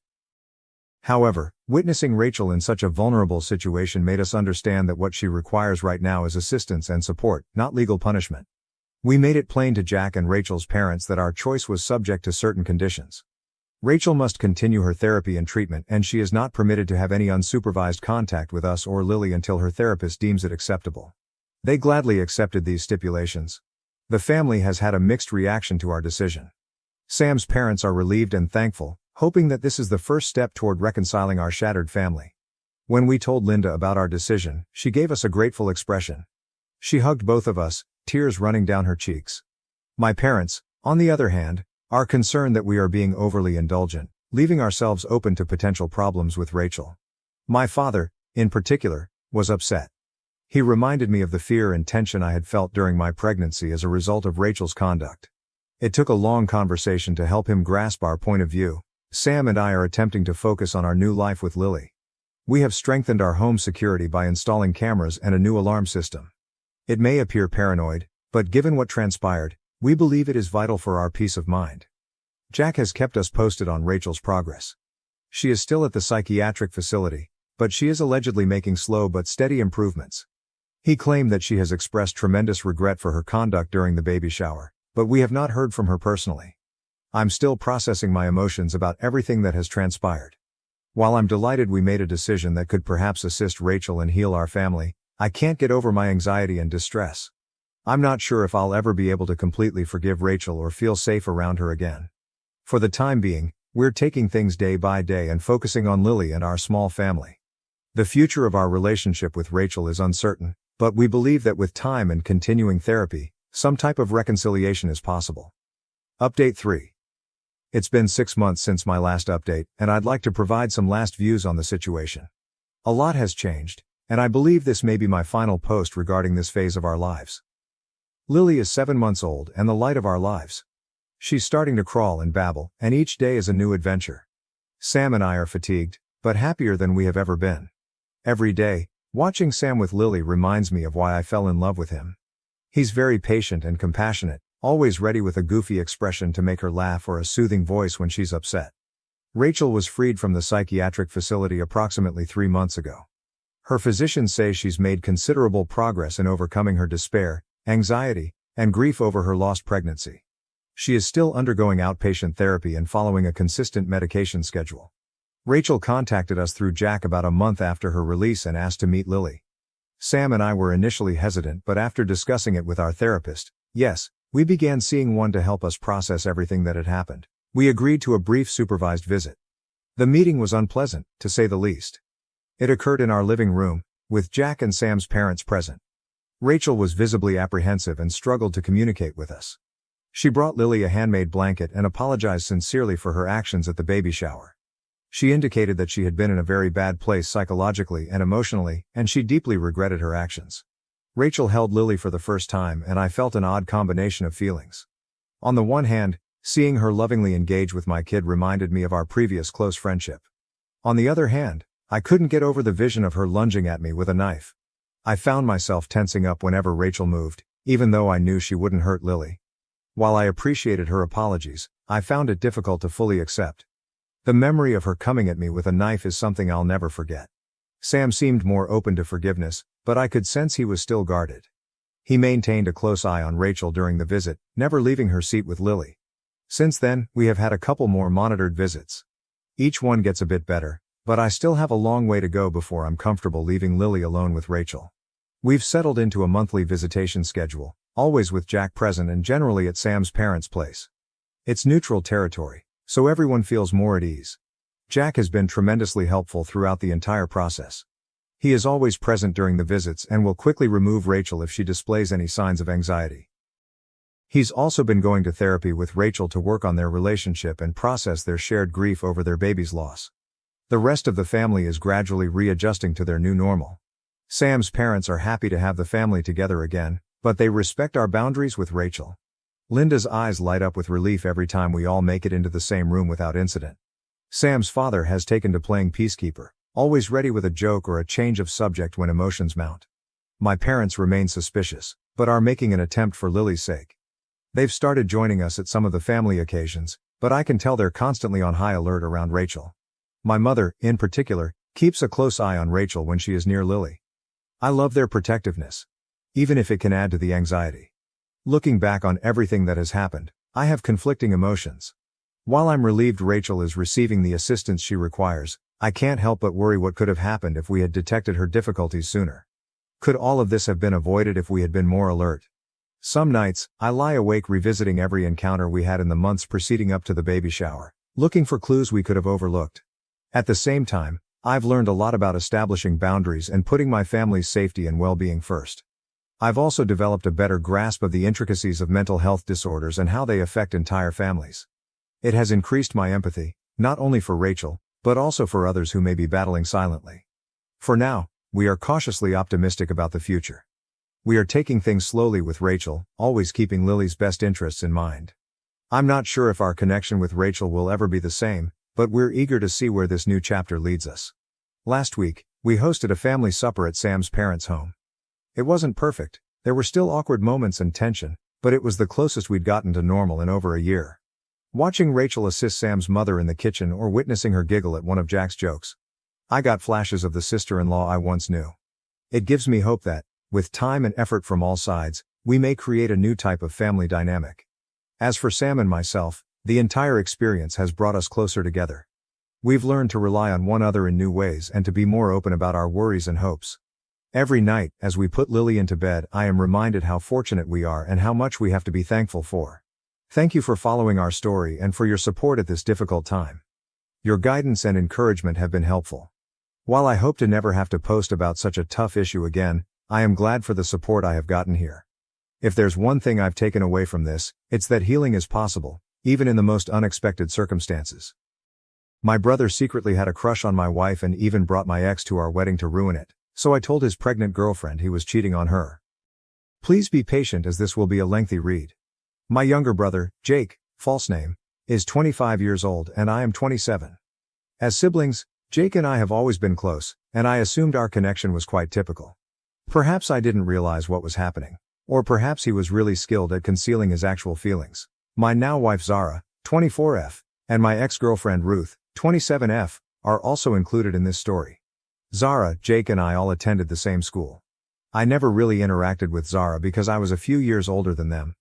I was acquainted with Jake and all of his pals, and we occasionally played together, but that was our only connection. Because our interests were so dissimilar, Jake and I began to drift apart by the time I was in my junior year. I didn't really push for a tight relationship with him because I assumed this was a normal part of growing up. We continued to get out from time to time, but we didn't exchange secrets. Boys don't really do that, so I wasn't too bothered by it either. The only significant aspect of this narrative is that Jake was hanging out with a few of his friends and their girlfriends, including Zara, just before I left for college. I want to clarify that nothing improper occurred before anyone calls me a weirdo or groomer for pursuing a 15-year-old. One of the children I met there inquired about my college location. Zara added that it was her ideal university when I told them, and I just said that she was more than welcome to ask for my assistance when she applied. That was it. She was the only person I interacted with at school. After that, I left for college and completely forgot about that little encounter because it didn't matter. I met Ruth in college. We clicked right away when we were classmates. I finally asked her out in my third year of college, though it took some time. We began dating after she said yes. Everything was wonderful in the beginning of the relationship. I felt like I truly understood her because we were going through comparable struggles and wished to live similar lives with one another. After graduating from college, I was able to secure a lucrative position, but Ruth was not as fortunate. We agreed to live together in order to save money, and I was more than happy to assist her. She was applying for jobs all over the place, but for some reason, she was never hired, even after she reached the interview stage. Even though I made enough money to support the two of us, it was still hard to save much because I was still in the early stages of my work, and I knew this was having a negative psychological impact on her. For more than a year, she continued to apply to various locations without success. She was devastated, and I did my best to be there for her. But shortly after, she realized that we could make ends meet with just my paycheck, so she gave up completely. At first, I welcomed the shift because I assumed she was simply worn out from applying and being turned down and that it was having a negative psychological impact on her. She followed my advice to take some time off and engage in enjoyable activities. For 3 or 4 months, this continued. She stopped complaining as much, became happier, experienced less stress, and her mental health significantly improved. I felt pleased for her. In the next few weeks, I hoped to gently encourage her to resume her job search. When I brought up the subject a month later, she reacted negatively, claiming that the thought of going through that terrifying experience once more made her cry. She said she would begin applying when she was ready and asked me not to bring it up again. I accepted since I believed her and didn't want to put undue pressure on her or come out as unsupportive. I was promoted and given a sizable raise 2 years after I started working. Now that I could at last start saving and doing the things I loved, I was ecstatic. I've had to put a lot of my aspirations on hold for the past 2 years in order to provide for 2 people with my paycheck. Naturally, Ruth's mental health issues and my personal interests took a backseat. Now that I had some money to spend on fun, I felt relaxed. However, Ruth began pleading with me to assist in paying for her niece's schooling as soon as she learned that I had been given a raise. Ruth's brother was impoverished and could only work for a few months at a time. He had gotten a lady pregnant and was clueless about how to raise a child, particularly after the woman died and left no family behind. Ruth's brother, who was completely unprepared to care for another human being, took the infant. Ruth pleaded with me, saying that even though she had only met her niece twice, she loved her and would never be able to forgive herself if she couldn't assist her. All of this was getting to be too much for me, So I told her I would give it some thought and ended the conversation. There was a part of me that honestly considered giving her the money, but there was also a nastier part of me that believed it was her niece and that she could get up and get work to support her. That night, I drank a lot, and as I continued to drink, all the logic and reason I had suppressed came flooding back. Since I was in love with Ruth, I never really gave the suspicion that she was attempting to take advantage of me any thought. I was unable to get rid of those emotions though. I was pleased to support her throughout her life, but it seemed excessive to ask me to support her niece as soon as I received a raise, especially at the expense of my own desires. Since I would be stuck in this situation for the rest of my life if I started supporting the niece now, I knew it was time to stand up for myself. I sat Ruth down the following day and informed her that, regardless of how regrettable the situation, I would not be providing financial support for her niece. Additionally, I told her that she was free to take a job and assist the poor child if she felt sorry for her. I didn't care what she did with the money. I refused to listen to her attempt to butt in, claiming that I was being unkind and that a poor youngster needed my assistance. I also informed her that the distribution of domestic duties would shift if she failed to find employment. If she wasn't making a financial contribution, I expected her to do 80% of the tasks because we didn't have any children or pets. I informed her that I wanted a vacation after working tirelessly for the past 2 years to support her while balancing work and home. She needed to help relieve some of my financial burden if she wasn't prepared to aid me financially so that I could have more money for myself. It would be an understatement to say that she began to yell. It was a miracle I didn't leave the conversation with my ears bleeding because I don't think I've ever had the bad experience of listening to such high decibels before. She called me every possible epithet during her lengthy tirade, including misogynistic, manipulative, gaslighting, and financially abusive. I simply needed a break though. If she couldn't do this for me, why were we even partners? The altercation continued for a while. She probably thought that because I've never been confrontational, I would give in. I didn't, which surprised her. For several more days we were at a standstill. She cut me off once more when I attempted to bring up the subject. I realized we were done at that point. I was merely supporting her life and receiving nothing in return, therefore there was no future for me in this relationship. It was a messy split. Because she was unemployed, she had nowhere to go. I informed her that I was done with her and that she should have her problems straightened out by then, but I was willing to give her some money to help her get by for a month or two. She broke down in tears, accusing me of faking and performing the whole drama act. I informed her that my decision was final and that I was no longer interested in this relationship. It could not be saved, and all the solutions she was now offering ought to have been presented to her while we were still together, not as a last resort. The split was nonetheless unpleasant even though I had set her up for a few months. I didn't understand how much dead weight I'd been carrying until she walked out. I could spend so much time and effort on myself. I resumed interests I had given up while in school. These pastimes allowed me to get back in touch with Zara. Zara chose to pursue painting as a career despite not attending my college. Even though it was somewhat of a covert pastime because it wasn't deemed masculine enough, I had always loved doodling as a child. I went since I was curious about the art show in my city. I discovered Zara there. We started chatting after she displayed a piece in the exhibition. I had broken up with Ruth a few months prior to this. When I asked Zara how things were doing, we struck up a conversation that we both found enjoyable. We agreed to get together once more, and she said she would notify me of any upcoming art events in the area. She did. After we reconnected, we gradually began to fall in love. I was already deeply in love with her when I finally asked her out a year later. When I tried to ask Jake about her, he told me that they hadn't spoken since she broke up with the guy from his school friend group. I won't go into all the specifics of my relationship with Zara because they aren't pertinent to this tale, but know that we have always been friendly and equal partners, and I knew she was the person I wanted to marry from a young age. Ruth made a few attempts to contact me during this time, but I always turned her down. Zara knew this every time it occurred, and she was confident enough to trust me. A year into our relationship, Zara and I were already considering marriage when I took her to supper with my family. That has never been a problem because my parents don't meddle in their children's private matters. Zara and my family got along well, and the supper was enjoyable. We were all discussing how amusing it was that life operates in weird ways and how my run-in with Zara again was entirely coincidental. At that point, Jake joked that he was shocked that his high school infatuation would end up becoming his sister-in-law. All those in attendance interpreted it as a light-hearted joke at the moment. Zara even claimed that the only person in their group who was even remotely engaging to converse with was Jake. I didn't give Jake's remark any thought, and the dinner was enjoyable. He also appeared to be really pleased with me. Even though he had been in several relationships, I had no idea that he had been harboring affections for Zara all these years. The problems began when the wedding was being planned. At the time, I didn't see it coming since I never imagined my own brother would do something like this. At first, it was minor infractions that might be explained by his general forgetfulness, such as failing to check in with the caterer or misjudging the time of the dress appointment. I now see that he purposefully caused a wedge between Zara and me in order to somehow call off the wedding. It didn't work. Even though we were both under a lot of stress, we were too resilient to be shaken by a few missed appointments. If anything, Zara's snippiness and short fuse with Jake simply made him feel worse.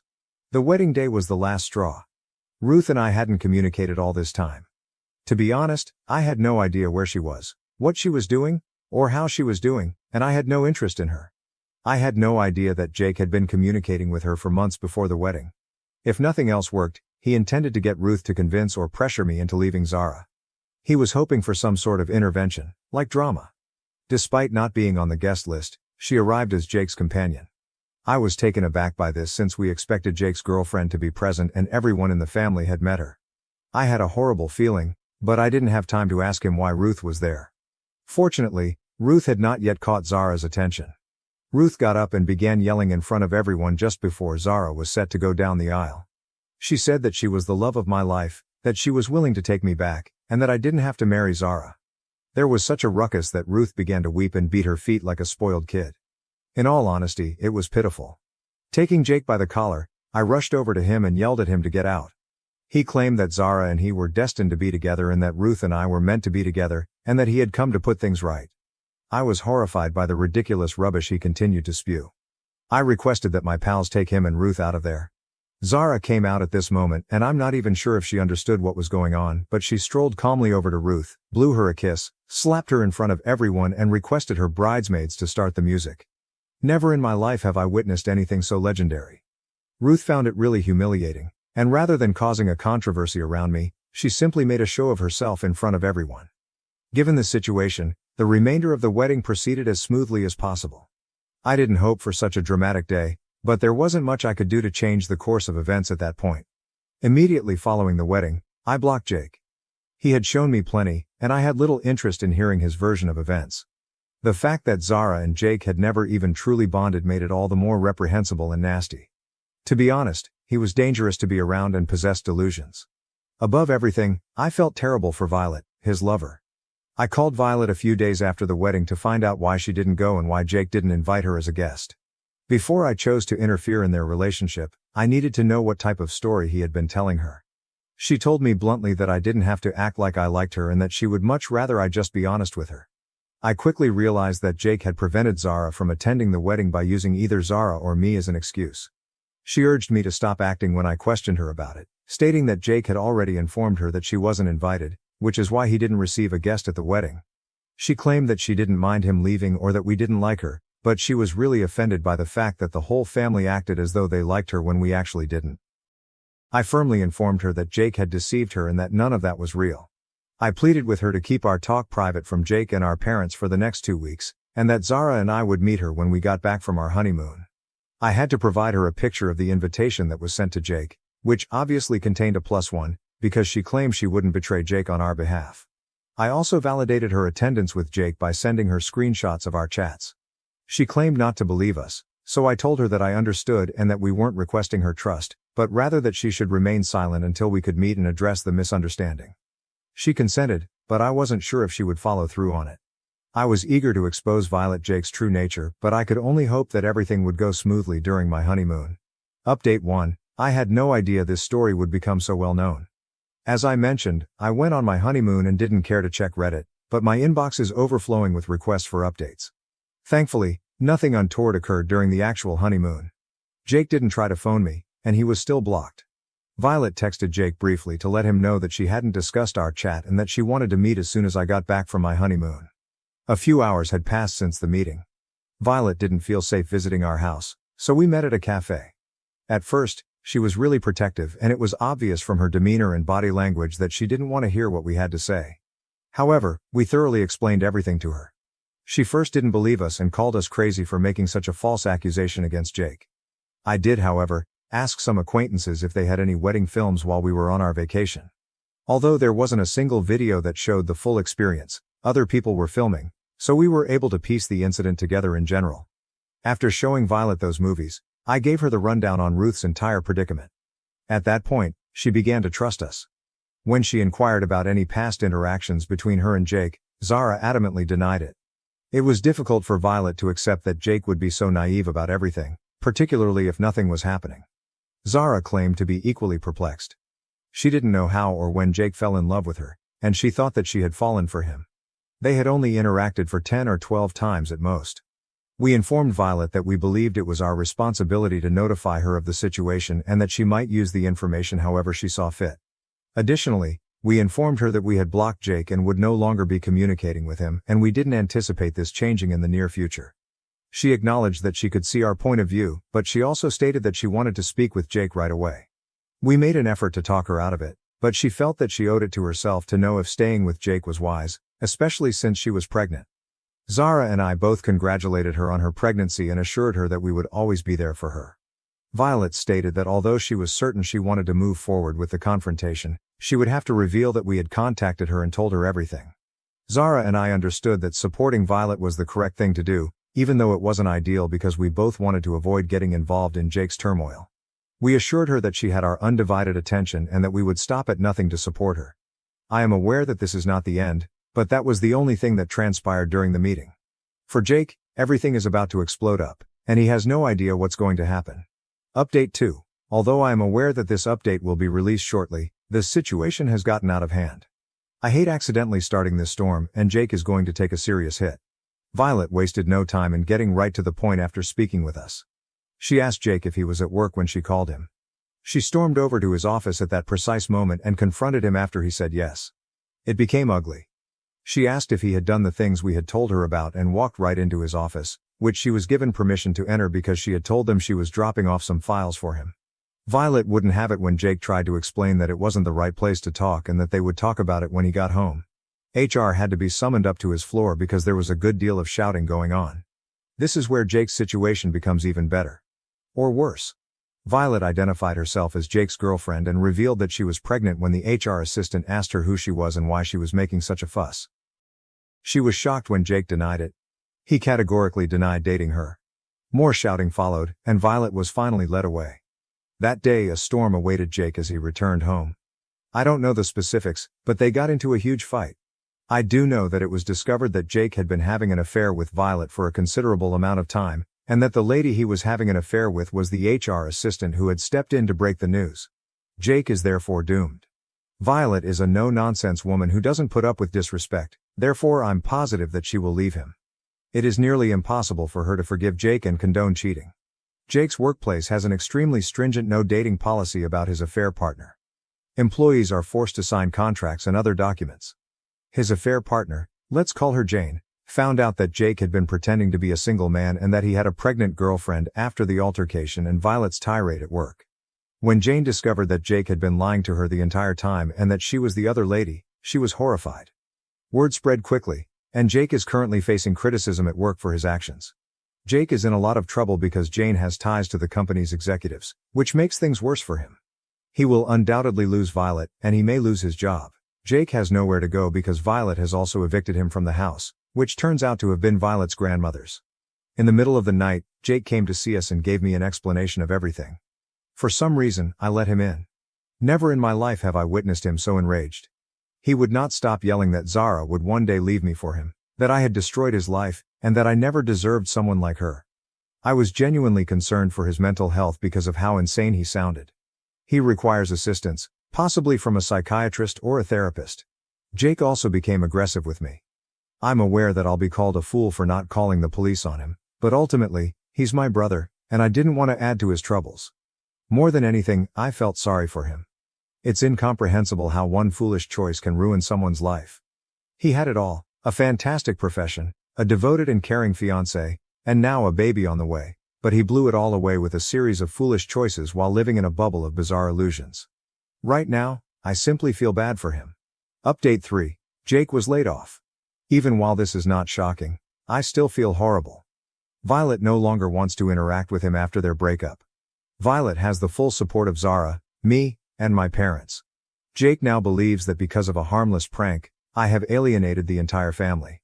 Yes, he is now claiming that his pledge of unwavering love was a hoax. He has been totally shunned by the family, and no one is believing this new story of his. This drama has been annoying me. And I'm not sure where he's residing at the moment. As a recent bride, I can't keep rushing around cleaning up Jake's mess. I'm happy that I brought Violet into this in the first place, but I never imagined things would get so out of control. I don't see how Jake can get over this. It's a complete mess. I don't blame my parents for being upset with him because he threw everything away and was essentially a jerk. I don't know how he came to be this way. We weren't brought up this way. This will be my final update though. Zara and I have come to the conclusion that we must move on from this. Violet and our niece or nephew will always have a home with us and we will support them in any manner they require. We're done though, other than that. I appreciate all of the advice, Reddit. I never imagined that I would have my own dysfunctional story to tell, but that is what it is. Revealing my brother's darkest secrets sparked an explosive Mother's Day confrontation, leading my family to cut ties with him. Years of repressed feelings and unresolved tensions exploded over the Mother's Day breakfast. For the sake of peace, our family continued to strive to maintain civility even though my brother Sam had always treated me badly. I was usually the silent one, wanting to be his buddy in spite of everything, and forgiving him for things I shouldn't have. For a long time I let him treat me whatever he pleased since I had no idea what a true sibling relationship should feel like when I was growing up. I've matured emotionally over the years and currently reside with my parents. I became resentful of Sam after realizing how poorly he had treated me and I eventually stopped talking to him. Mother's Day followed. Sam and his fiancée Leah joined us for brunch. I went to help my mom even though I had a migraine because I was afraid Sam would abruptly cancel, as he frequently does. His only remarks were patronizing, but I hardly spoke to him. We went outdoors after lunch, and the heat was making my migraine worse. When I asked Sam to go, he became irate and told me that no one had requested me to come in the first place. The anxiety increased even after my mother swiftly defended me. I finally had enough. After years of frustration, I turned around and faced him. Sam had already acknowledged that he wasn't pleased with Leah, claiming that she made him miserable, but he was scared of being by himself, I reminded him. I practically reminded him of how he had wounded me. He once grabbed me by the neck and held me against a wall until I passed out when I attempted to stop him from driving while intoxicated.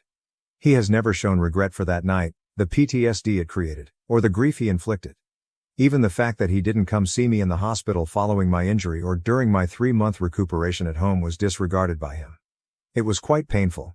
His defense was feeble when he did reply. He asserted that my college residence was funded by our parents, as though that in some way excused his actions.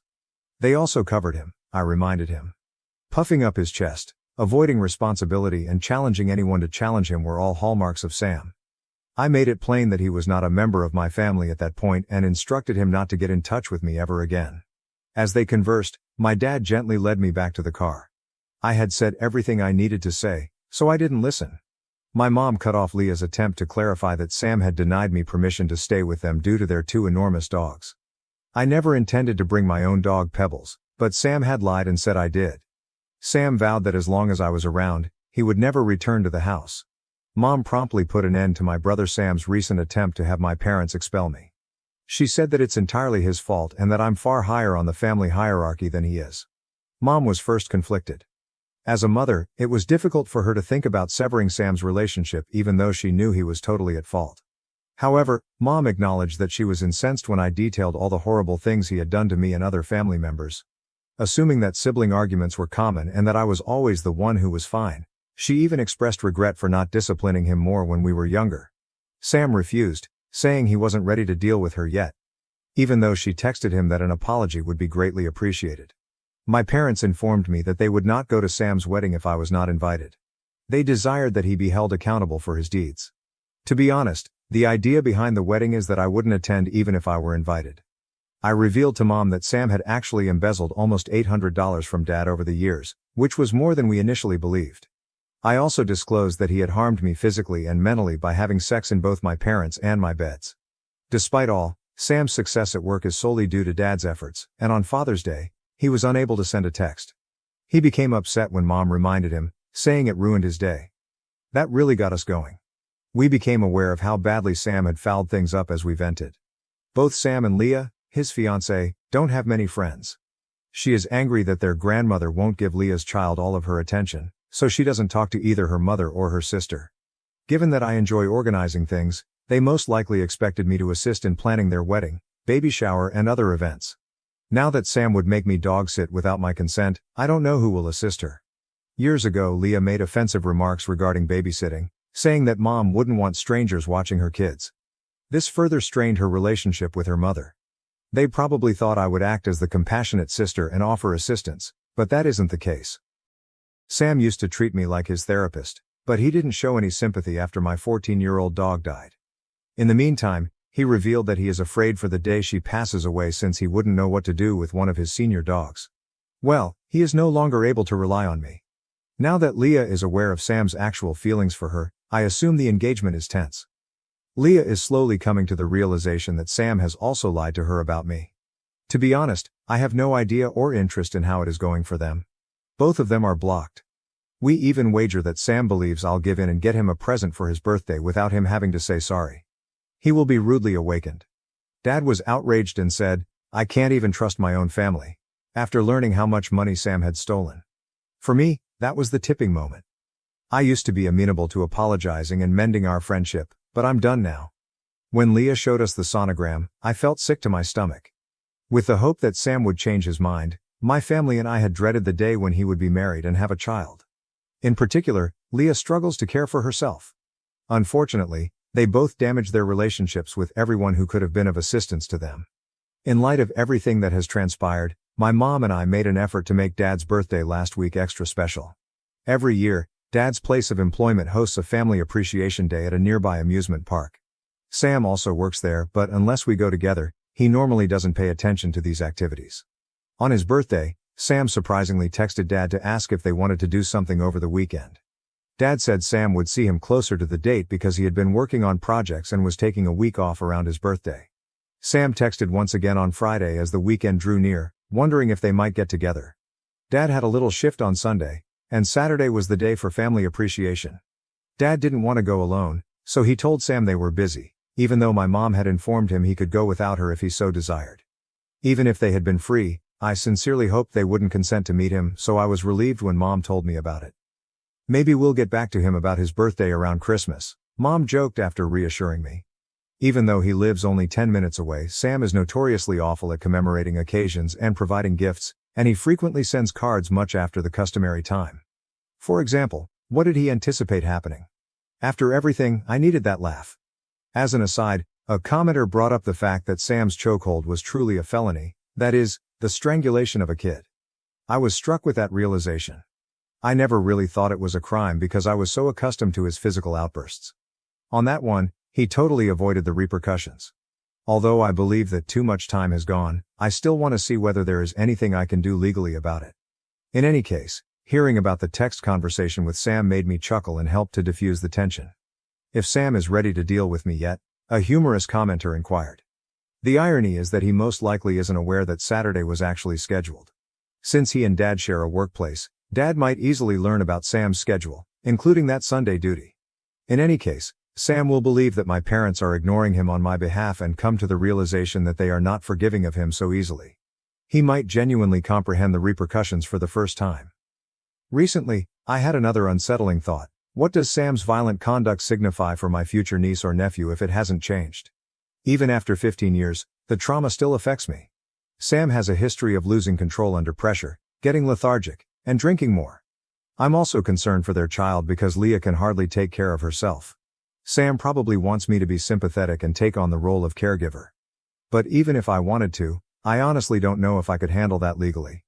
Given how much time has gone by, anxiety makes me question whether the authorities would even consider me seriously. We showed up unannounced, which actually means we came twice a year, both times when we had car issues nearby as Leah has complained about. Her family, meanwhile, frequently visits without any problems. Leah isn't very important to any of us anyway. Not knowing if our dad would survive, she once pulled Sam and me from his hospital bed so we could go to her mom's weekly dinner. She used it as a weapon when Sam actually yelled at her on the way back, accusing him of not giving a damn about her family. Mom finally threw Sam out after he failed to discipline his dog after it hurt her, asking him to get his act together. Although I know my parents truly love me, I find it frustrating that they haven't held him accountable in the past. They were fostering children at the time to help pay for Sam's education tuition and to make ends meet, so they would have lost their license if they had reported him.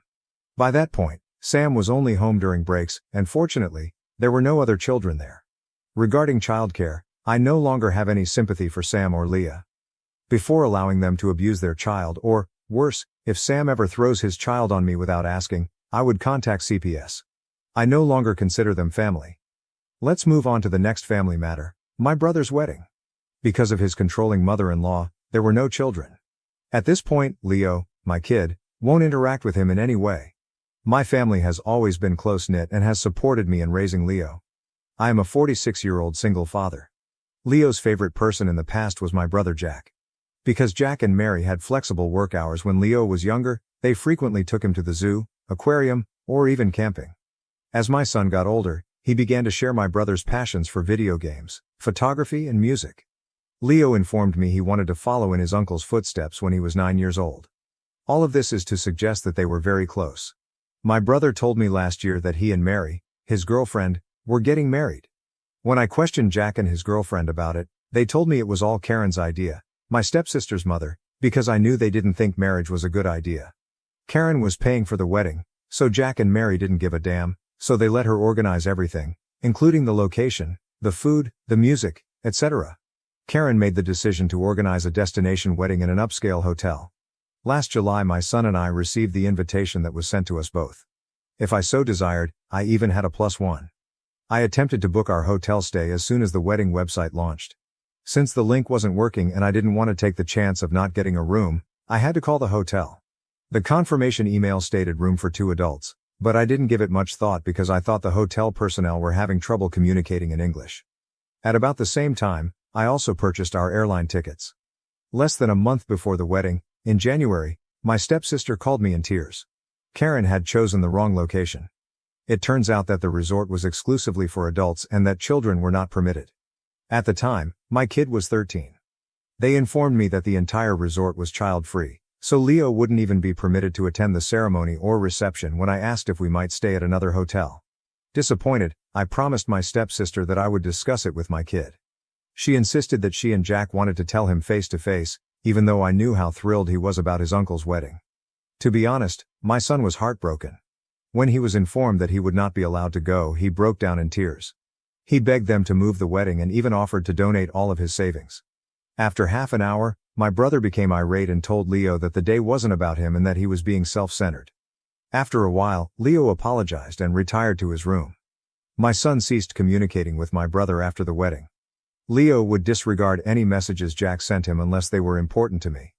For instance, he couldn't get through to me, so he would only respond if Jack asked him to tell me something. Leo would answer simple queries at family get-togethers, such as "Can you pass the salt?" or "Help grandma with the plates," but he would turn away from Jack and Mary if they attempted to strike up a conversation or inquire about school. To make up for the wedding, Jack and Mary promised to treat Leo to a memorable spring break getaway a month after the wedding. After turning down the invitation, my son informed me that he didn't want to accompany them. I knew he had always wanted to go there, so it was devastating, but he refused to back down. Leo had a similar incident on his birthday. After I told him that I was going to throw him a party, he urged me not to invite his aunt and uncle. He claimed that if they didn't want him on their special day, he didn't want them on his. I attempted to persuade him by reminding him that they were family and that they were sincerely sorry. When I informed my brother that he was not invited, he was devastated. But this past weekend at my mom's place, things reached a breaking point. The topic of Leo's plans for college came up. Leo told my mother that he was no longer interested in going to the same university as Jack and that he had decided to pursue another course of study. "Why would I want to be like your uncle?" my son said in response to my mother's statement that "I thought you wanted to be like your uncle." I stepped in and informed Leo that although he didn't need to be so impolite, the harm had already been done. After hearing what he had to say, my brother and stepsister quickly fled. My brother texted me last night to call me a jerk for letting Leo harbor resentment. He even implied that I wasn't doing anything to improve their connection by accusing me of being envious of it.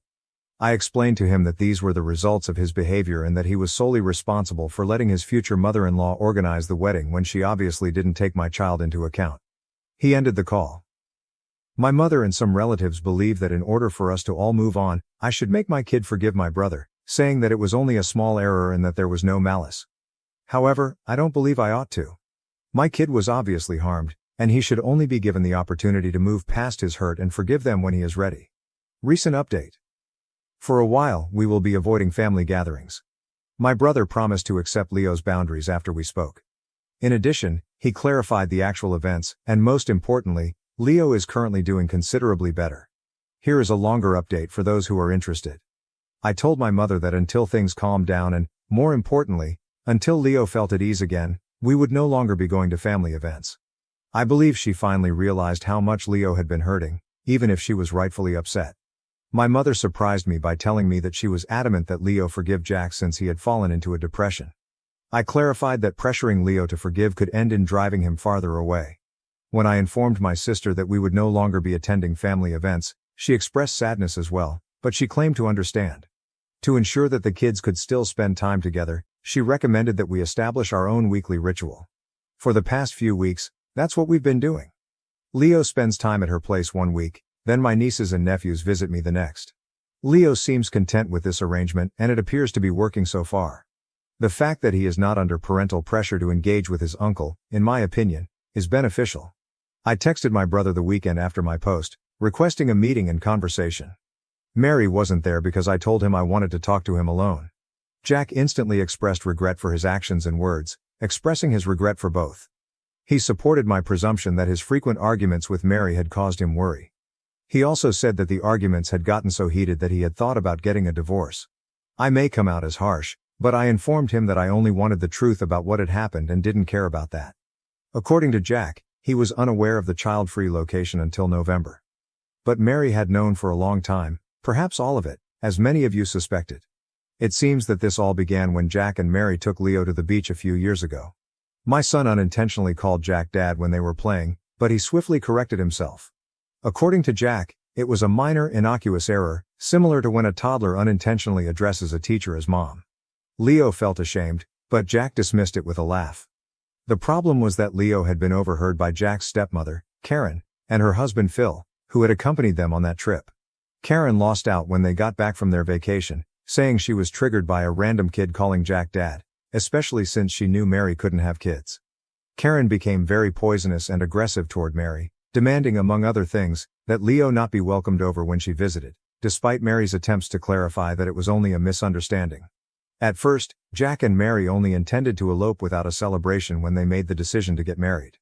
However, Mary was tricked by Karen into allowing her to organize the ideal wedding for her only daughter. Mary gave in because she wanted to maintain harmony and was worn out after years of emotional manipulation. Karen deliberately selected the child-free location and took control of the wedding preparations. Mary found out after the place was reserved, but Karen played the victim when she attempted to protest. According to Mary, she tried to work out a deal with the resort, requesting an exception so the kids could stay at a separate hotel and yet attend the ceremony and reception, but the manager was adamant about the rules. Mary became more and more nervous as the wedding date drew near, and in November she told Jack the truth. My brother claims that Mary's emotional outburst was caused by her mother's persistent bullying and manipulation. And she felt terrible for allowing things to come to this point. Jack informed me that rather than excluding Leo and my sister's kids from the wedding, he would have intervened and called it off if he had known sooner. Canceling was not an option though, as many individuals had already reserved their hotel rooms and flights by that point. Ultimately, I informed my brother that none of this justified their actions, particularly Mary's. A woman in her 40s was arguing with a child. When all Leo wanted to do was offer the $2,000 he had saved so he could attend Jack's special day, she screamed at him and called him selfish. I told Jack that he had disappointed Leo, who admired him and thought of him as a hero. Jack had demonstrated to Leo that Jack valued him more than he did. I also informed him that I would be going low contact myself and that I would continue to support Leo's decision to stop communicating with him. I told Jack that he had already apologized enough when he begged for another chance to apologize to Leo. He had no choice except to wait and see if my kid would ever accept his apology. Despite his seeming sadness, Jack assured me that he would honor our requests and give us some space and time. Regarding my son, I expressed regret for not advocating for him earlier and for making him attend weekly family meetings. I informed him that he was free to choose how he wanted to manage that aspect of the family in the future. Although he was hesitant to stop going, I assured him that I would always be there for him and that I wouldn't be offended by his choice. Leo recommended that we spend more time together, just the two of us, rather than attending weekly family events, which pleased me.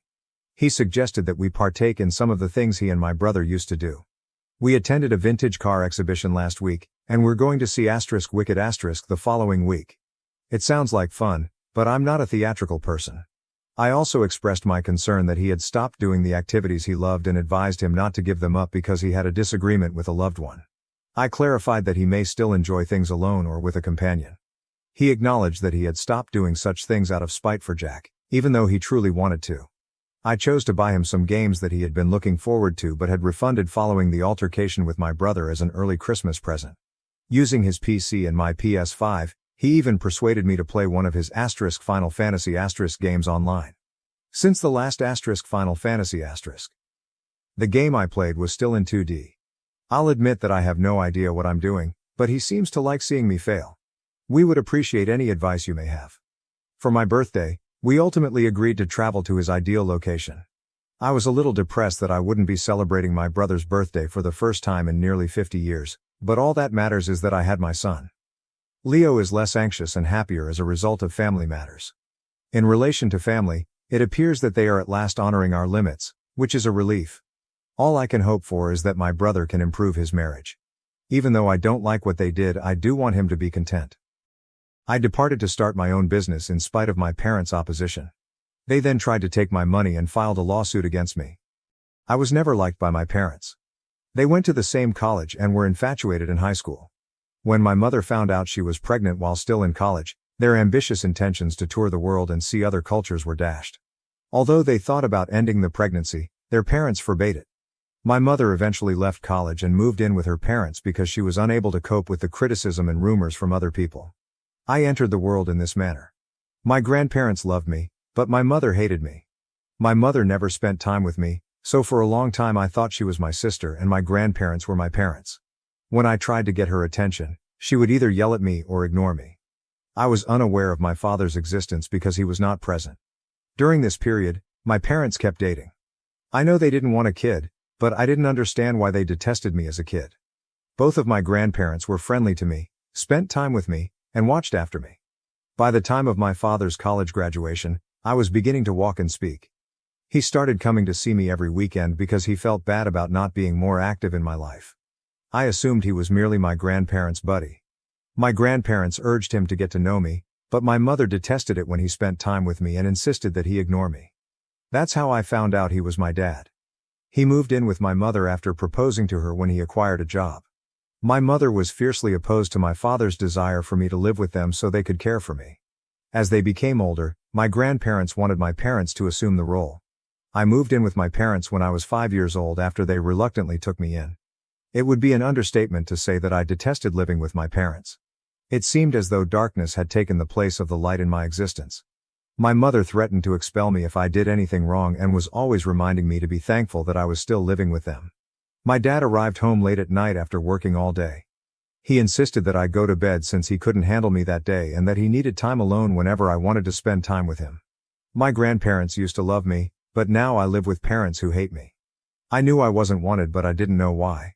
Unlike other children, I never received toys or treats from my parents. On occasion, I would arrive at school with unfinished assignments, and my instructor would call my mother to yell at me for being indolent and to accept responsibility.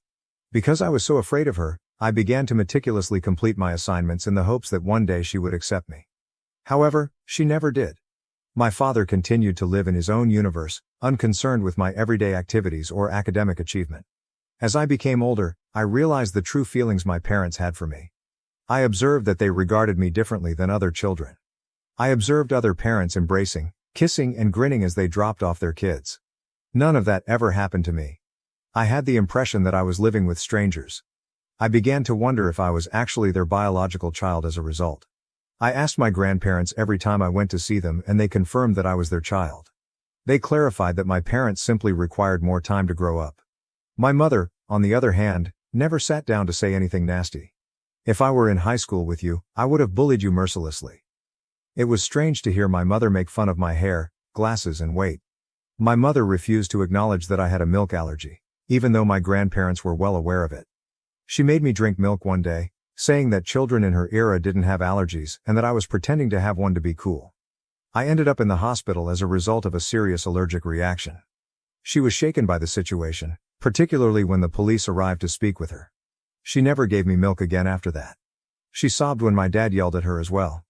My recuperation was filled with conversation as my grandparents hurried to the hospital to be with me. My parents' attitude toward me changed after this episode.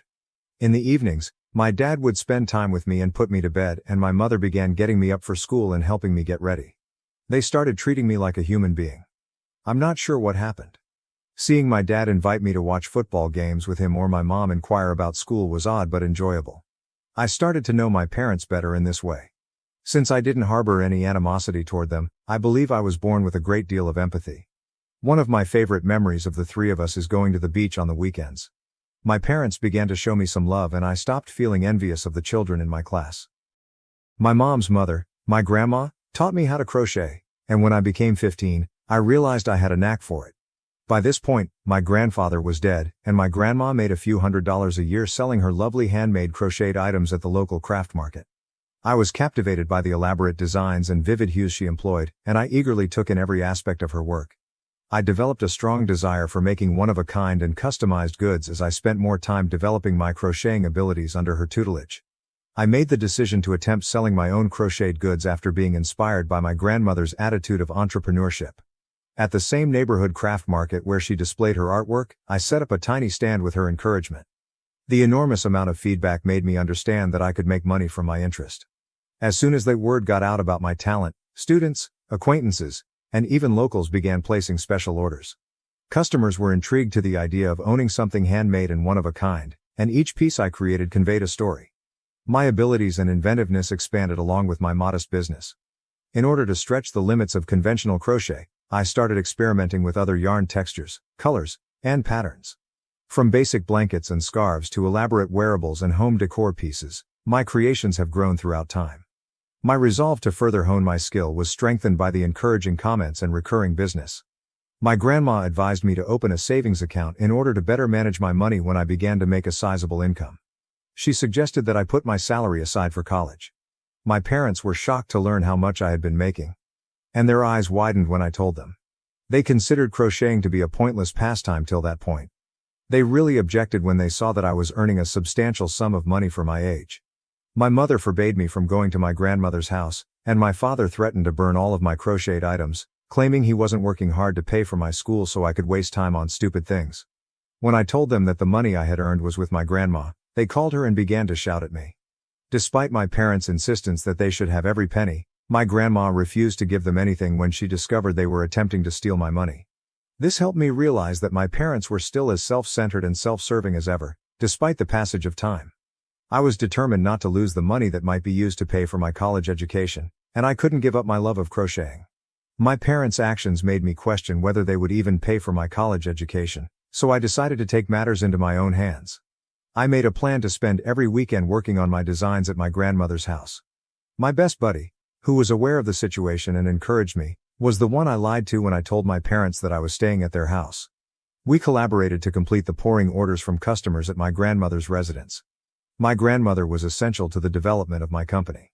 In order to reach a wider audience, I also embraced online channels like Facebook, Instagram, and TikTok. Social media has become an effective tool for interacting with other artists and exhibiting my work.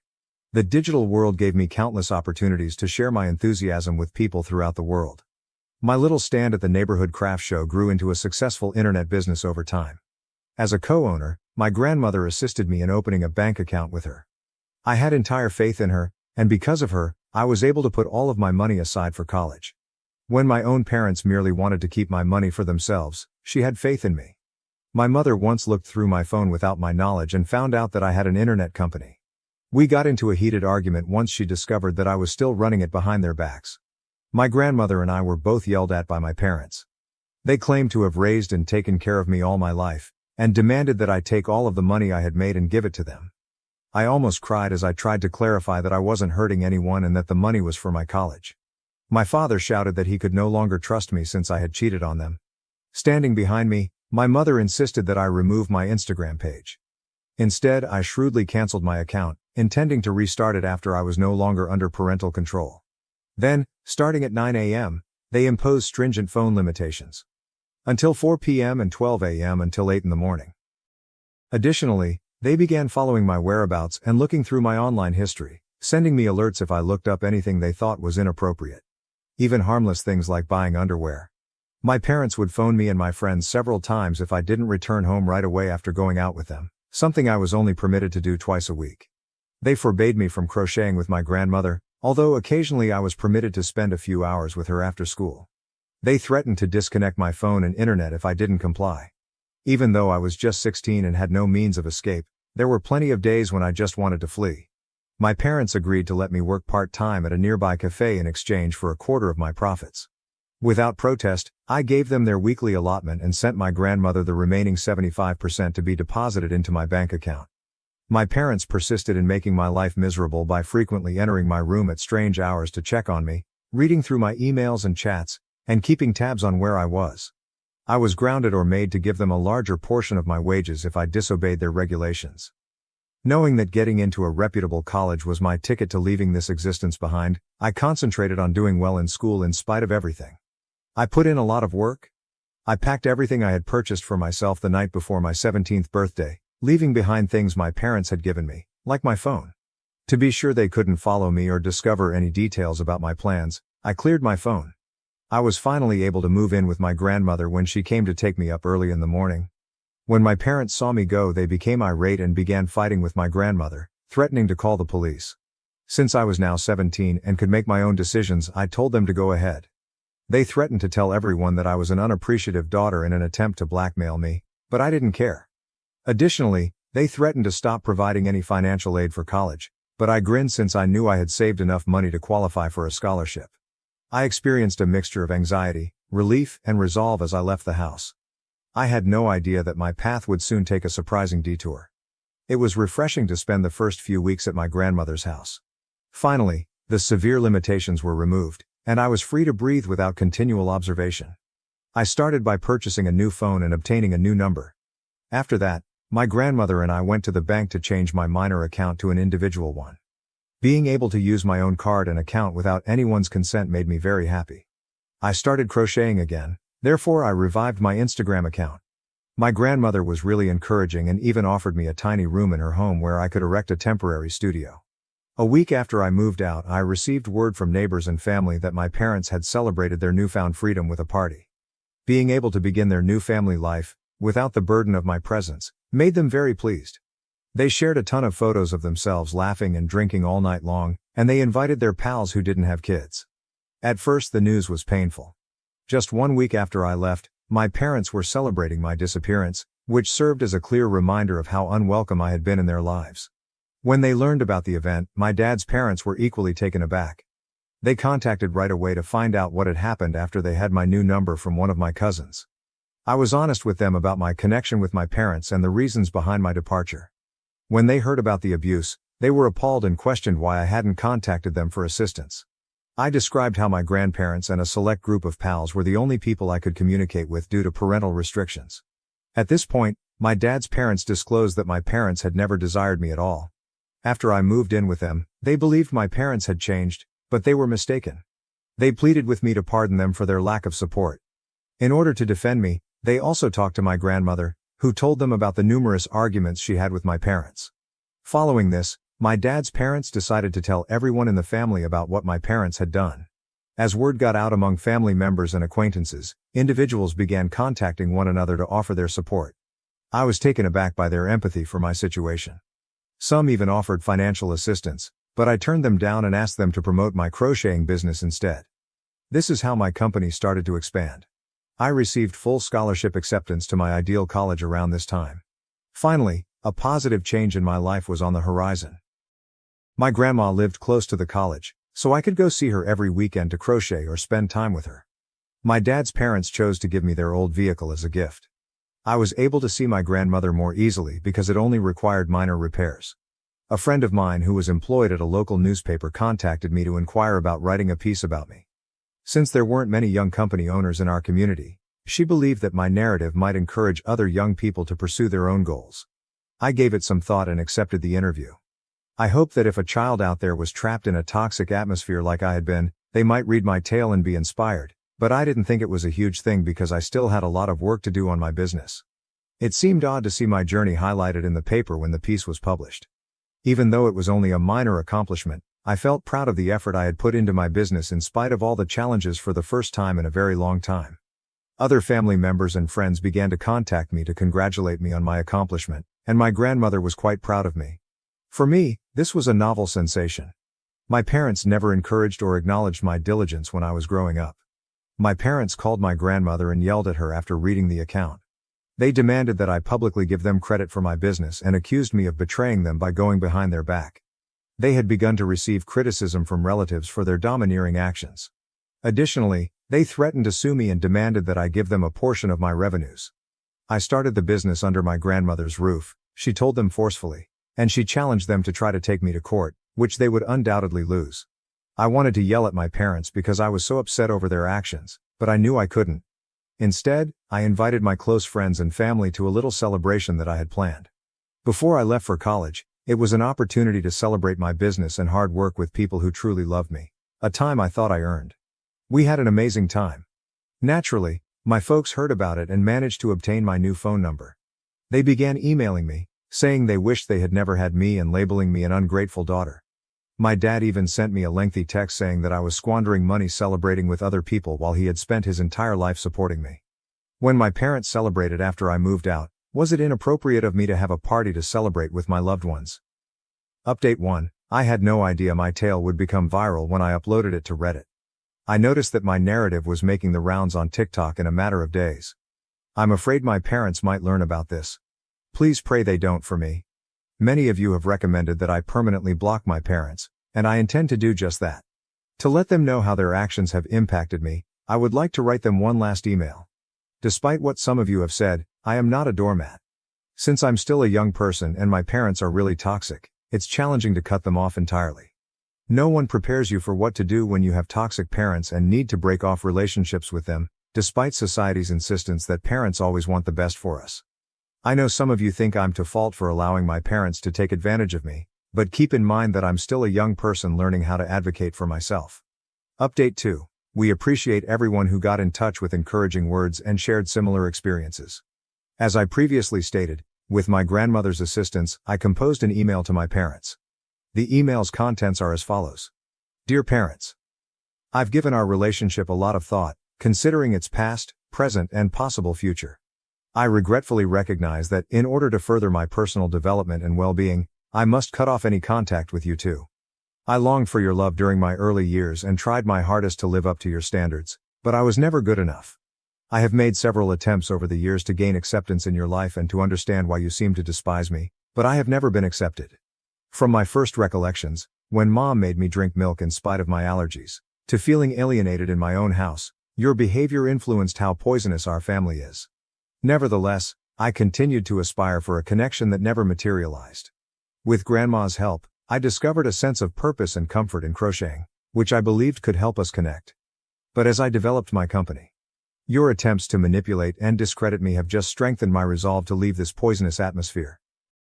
Your attempts to control my festivities, threaten legal action, and insist on taking a piece of my hard-earned money just serve to further expose how toxic you are to me. I want you to know that this choice is not meant to be hurtful or retaliatory.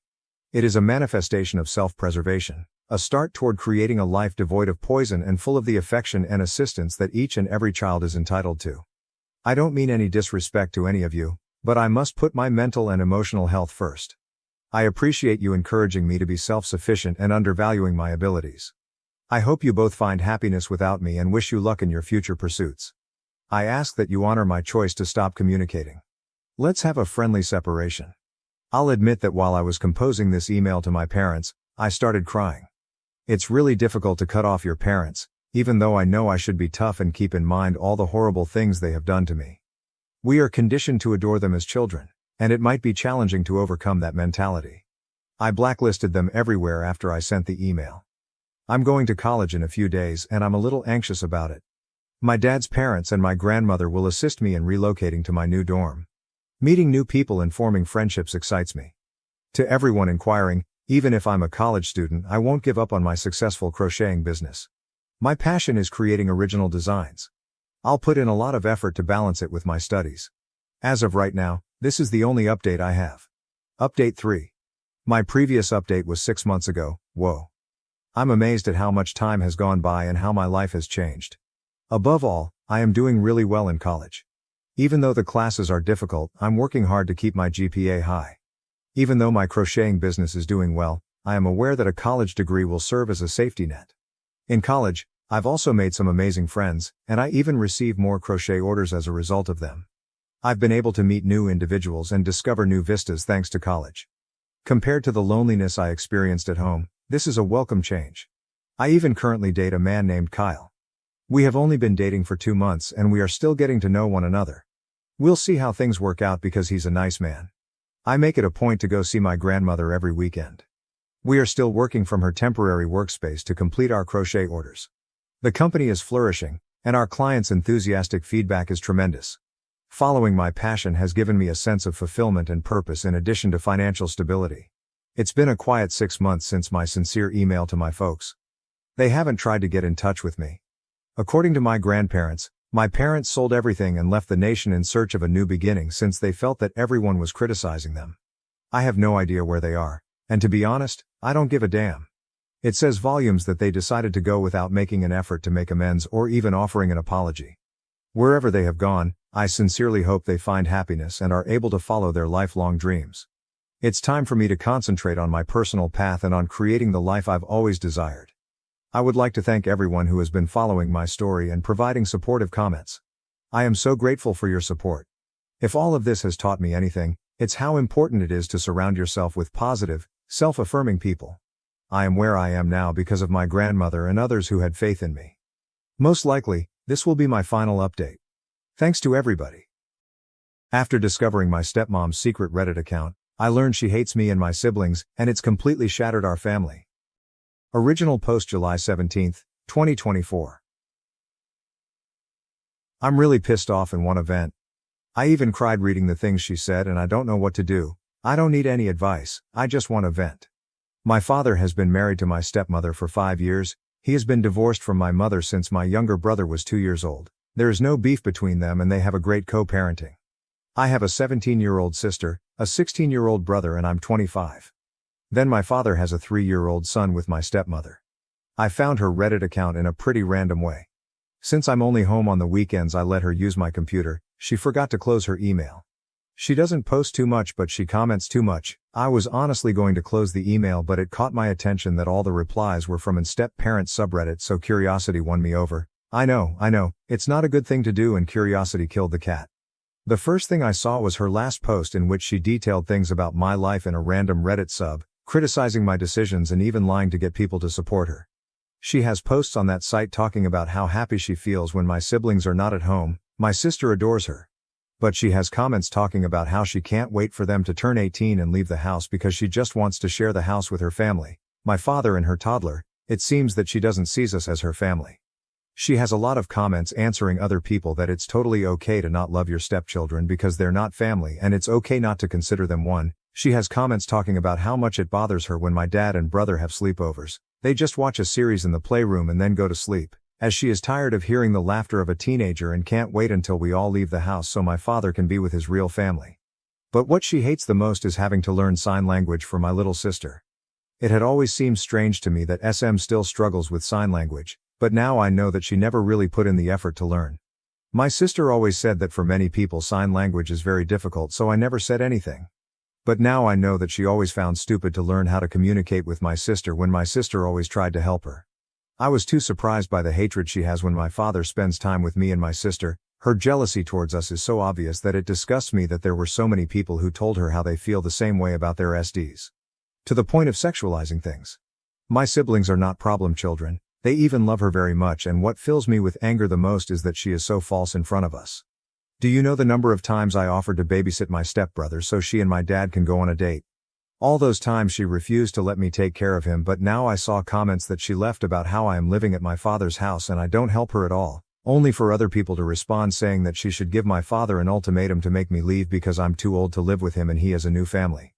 I cook my food, do my laundry, share a room with my sister, I help my father pay the bills while she doesn't, and only come home on the weekends because I'm doing a police academy ALSOR full week. I don't even care if I'm making too obvious who I am. It was my father who told me to move back with him so that when I come back from the academy on Friday nights it will be a shorter trip.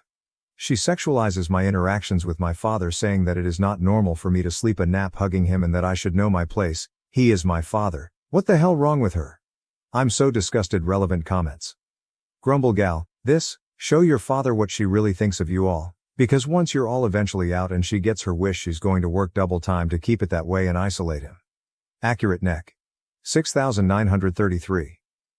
You won't get any inheritance. She will make sure of it. OOP, I don't think my father has anything to inherit to us. We all lose in that OOP on why she is in the police academy. OP, I live in a third world country. Half of my colleagues are women in vulnerable situations.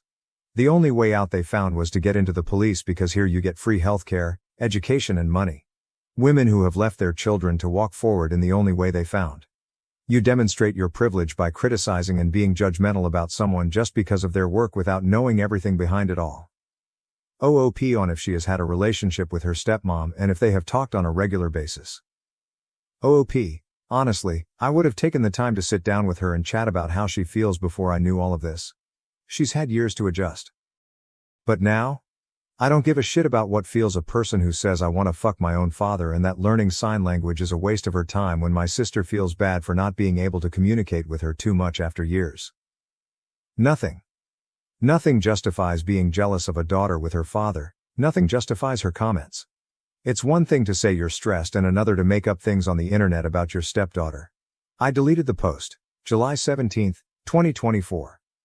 Hi, I decided to delete the post because for now I can't tell anyone what happened because I'll basically be locked up in the academy until Friday morning. In fact, I shouldn't even be using my cell phone now. Someone with too much free time shared the situation in that sub of step parents to warn my SM. I have screenshots of everything, including a video showing that it is her email and showing the comments. If she sees that post, what will she do? Delete the account? I already have the proof. But I don't want my siblings to find out before I tell them, and I know that those types of posts usually end up in those TikTok that re-upload posts without permission, so I prefer to delete the post so that it doesn't stand out even more. Although my siblings don't use Reddit or that kind of content. I'm going to post again in that sub when I talk about everything with my family, so I hope Redditors know how to keep the secret of the post for now. I know they won't, hahaha. Being a stepmom is hard. Yes, one thing is feeling that you're having a hard time and another totally different thing is making a post saying that you hate it when your stepdaughter is around her father because you think she's going to *CK him, TF. It is not the same to say being a step-parent is stressful, than to say honestly learning SL is unnecessary. BC when the girl turns 18 I will not see her again. It is a waste of time since she can read lips. Also some people complained about me hugging my dad. I also take a nap hugging my mother or my siblings. I'm sorry for having a family that loves me and are not perverts who see a hug as something sexual. Probably next week I will be able to maybe give an update. The academy keeps me working almost all day. Comments elegant _crab _7500. Oh honey, my heart breaks for you. You do though, sound very mature and responsible. I have helped my sister raise my niece who is now 23 and is totally alienated from her dad, who left my sister for his now wife when my niece was only 10 months old. And step-family because her stepmom is much like yours but has done far worse things but then in a narcissistic way blamed it on my sister and I. My niece acts very tough and nonchalant about it, but a good few months ago, we were watching Hope Floats, and she just burst into tears sobbing, "Why doesn't Dad love me? What did I do wrong?" There is no perfect outcome for this sadly, but I do feel that she needs to know that you know, and so do your mom and siblings. If possible, do it in a calm factual way that protects your integrity. From my experience, do not respond and/or mirror or act like her. Always maintain your dignity and equilibrium in spite of what people here might say. Always maintain the upper hand.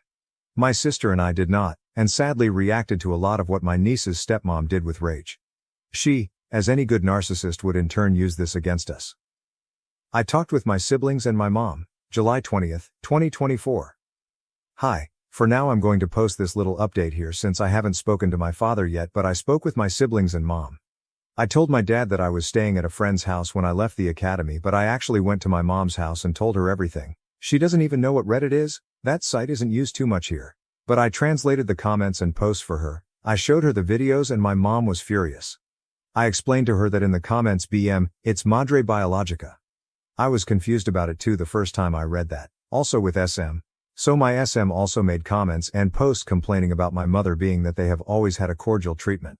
But still my SM was lying, saying that my mother was troublesome. No one in the comments said anything. Everyone supported her and they recommended that she should move far away with her legal family. Far away from the problematic BM and kids. First we told my brother, who was also upset and said that she was a fake, but that he has seen her ignore my sister and pretend that she does not see or hear her a lot of times. He explained that like me it also seems strange to him that SM has not yet learned sign language. My siblings spend a lot of time at my father's house. Just like English or Spanish, sign language is much easier to learn if you live with someone who uses it every day, therefore it is strange that SM doesn't use it. He said that even my father has offered to pay for her classes, but she says she doesn't have time. We asked him if he noticed any other behavior of that kind, and he said that SM doesn't let him take care of our younger brother, which she also does with me, but curiously she does let our sister take care of him, so I don't understand that. Other than that, she's never treated him badly or anything like that. At the time of telling my sister she was the most hurt, she cried, especially because of SM's comments towards me, calling me a whore. It's kind of ironic how the comments towards her affected me and the comments towards me affected her, haha.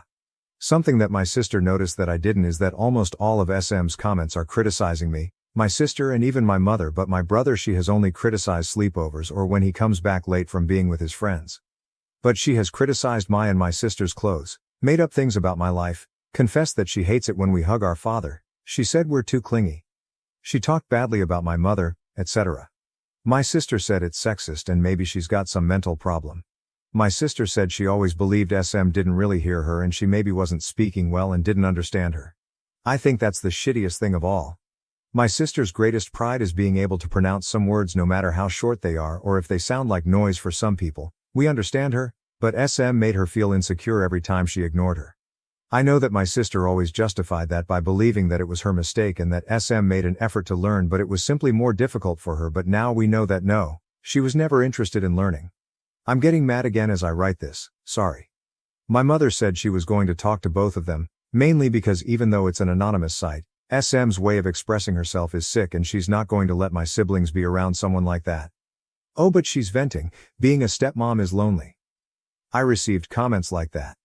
It's not the same to say I feel lonely and I feel stressed, than to say my stepdaughter behaves like a slut, just because me and my minor sister uses a bikini for the pool. Her account is old, she's been leaving comments like that for years. With lies, with complaints we never heard before, it's just messed up. We arranged that we're going to tell our father all together and show him everything, so we're probably going to tell him tomorrow because I need to leave for the academy on Monday. My SM account has not been deleted. It's crazy how she makes things up to get approval from strangers. At this point I don't even know if she's crazy or a mythomaniac. I would like to go back to her email since the password is saved, but I don't know if she will receive a notification of that because this time I closed the account. Update, July 22nd, 2024. We talked to my father over the weekend. For now he is staying at my mother's house. It is a complicated situation since in the middle of everything is my half-sibling too. During the weekend I went to my father's house and the first thing I did was tell my stepmom separately that I've seen her Reddit account and I'm going to talk about it with my dad. She told me that I can't condemn her for something she uses as an intimate diary, but I told her that this is not a diary, it is a social network where she makes her problems and lies public. If someone other than me discovered her account, then what was going to happen? Were they going to believe all the things she invented? If her identity was revealed on that account by someone else, I would have too many problems and could even be kicked out of the academy. Again, there's a big difference between saying I'm stressed and, my stepdaughters behave like sluts around their father. I simply told her that my mother and sister also know it and would come to talk about it too. She for obvious reasons just went to lock herself in her room, not wanting to talk with me. Once we talked to my father, I showed him most of the posts and comments. There were so many crazy comments that I think it would take me too long to read them all because they were just so long too. She's that kind of people who comments the bio of their lives in the posts of other people. My father got angry. My SM never expressed having a single problem with us like that. The situation would be different if we knew what she thinks about us. My father went to look for my SM, who refused to talk about it and was mostly angry with me for violating her privacy. My father told her that she's insane for thinking that my sister and I sexually provoked him, that he can't believe the way she talks about my sister and the happiness she expresses every time my sister goes to the hospital and is not home. How she expresses to be counting the days until my sibling stops going to the house forever. My father told her that she knew that he is a father and that he would never leave us aside. She made her decision, and even so, instead of talking about her problems, she decided to create an account to play at being a victim. She said she needs a place to vent, but he told her that venting is not the same as telling lies. Venting is not the same as hating your stepdaughters and talking horrible things about them, and she could have spoken about it and not just lied. They argued a lot, but it didn't get anywhere because she kept defending herself, and my father only told her that it was over. My mother told my father that she is not going to let my sister and brother be around a woman who is clearly mentally unstable because no normal person thinks like that. After arguing too much and even trying to make SM understand that what she did is wrong, she just justified herself all the time. My father went with us and told her that he is going to come back just to see my brother every day, but that he no longer trusts her and never saw that side of her. She lied for so many years. Nothing really went as I expected. I think I at least hoped that she could apologize, but I think she doesn't even think that what she did is wrong. In her mind, everything was totally justified because being a stepmother is difficult, but nothing justifies her being so cruel and poisonous. But yeah, that's what happened. I think it's hurtful to know that someone can hide that much darkness inside. I wasn't too close with her, but I liked her, to the point of sharing my clothes and things with her, so I also feel sad about it. Mostly for my dad. Me gustaría simplemente decir que ella está demente, pero creo que eso daría espacio a justificar su comportamiento. Ella simplemente es una víbora de dos cabezas. Editor's note. Translation. I would like to just say that she is insane, but I think that would give room to justify her behavior. She is simply a two-headed viper. Relevant comments. Not so religious now. Is her account still up, or did she delete everything? She's absolutely insane and a narcissist if she can't see that what she did was wrong. I hope it all works out for you guys. Stay strong. OOP. The last time I looked, it was still there. I have her email password saved on my computer, so if she doesn't delete it, I'll tell my sister to do it for me. Some people told me that they have recognized some of her comments, so yes, I will delete the account if she doesn't de-kill the messenger one. Wow, just wow. You think you know someone and then 1 second, bam, I am so sorry you and your family are dealing with this. SM is off her rocker. Does she need constant attention and approval? She needs therapy and most likely the whole family, because this is a traumatic event and major trust issues are now forming. Stay well, stay strong. OP, new updates. Little tiny update. August 25th, 2024, 1 month later. Hello. It's been a while and I honestly forgot to make an update. Not many things have happened, but I just want to update for people who were worried. My younger brother has been visiting us. Our father still lives at my mother's house. Luckily, my stepmom lets my dad bring him home some days of the week and on weekends. I deleted her account weeks ago. She didn't tell me anything about it or if she saw any TikTok or post about this. Maybe now she's afraid to use Reddit or something like that. I only deleted the posts, but there were too many comments and I honestly didn't want to waste my time deleting them one by one. I'm not sure if comments are automatically deleted with the account as well. I'm not going to talk too much about her and my father's relationship, but she continues to deny that she did anything wrong and has a very misogynistic way of thinking about women, and apparently she does not intend to change her way of thinking. It's too crazy how now we know her dark side, but at the same time she's still her with my little brother and even my father. My father is separated from her for now because he doesn't have money to pay for the divorce. She said that if they come back together she will not let me enter her house after what I did, so my father decided to stop trying with her. I have no idea what legal arrangement they have on the house or what will happen when they divorce, but I guess my father is going to leave the house to her and he's going to find another place to rent in order for my younger brother to suffer as little stress as possible from a separation. For a toddler, moving is a lot of anxiety, so it's better for him to stay comfortable in his place. I wouldn't have any problem with that, and neither would my siblings. I prefer my brother to have a home and suffer as little as possible from the separation. So yes, that has happened. I'm surprised that a month has passed. I feel like it's been 7 years, but these kinds of serious processes last month, so nothing interesting or anything like that has happened. For now, I'm glad my little brother can be with us. Update 2, October 5th, 2024, 1.5 months later. Hello, it's been a while since I last posted here. I just wanted to give one last update before leaving this for a few months, since things like divorces take a lot of time and long processes, much more so when minors are involved. If my father and SM agree on everything, the divorce process can be finished in 3 months, but if not, it can last up to a year. It all depends on them. This will probably be a pretty boring update, but I want to reassure people who are worried about me and my siblings. My father has screenshots of everything, even the video of me entering her stepmom account from her email on my computer. I don't think it will do much good during divorce since internet laws are a gray area here, but it's always better for him to have that just in case. Needless to say, SM will be in maybe 3 months, if everything goes well, officially only my little brother's mother and no more my SM. Luckily she lets my little brother come to my mother's house and spend time with my father and us as always. He comes almost every day of the week. My father is going to leave the house to her so that the divorce will be the least stressful for my brother. At one point my father wanted to ask her to let me stay there on the weekends when I come back from the academy, but I told him not to do that. Honestly, I'm afraid to wake up and find her on the end of the bed looking at me like misery. I don't want to share a house with her at all. The only and last time I had a conversation with SM again, I asked her if she wasn't ashamed of anything and she totally ignored me. I think the most affected by this was my sister, who feels she has suffered discrimination from our stepmother, and I honestly believe her.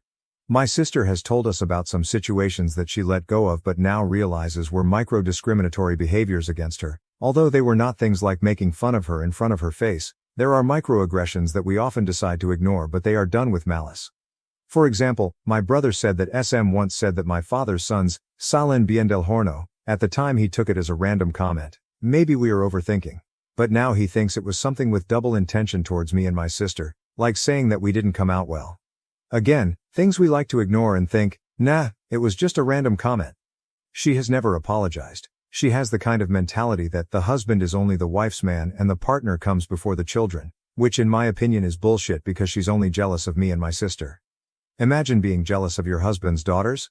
SM strongly believes that she didn't do anything wrong except not to have written that in a secret diary. At least she now admits that. Maybe in 10 years she will realize everything else. My father, for obvious reasons, has gotten tired of trying to talk to her in a mature way, so they are going to divorce, and I guess she expected it because she didn't make any fuss nor anything like that. Divorces are a long and expensive process, so for now my parents, and SM too, at least she's a good mother to her own son, are focusing on not letting my younger brother feel those chaotic vibes, and my parents are taking care to not let my sister feel too bad either. They will go for joint custody since my father could not take care of my little brother 24/7 because of his work, and anyway they would not give him to him since he does not have a house or all the things that the courts ask for. I think the least affected by all this is my other brother, who is in dad, she's a bitch. Just find another girlfriend mode, but I guess that's how teenagers are. Anyway, there were people who found some of the posts or even comments which surprised me, lol. I've also been getting harassment from people from that sub, but know that I've already deleted the account. Congratulations to those who found the account. After my wife passed away, my sister-in-law tried to take my children. She called CPS on me, but the judge's decision left her completely shocked. I, 29M, lost my wife, Mia, 31F, in a horrific vehicle accident 6 months ago. We have twin sons, Ethan and Noah, 7M, and their transition to life without their mother has been extremely challenging. Mia and I met in high school. She was a senior and I was a sophomore. It was not love at first sight or anything dramatic like that. We were lab partners in AP biology, and at first we couldn't stand one another. Mia believed I was a slacker because I was often joking around, and I thought she was stressed because she was obsessed with obtaining perfect grades. However, as we worked together during the semester, things changed. I could see Mia was passionate about science, and her eyes lit up when she talked about her ambitions to work in technology. She recognized that, despite my joker demeanor, I was actually quite excellent at biology and cared about succeeding. We began hanging out outside of class, studying together, and those study sessions evolved into date nights. When Mia left for college, everyone assumed we wouldn't last. They believed high school relationships couldn't survive long distance, but we proved them wrong. We talked every day, saw each other as frequently as possible, and when I graduated 2 years later, I chose a college near her so we could finally be together again. We married just after I finished college. There was a little ceremony in Mia's parents' backyard. Mia's sister, Jen, 35F, served as maid of honor, and my best college mate was the best man. Mia's parents, John, 62M, and Linda, 60F, were overjoyed. They had always regarded me as a son, and now it was official. We had the boys a year later. It wasn't planned, and we were both shocked to learn Mia was pregnant, and much more so when we discovered she was carrying twins. However, the moment Ethan and Noah were born, they became our entire universe. Mia was always the ambitious one. She secured a position as a software engineer at a major technology business right out of college and swiftly rose through the ranks. I had studied education with the intention of becoming a teacher, but when the boys were born, we felt it would be more practical for me to stay at home with them. Mia's pay was more than adequate to sustain us, and childcare for twins would have consumed the majority of my potential teaching compensation anyhow. I like being a stay-at-home dad. I got to see all of the boys' firsts. First steps, first words, and first day of school. Mia would come home every evening, eager to hear about their day, and weekends were always spent with the family. We lived a lovely, happy life. Then 6 months ago everything shifted. Mia was heading home after a late night at work. It had been pouring, the roads were slick, and a drunk driver had run a red light and damaged her vehicle. She was killed on impact. In a moment, our lovely little world was shattered. The first several weeks following Mia's death were a fog. I was in shock, going through the rituals of preparing the funeral and caring for the boys without fully absorbing what had happened. Jen and Mia's parents were quite helpful throughout that time. They essentially moved in, preparing meals, assisting with the boys, and taking phone calls from well-wishers. However, as the weeks passed into months, I began to feel suffocated. Jen, in particular, appeared reluctant to leave. She'd come over every day, frequently staying until late in the evening. At first, I was appreciative for the assistance. She'd cook meals, help with the boys' homework, and even begin teaching them how to play the piano, which Mia had always wanted to do but never had the time for. Jen's behavior did, however, become more controlling and judgmental over time. She began making comments about my parenting. She'd say things like, "Mia would have done it this way," or "the boys need a woman's touch." It hurt, but I brushed it off, believing she was also grieving. She then proceeded to criticize my job search efforts. With Mia gone, I needed to start earning money to support the boys, but if I mentioned a job application or an interview, Jen would reply, "You should be focusing on the boys, not your career." Or, "Mia wouldn't want you to put the boys in daycare." I tried to explain that I had no choice. Our funds would not last forever, and while Mia had life insurance, I preferred to save that money for the boys' future. But Jen would not listen. She insisted that she and her husband, Mark, 37M, could help out financially if necessary. Jen arrived unannounced with a bundle of documents last week, escalating the situation. She sat me down at the kitchen table, where Mia and I had spent countless evenings discussing our future, and informed me that she thought it would be best if she became the boys' legal guardian. I was stunned. Jen went on to say that she and Mark could create a more stable home situation for the boys, who needed a mother role. She discussed how they had a larger house and a better school district, how Mark's position as a lawyer meant they were financially stable, and how she could remain at home full-time with the boys, just as I had done. I listened in disbelief as Jen explained her idea. She assured me that I could still see the boys whenever I wanted, and that this was not about taking them away from me, but about doing what was best for them. She even proposed that I move in with them, at least temporarily, to aid with the transition. When I finally found my voice, I told her, no, absolutely not. These were my children and Mia's children. We raised kids together and planned their futures together. I was fully capable of raising children on my own. Jen did not take my refusal well. She started ranting, accusing me of being selfish and not thinking about what was best for the boys. She brought up every minor error I'd made in the previous 6 months, such as forgetting to pack Ethan's lunch for a school trip or Noah receiving a low mark because I didn't assist him study for an exam. She had the audacity to suggest that Mia would be disappointed in me. That was the final straw. I lost my temper and ordered Jen to leave. I told her she was no longer welcome in our home unless she respected my status as the boy's father. She departed in tears, and I assumed that was the end of it. Yesterday, I received a call from Child Protective Services. They informed me that someone had expressed concern about my abilities to care for the boys. They didn't say who created the report, but I knew it had to be Jen. I am enraged and afraid. A CPS worker is due to investigate our home next week. I contacted John and Linda to explain what had happened, hoping they could persuade Jen. Instead, they agreed with her. They believe I am being unreasonable and should consider Jen's offer for the benefit of the boys. They even propose that I live with them and allow them help raise the children. I feel like I'm under attack from all sides. These people claim to love my boys, but they are attempting to destroy the only stable thing the twins have left, their bond with me. I'm doing my best to balance everything, and while I've made mistakes, I adore my sons more than anything in the world. Last night, after I put the boys to bed, I sat in Mia's former home office, surrounded by her belongings. Her degrees on the wall, family photos on the desk, and even her favorite coffee mug, which was right where she left it the morning before. I broke down and cried for the first time in months. I miss her so badly. I miss her counsel, her laugh, and the way she could always relax me when I was stressed. I'm not sure how to do this without her, but I need to figure it out for Ethan and Noah. They have already lost their mother. I can't let them lose their father either. I do not know what to do. Should I concede to avoid a messy legal battle? Should I lose relations with Mia's family entirely? How can I safeguard my rights as a father while simultaneously doing what is best for my boys? Update 1. It's been a month since my previous post, and a lot has changed. First and foremost, I'd like to express my gratitude for everyone's kind remarks and advice. Your remarks helped me gain perspective and find the courage to speak up for myself and my sons. The CPS visit was 2 weeks ago and it went better than expected. Sarah, the social worker, was both compassionate and professional. She arrived early in the morning, right as I was preparing the boys for school. I was nervous, but I tried to appear normal for Ethan and Noah's sake. Sarah observed our morning routine, me making breakfast, well, pouring cereal, but hey, it was a healthy brand. Assisting the boys in packing their backpacks, and double-checking that Ethan had his inhaler. She appeared impressed by how well the boys behaved and how easily everything went. Sarah inspected our home after I dropped the boys off at school. I'll admit that it wasn't spotless. There were some dishes in the sink from the night before and toys scattered throughout the living room, but it was clean where it counted. No safety concerns, plenty of food in the fridge and clean clothes in the boys' wardrobes. I showed Sarah the boys' room, which still contains some of Mia's touches. She had created a woodland painting on one wall when the boys were toddlers.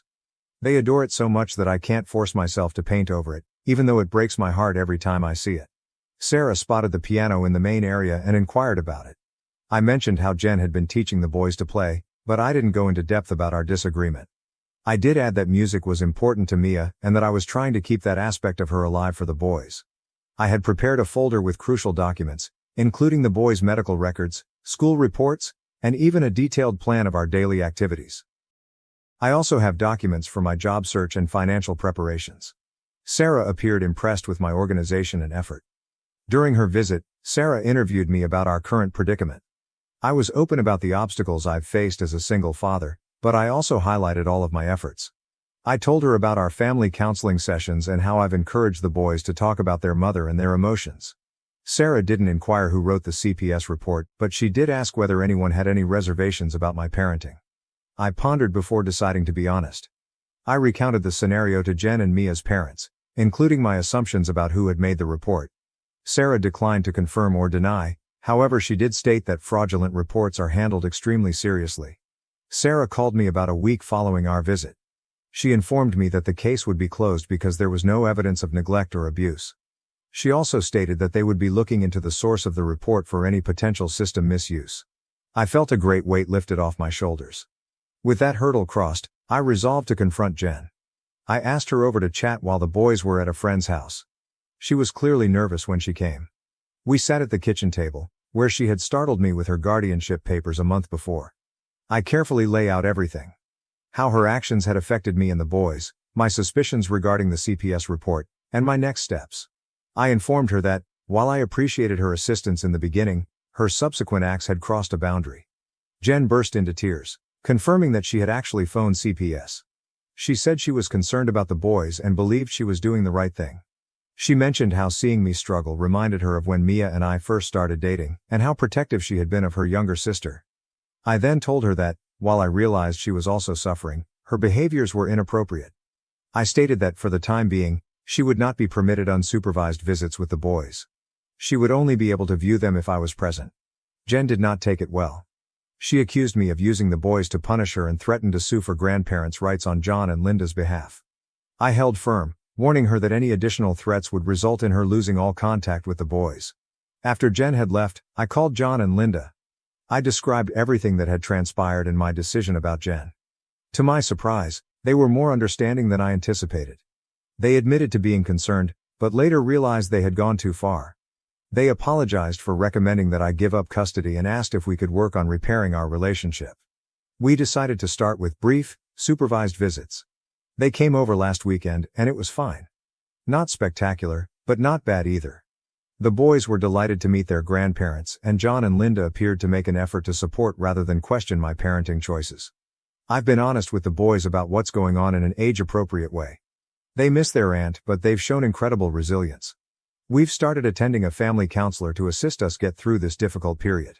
Noah confessed during our previous session that he sometimes feels upset at Mia for leaving us.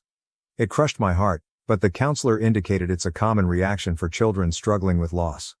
On a good side, I was able to acquire a work-from-home position as a customer support representative for an online retailer. It's not ideal, And certainly not what I expected to accomplish with my education degree, but it allows me to be present for the boys while also earning a living. The hours are flexible, so I can work while the boys are in school and after they go to bed. I've also contacted out to other of Mia's former colleagues, who have been really sympathetic. Several of them have offered to serve as references for me, and one even assisted me in updating my resume. It's bittersweet. These are folks I used to see at corporate picnics and holiday parties, and now they're assisting me in finding work because Mia is no longer with us. It is still a battle. Every day I am overcome with emotion when I look at the boys and see Mia's eyes or grin, and it hits me all over again that she is no longer with us. But we're figuring out our new normal. Last night, as I was snuggling the boys into bed, Ethan asked if we could go to the park where Mia used to take them on Saturdays. It hurt, yet it felt good to recall those pleasant days. We're planning to go this weekend. I am more motivated than ever to be the father that Ethan and Noah deserve. Mia and I may not have prepared for this, but I am confident she would be pleased with how we are handling it. We'll be okay. Update 2. It's been 3 months since my previous update, and I wish I could say things had improved, but life seems determined to throw more problems at us. Jen reached out about a month ago to apologize. She explained that she had begun bereavement counseling and realized how improper her actions had been. She asked if we could begin mending our connection. I was cautious, but I agreed to let her observe the boys in supervised settings. We started with short visits to our residence. Jen would come over for supper once a week, and we'd play board games or watch movies together. It was awkward at first, but eventually things seemed more normal. The boys were overjoyed to have their aunt back in their life, especially since she started their piano lessons. Things were going nicely for a few weeks. Jen seemed to accept my boundaries, and there were times when I felt like we were reuniting as a family. She even helped me paint the boys' room. We preserved Mia's woodland mural while updating the rest of the walls to reflect the boys' current interests. But then, last week, everything crumbled again. I received a call from the boys' school in the middle of my work shift. Ethan experienced a severe asthma attack, and when they attempted to use his inhaler, they realized it was empty. I was horrified. I regularly check their inhalers and carry extras at school. I dashed to the school, my pulse racing the entire way. When I arrived, I found Jen in the nurse's office with Ethan. She was distraught, apologizing repeatedly. Ethan was pale and wobbly, but well. The school nurse was able to utilize a nebulizer to assist him with breathing. Jen had picked up the boys from school the day before, with my consent, and driven them to the park. Ethan had a slight episode, and they depleted his inhaler. Jen agreed to tell me so I could refill it, but she forgot. She was so embarrassed that she didn't say anything, hoping that I'd check it myself before the boys left for school. I was infuriated. Jen had not only endangered Ethan's life, but she had also violated my trust. In the heat of the moment, I informed her that she was no longer welcome in our life. I yelled some nasty things that I'm not proud of, but I was terrified and angry. The next day, I received a letter from an attorney. Jen and Mia's parents are seeking grandparents' rights and custody of the boys. They are saying that I'm an unfit parent, citing the asthma event and the earlier CPS report as evidence. I am devastated and afraid. I cannot lose my boys. They are all I have left of Mia, and more significantly, they are my entire universe. I have called a family lawyer, and we are planning to fight this. But I'm worried. What if the judge thinks I'm an inadequate parent? What if they believe the boys will be better off with Jen and their grandparents? To make matters worse, my work-from-home job is faltering. The company is downsizing, and I'm concerned about losing my income just when I need it most for legal bills. I've started applying for various jobs, but it's difficult to find something that gives me the flexibility to care for the boys. The guys realize that something is wrong. They have been asking about Aunt Jen and why they are unable to see her. I'm trying to shelter them from the legal battle, but it's difficult. Noah has begun to have nightmares, and Ethan's asthma appears to be flaring up more frequently, most likely owing to stress. Last night, I discovered Noah sitting in Mia's old office, gazing at images of her on her computer. He asked me if Mommy would be upset with him for missing Aunt Jen. It broke my heart. I sat with him and we went through the images, discussing our greatest recollections of Mia. I told him that Mommy would never be mad at him for his sentiments, and that it's okay to miss someone even if we disagree with them. I feel like I'm failing them. I strive so hard to be both a mother and a father, to care for them financially and emotionally, but it never seems enough. I miss Mia more than ever. She would know how to manage it. She always knew exactly what to say to make things better. Mrs. Rodriguez, our neighbor, has been a godsend throughout this. She is a retired teacher who lives next door and has been helping me with the boys after school. She has offered to testify on my behalf if the custody matter proceeds to court. It means a lot to know that someone notices how hard I try. I'm not giving up, however. These are my guys, and I will fight with everything I have to keep our family together. I only hope this is enough. Update 3. It has been 6 weeks since my last update, and I'm relieved to report that things have finally improved. The custody struggle between Jen and Mia's parents went to court. It was a tough process that took several days. I had to sit there and listen while Jen and her lawyer branded me as an unfit parent, pointing out every mistake I had made since Mia's death. They discussed the asthma incident, the CPS report, and times when I had been late picking up the boys from school due to work. But my lawyer was fantastic. She helped me remain cool and presented our argument effectively. We had character witnesses, Mrs. Rodriguez, the boys' teachers, and even some of Mia's former co-workers, who testified to how involved I am in the boys' lives, how they are always clean, well-fed and happy. Mrs. Rodriguez's testimony was quite moving. She mentioned overhearing me reading to the boys every night, even when I was fatigued from work, and how she frequently observed us playing in the backyard or doing homework together. We also had evidence of all of my efforts, such as documentation of our therapy sessions, the boys' improved grades, and even a notebook I'd kept to chronicle Ethan's asthma symptoms and treatments. The turning point came when the judge requested to talk with Ethan and Noah alone. I was nervous, but I was confident the boys would tell the truth. When they came out, Noah went up to me and hugged me tightly. The judge did not tell me what they said, but her eyes shone with new comprehension. In the end, the judge decided in my favor. She stated that, while I'm not perfect, I am a dedicated father who does his best in difficult circumstances. She chastised Jen and my in-laws for attempting to bully me through the judicial system rather than working together to benefit the boys. The judge ordered Jen and Mia's parents to come to family counseling with us if they want to keep their contact with the boys. They agreed, and we have had 2 sessions thus far. It's been tense, but I'm hoping we can rebuild trust for the benefit of the boys. On the work front, I received unexpected excellent news. One of Mia's former co-workers contacted her with a job offer. It's an entry-level employment at the tech business Mia previously worked for, with flexible hours and the ability to work from home as needed. The compensation is significantly more than my current employment and there is possibility for advancement. I start next month and am both excited and nervous. The guys are doing better too. We've settled into a good pattern and they're becoming more honest about their feelings. Last week, Noah said he was proud of me for fighting the bad guys in court. It made me realize that, despite my efforts to insulate them, they know more than I give them credit for. We still have terrible days. Sometimes I reach for my phone to text Mia about something hilarious the boys did only to realize she's gone. The boys still grieve when they mourn their mother, but we are learning to navigate this new normal together. I understand we have a long road ahead of us, but for the first time in a long time, I am optimistic about our future. Mia would be proud of how far we've come, and I'm determined to keep going for the boys and her memory. Thank you for your continued support along this journey. Your wisdom and nice words have been a lifeline at the most difficult times. We'll be okay. Dad wants me back to avoid my grandpa's financial penalty after kicking me out and lying about the rent. At the age of 14, I, F21, lost my mother. I was 17 when my dad got married again. In addition to my stepmother's daughter, F15, they also had a boy, M3, and a tiny girl recently. I've been working since I was 16 in order to save money for personal purchases. When I turned 18, my father told me that although he would still pay for food and other necessities, I was now an adult and should begin paying a symbolic $500 in rent. We argued and I was unhappy, but in the end, I accepted this agreement. Dad told me 7 months ago that I had 2 months to leave because stepmom was expecting a kid and they would need my room. Considering that they both have private offices and that stepmom hasn't had a job since the birth of my baby brother, this was odd. They insisted that I move out though. To be clear, there isn't much drama or conflict between stepmom and me. Who knows, but I don't believe this was an evil stepmom act. I'm actually pretty close to my stepsister. I support her with her schoolwork and help her work through her personal issues. I adore her. To recap, I was at a loss for what to do. I can't afford to live alone because I work part-time and attend college to study civil engineering.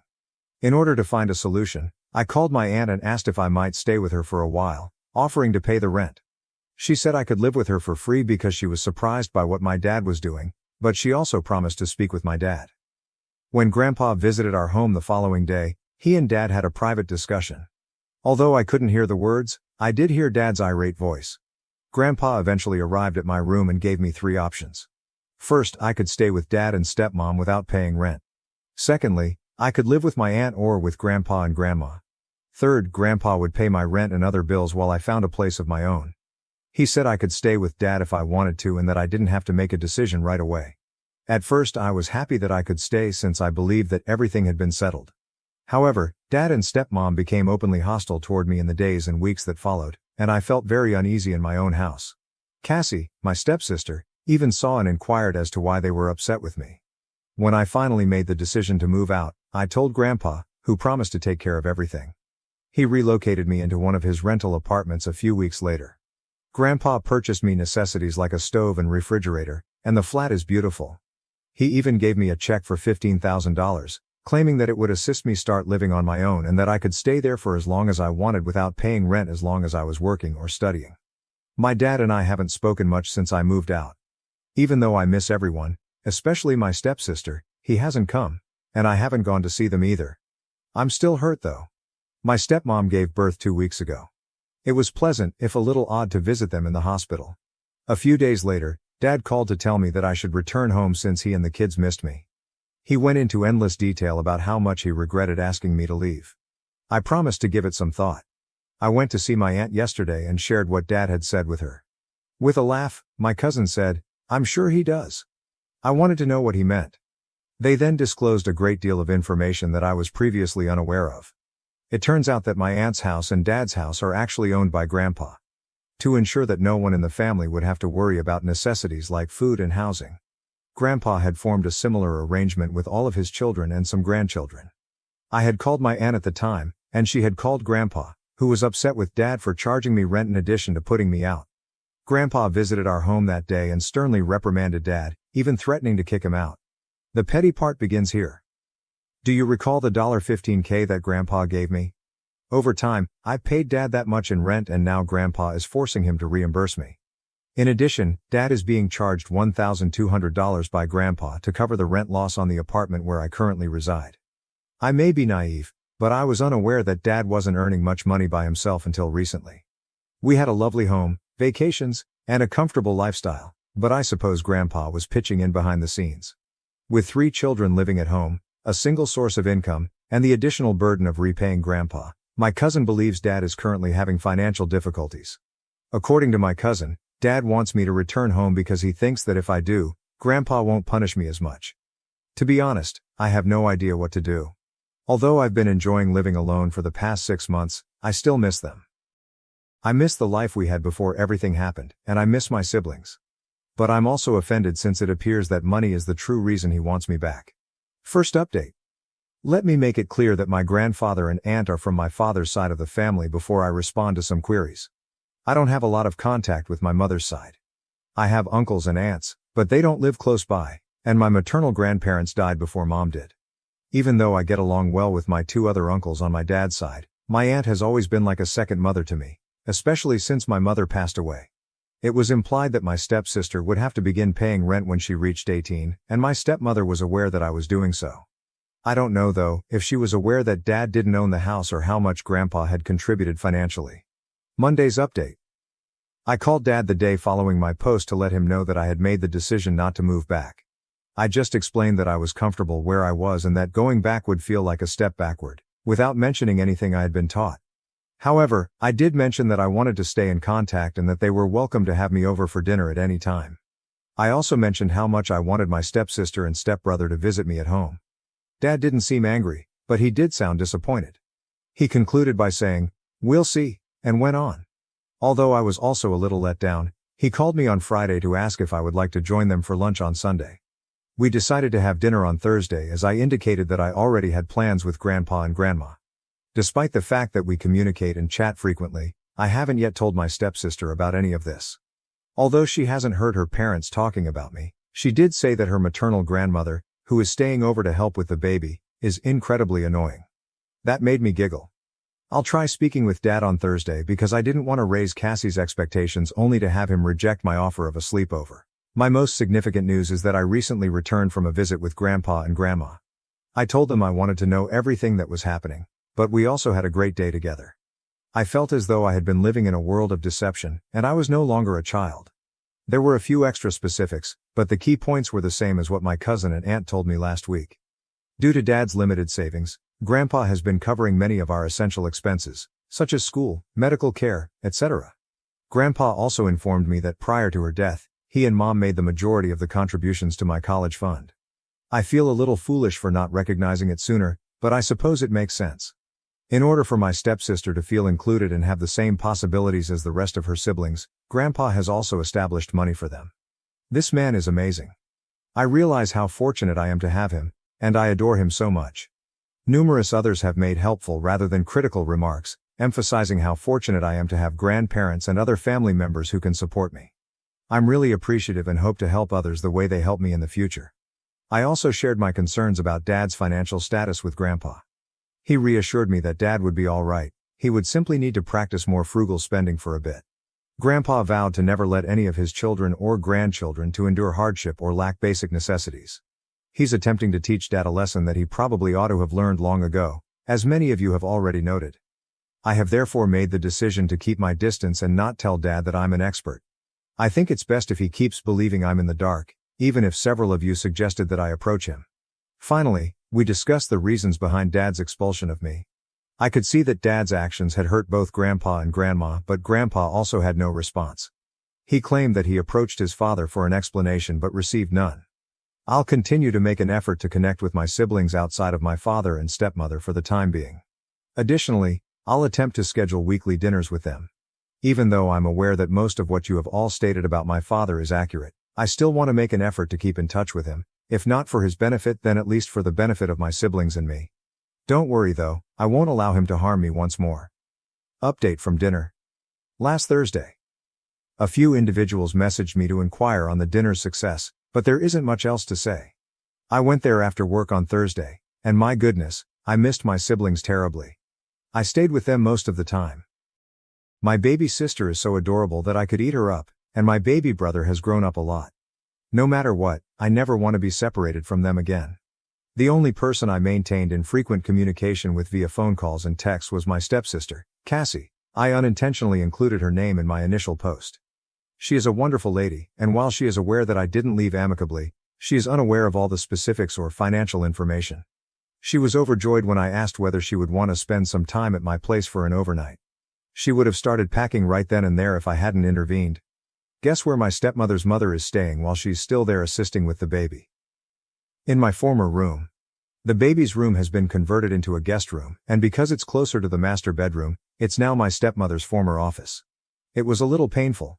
Her mother continued to monitor me, even though I've only met my stepmother's parents a few times and they've always been kind to me. She was continually watching me, as if she thought I might take anything, regardless of where I went or what I did. She refused to leave my side while I held the infant. In any case, supper went as smoothly as you can imagine except from that. I was happy to see my siblings and play with them for a few hours, even though it was a little weird. I told Cassie at the end of the night that we should have a sleepover that weekend. Absolutely not, her grandmother said right away, but I was surprised when my stepmother intervened. She said I could pick Cassie up for dinner on Saturday after soccer practice if she wanted to. My stepmother gave me a very sincere hug as I was leaving. We've always had a decent relationship. As I stated in my first post, but I kind of came to believe that she's just a bad stepmother because so many people have said it. I felt really emotional and bewildered when I left. In the afternoon of Saturday, I picked Cassie up. She compared shawarma to a pork burrito when we first tasted it after watching Inside Out. There isn't much of a difference. Spending the day with her was wonderful, and I'm thankful that she's in my life. After dropping her off on Sunday, I walked inside to visit my other siblings. Dad was out meeting a friend from work, so he wasn't there. In case you were wondering, my stepmother used to work for an advertising firm but is now a stay-at-home mother, and my dad is a lawyer. On Friday, we have another supper planned. I don't want to bring it up right now, but I'm not sure why Dad wanted me to move out or why he charged me rent. I would prefer not to take the chance of destroying my bond with my siblings. Since things are finally settling down to regular living, I'm not sure whether there will be any more updates. Second update, things have been quite routine since my last update. The Friday before last, my dad and I had another meal. I chose to ignore stepmom's mother, who I'll call Evie, for evil, even though she was still giving me the evil eye. I was considering taking my younger brother to the park yesterday, and I had planned another supper for last Friday. Dad needed to talk to the entire family, so he called on Wednesday to ask if I could reschedule and go to Grandpa's on Saturday instead. In the interim, Cassie has informed me that my stepmother, I'll refer to her as Shay, and Evie have been having a lot of arguments. Shay's father, who I'll call Libby, short for lying bastard, arrived last Sunday. On Monday, Libby and Evie returned home after what seemed to be a major altercation. I went to Grandpa's yesterday afternoon, and my aunt was there as well. Dad and Shay showed up shortly after with Cassie. Dad apologized to my grandparents and to me, obviously humiliated. Additionally, Shay expressed regret to me and Dad explained the events of the previous few years. Cassie was there for the entire chat, but she didn't know all of it, while I did. Though it may be a little disorganized, I will attempt to explain everything here. Grandpa and a friend founded a business years ago, and it was a huge success. Grandpa sold the business and made a substantial profit when Dad turned 25. He made the decision to give a home to each of his children. With the understanding that they would use it to pay off debts or purchase homes, he gave each of his children $350,000. Grandpa didn't want his children to experience homelessness since he had witnessed it happen to others. But instead of purchasing a house, Dad relocated to New York to establish his own legal firm and grow into a well-known and prosperous attorney. However, things didn't work out so well for him, as you may expect. When he ran out of money and was unable to pay his rent half a decade later, he turned to Grandpa and returned home. Grandpa assisted him in finding employment with a friend. After some time, Dad began to rebuild his life, moved out of Grandpa's house, rented a house, met my mother, and started dating her. After a while, he proposed to her after they fell in love. Grandpa came to them and promised to give them a house before they were married. His other children had already heard about this and approved of it. The house would remain in Grandpa's name and eventually go straight to Dad's children in Grandpa's will though, because he didn't completely trust Dad and he wanted to make sure Dad's future children would always have somewhere to live. I was therefore wrong in the past. Only my dad and two of my cousins reside in the houses that Grandpa owns. My uncles and aunts do not. After that I was born, and for a while, everything was fine until my mother died. When Dad found it difficult to care for me by himself, Grandpa began to provide financial support. After a few more years, Dad got to know Shay. However, Dad never mentioned any of this to her since he felt ashamed about not owning the house and Grandpa's financial help. Dad was only a mediocrely accomplished lawyer in her eyes. She asked if she could become a full-time stay-at-home mother after they were married and she fell pregnant. Too ashamed to refuse, Dad assured her it was all right.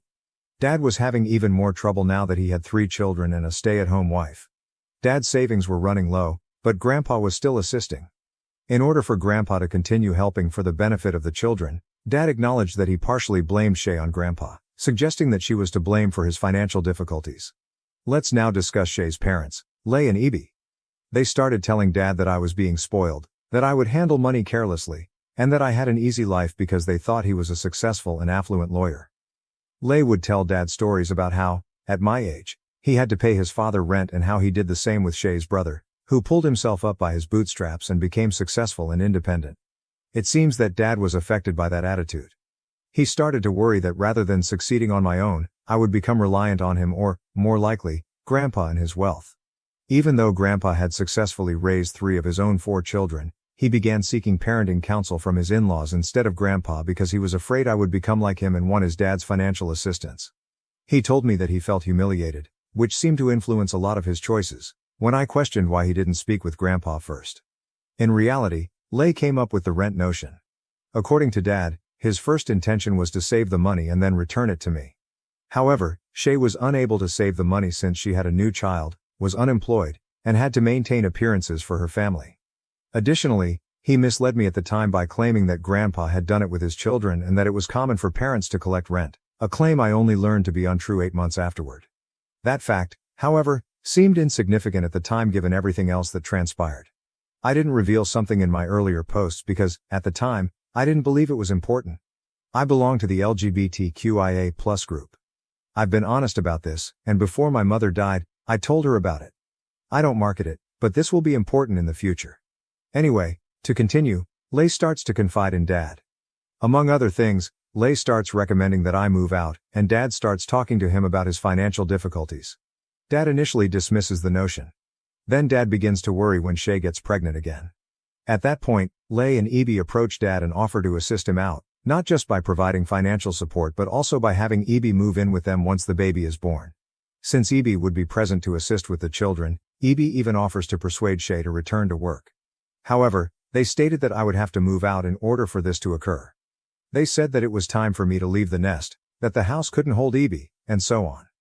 Eventually, they persuaded Dad that my moving out would benefit everyone. Dad didn't share any of this with Shay. He just said that he believed it was best for me and that it looked like a wonderful opportunity given the impending baby. At first, Shay was opposed to it, but she gave in to Dad after he played the I know what's best card. I have to move out, they said. In a recent piece, I explained events from my perspective. Grandpa went to Dad's house that day, and they got into a heated argument, not just between Dad and Grandpa but also between Dad and Shay. At that point, Shay learned that Dad was reliant on Grandpa, had virtually little funds, and did not own the house. At this point, Dad's agreement with her parents remained a secret. After that day, I asked Shay why she was acting so rudely toward me, making me feel uncomfortable and wanting to leave. After looking astonished, she apologized and began to cry, stating that she was upset with Dad and never with me. She was unaware that she was somewhat to blame for my departure. I told her it wasn't her fault and I was crying too. Gentlemen, I believe her, even though I know a lot of you have said negative things about her. And I don't blame you. You can't fake the expression on her face when I informed her I didn't feel welcome. She was merely attempting to give me space, but I'm beginning to believe that she is just as much of a victim of Dad's behavior as I am.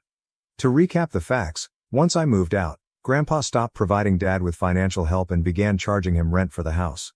The one expense he kept covering was Cassie's schooling. Now that everything is public knowledge, Dad and Shay have had to reduce their spending, which includes selling her car and giving up nice meals and snacks. They received some financial assistance from Lay and Evie, but Shay was already under a lot of stress and was pregnant. It was evident to me that Grandpa shared my real sympathy for her and her ordeal. He probably had no idea how much anguish he was causing her. I don't know how he will handle the house with Dad. Evie moved home with Dad and Shay prior to the baby's birth. Things appeared to get back to normal after Shay gave birth, but with the new baby, Dad began to feel even more bad about what had happened. He contacted me again at that point, as I had informed you. Let's fast forward to my first dinner with them. After I left, Dad and Shay observed that Evie was acting suspiciously. Although they talked about it, nothing came of it. After Shay continued to talk to Dad about her mother, Dad began to share with her the things he discussed with Evie and Lay, including money, raising children, and other subjects. Shay approached her mother after my second dinner, and they got into a heated argument. Evie apparently yelled something like, "I can't believe you're letting that slur back into your home after getting rid of her," during the dispute. It was at that point that Dad finally understood and recognized what a fool he had been. Evie was expelled. They got into another argument when Lay arrived to pick her up. In reality, Dad wanted to pretend nothing had occurred, keep me around, and discreetly mend our relationship, but Shay stood her ground. She demanded that he tell Cassie and the rest of the world about everything, not just to me. Thus we reached the current time. Everyone was crying, including Dad, my aunt, Grandpa, Shay and Cassie. Grandma simply held me close without saying a word. Dad said there would be no more deceit, no more falsehoods. After Dad and Shay left, I stayed at Grandpa's because I wasn't well enough to drive. I got home this morning, took a long shower and sobbed a lot. Now, I'm composing this to see if it helps me sift through my feelings and make sense of everything. That must be the end of the tale. Right now, I'm not sure what I'm going to do. I feel sorry for Shay and Cassie, sad and enraged. I experience both everything and nothing. Tomorrow, I'll give my therapist a call to see if I can schedule further appointments. Although I've been going every Friday, I doubt I'll be able to wait a full week. Having said that, I guess the person who wagered on evil step-grandmother has won. My parents gave me up for adoption because I was a boy. Now they've contacted me, requesting money to support my sister's education. I am a 25-year-old male. My narrative began when I was 6 years old, or rather, from the moment I was born. I am my parents' third and youngest kid. We weren't rich, but my parents made enough money to support 3 children. We resided in a tiny town in an ancestral home, which helped us conserve money. My grandparents owned a farm, which supplied a substantial percentage of our food. Dad worked as a truck driver and returned home every 3 to 4 days, while Mom was a waitress. Before I was born, my parents had 2 daughters. You can imagine how I felt as the unplanned child. Of course, as a child, I had no idea what was going on, but as I grew older, I started to figure it out. Learning that I was unwanted was a difficult lesson. My parents wanted to get rid of me, but the doctor cautioned them against it owing to potential health dangers to my mother. My mother was really interested in having a daughter. Her explanation was simple. She wanted me to avoid buying new clothes by reusing my sisters'. My two sisters were close in age, so they could readily share clothing. They actually enjoyed it. However, when I was born a boy, my parents were extremely disappointed. They despised me for it. They dressed me in my sister's old clothes and even sent me to school wearing their abandoned uniforms. It was quite embarrassing. Although I was very young, I have vague memories of being teased for wearing a girl's uniform and having long hair. Any concerns I made were answered with a violent thrashing from my mother. I grew up in an environment filled with abuse and harsh words, much of which I didn't understand at the time. As I grew older and realized what they meant, I came to despise my parents. My father was marginally better than my mother, but because he was away most of the time, his treatment of me varied. Some days, he appeared impartial toward all three of us, but on others, he was as harsh, if not crueler, than my mother. I won't say I was a perfect child.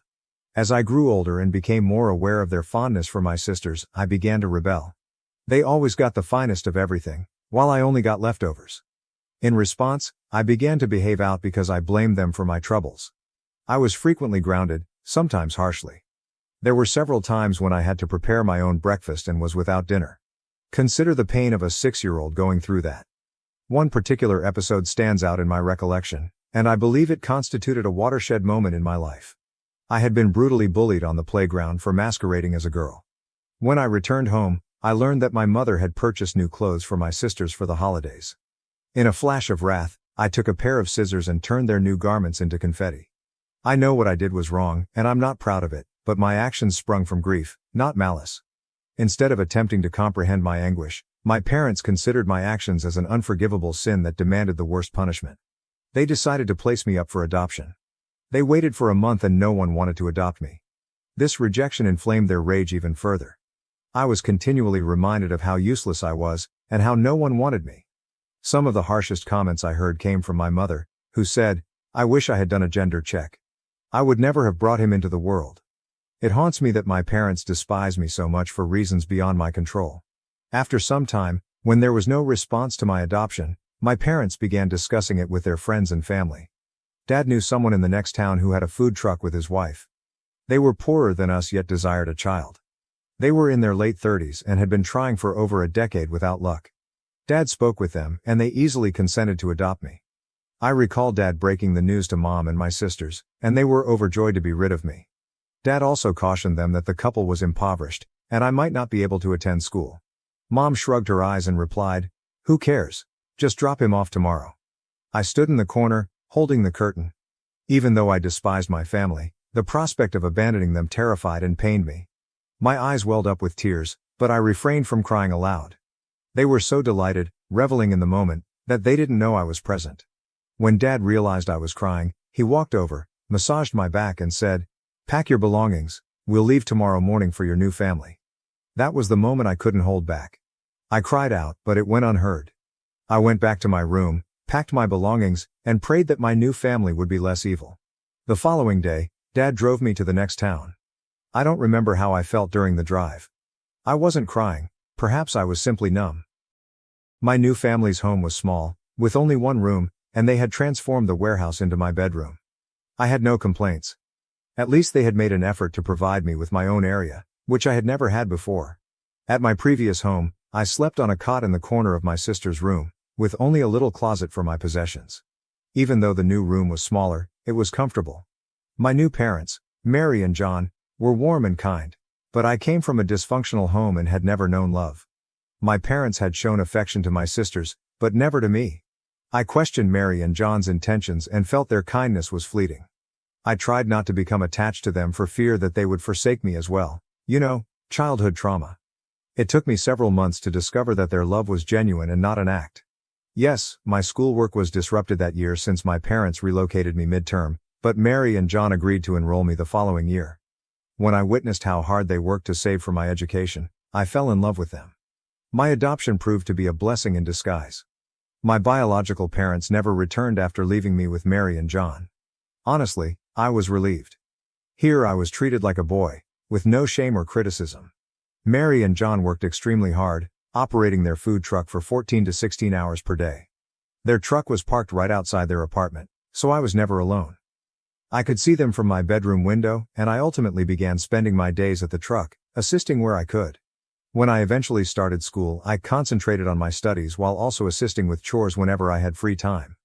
When I was a little over 10 years old, I was assisting John at the cash register, and I turned out to be fairly brilliant at math. I learned about business and accounting at a young age. After high school, I wanted to run their food truck full-time, but Mary and John demanded that I finish college first. Despite their advancing age and frailty, they used their savings to pay for my schooling. I wanted to take over the company to reciprocate their generosity, but they convinced me that they could make it for a few more years and encouraged me to complete my college education. I enrolled in college to study business and accounting, hoping to make them proud. After a while, when there was no response to my adoption, they began discussing it with their friends and relatives. Dad knew someone in the next town who had a food van with his wife. They were poorer than us yet desired a child. They were in their late 30s and had been trying for a child for almost a decade, but there had been no success. Dad spoke with them and they easily consented to adopt me. I remember Dad breaking the news to Mom and my sisters. They were overjoyed to get free of me. Dad also explained that they were poor and that I might never be able to attend school. Mom shrugged her eyes and replied, "Who cares? Just drop him off tomorrow." I stood paralyzed in the corner, clutching the curtain. Regardless of how much I despised my family, I was terrified and hurt to leave them. I had tears in my eyes but did not cry out. They were so thrilled and enjoying the occasion, they forgot I was there. When Dad saw me in tears, he walked forward, patted my back, and told me to pack my belongings. "We'll leave tomorrow morning to join your new family." When he said this, I cried out loudly, but I realized it was not heard. So I went to my room, packed my belongings, and prayed that my new family was less evil. The following day Dad drove me to the next town. I don't remember exactly what emotions I was experiencing, but I wasn't crying. Perhaps I was simply numb as I left the house and throughout the drive. My new family was definitely poor. They lived in a little house with only one room. They'd converted the warehouse into my room. I had no problems because they at least tried to offer me a room. I've never had my own room or bed. My sisters had a bed and I was put up on a cot in the corner of their room, with my stuff stored in a small closet. This room was smaller than ours, yet it was comfortable. My new parents, Mary and John, were loving and caring, but I came from a troubled home. I had never felt that love before. Yes, I witnessed my parents' affection for my sisters, but never for me. I used to question my new parents' intentions and assumed their love was only transitory. I tried not to become attached to them for fear of being abandoned as well. You are aware of childhood trauma. It took me several months to discover that they truly loved me and were not putting on a front. Yes, my school was discontinued that year since my parents relocated me in the middle of the school year, but my new parents promised to enroll me the next year. I saw how they went above and above to save money so that I could attend school. That's when I started to love them back. My adoption proved to be a blessing in disguise. My original parents never showed up after sending me to Mary and John. To be honest, I was relieved because I was treated as if I were still a boy. Mary and John were extremely hard-working people. They worked 14 to 16 hours a day on their food truck. The vehicle was located right outside of their apartment, so I was not left alone when they were working. I could see them directly through my bedroom window. Eventually, I began spending my days on the truck, assisting them with everything I could. When I was admitted to the school, I dedicated all of my time to my studies while also assisting them with chores when I had time. I was a little older than 10 when I assisted John at the cash desk. I was pretty adept at calculating. I learned business and accounting from a young age. After high school, I wanted to run their business full-time, but they both insisted that I finish college first. They used their funds to fund it. They were becoming too old and frail to operate a food truck. I wanted to assume their responsibilities the same way they took mine, but they told me that they could handle it for a few more years and that I should go to college. I studied business and accounting in college because I aspired to be an entrepreneur. My graduation day was the best day of my life. John and Mary were over the moon. They even asked my biological parents to attend the convocation, but they did not show up. After college, I hoped to manage the food van while Mary and John retired, but they had other ideas for me. They had acquired substantial savings and turned them up to me. This act overwhelmed me. John stated they could survive on their own for a few more years, but he didn't want to involve me in their business. He provided me with the money to start my own business. I didn't want to waste their hard-earned money, so I used my business skills wisely. I looked for a tiny local restaurant in a good neighborhood that was struggling with sales. After several rejections, I ultimately persuaded the owner to lease the property to me on a profit-sharing basis. I started from scratch, refurbishing the facility and creating a menu tailored to the likes of millennials and Generation Z. I focused on providing the greatest service to my consumers. Sales increased dramatically within a year and I doubled my initial investment. 4 years later, I own 3 cafes in town, all of which are successful. I moved Mary and John into a better apartment and obtained a little room for myself, as I'd been living with them up until then. I asked them to retire and get rid of their food truck, but they insisted on keeping it for their own satisfaction. When I left their house with my bag all those years ago, I had no idea I would one day graduate from college. But here I am running a restaurant chain in town. Fast forward to last month, it was a regular day at work. I was working at the cash register of one of my eateries when I noticed a familiar face. It seemed like I'd seen a ghost. It was my biological father. I saw him after almost 2 decades. He appeared pale and sickly. He stepped across the counter with a big smile and hugged me. I didn't say anything because the restaurant was crowded, and instead escorted him to a corner. Seeing his face brought back all the traumatic memories from my youth. I couldn't have written about my past in such depth if he hadn't reappeared in my life. He expressed his pride in my accomplishment and happiness. I stood there, stunned, unable to answer. He stated that he had been traveling by and saw John, who informed him of my success. He stated that he will bring my mother to meet me over the weekend. I remained silent and he left shortly after. That evening, I told John that I did not want to meet my biological parents, who abandoned me because I was a boy. John and Mary were aware of my rough childhood. I wanted to flee and hide for the weekend, but Mary persuaded me to forgive them and go forward. I finally agreed to meet them on the condition that John and Mary accompany me. My original parents came to John's house, and I expected them to apologize for what they did to me. But to my surprise, they showed no sorrow. Instead, they detailed the favors they had performed for me. My mother told me that I should be grateful to them for finding me wonderful parents like John and Mary, who raised me to be successful. I was stunned. I wanted to lash out at them, but Mary took my hand and told me to remain calm. I politely replied, "I am grateful to have John and Mary as parents." The entire encounter seemed awkward and uncomfortable for me. The next day, I got a call from my biological mother. I didn't recognize her voice. It was the first time she'd contacted me in 20 years. She was not phoning to reconcile. She asked for money. She stated that my father had lost his regular job and had been working on a contract basis for several years. She also lost her job since no restaurant wanted to hire a 50-year-old waitress. They were hurting financially. I inquired how much she needed. She replied $20,000 would be sufficient. She had borrowed the money from her friends over the previous 3 months to buy groceries and run the property. Her pals now wanted the money back, but she didn't have it. I hung up the phone, stating I'd think about it and get back. The truth is, no matter how much I despise them, I feel horrible that people are pursuing them for money.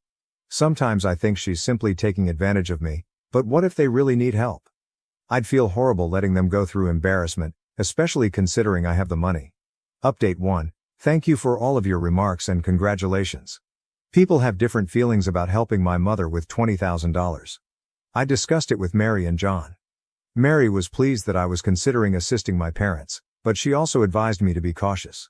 John stated that it was my money, thus the decision was mine, but he shared the same concern.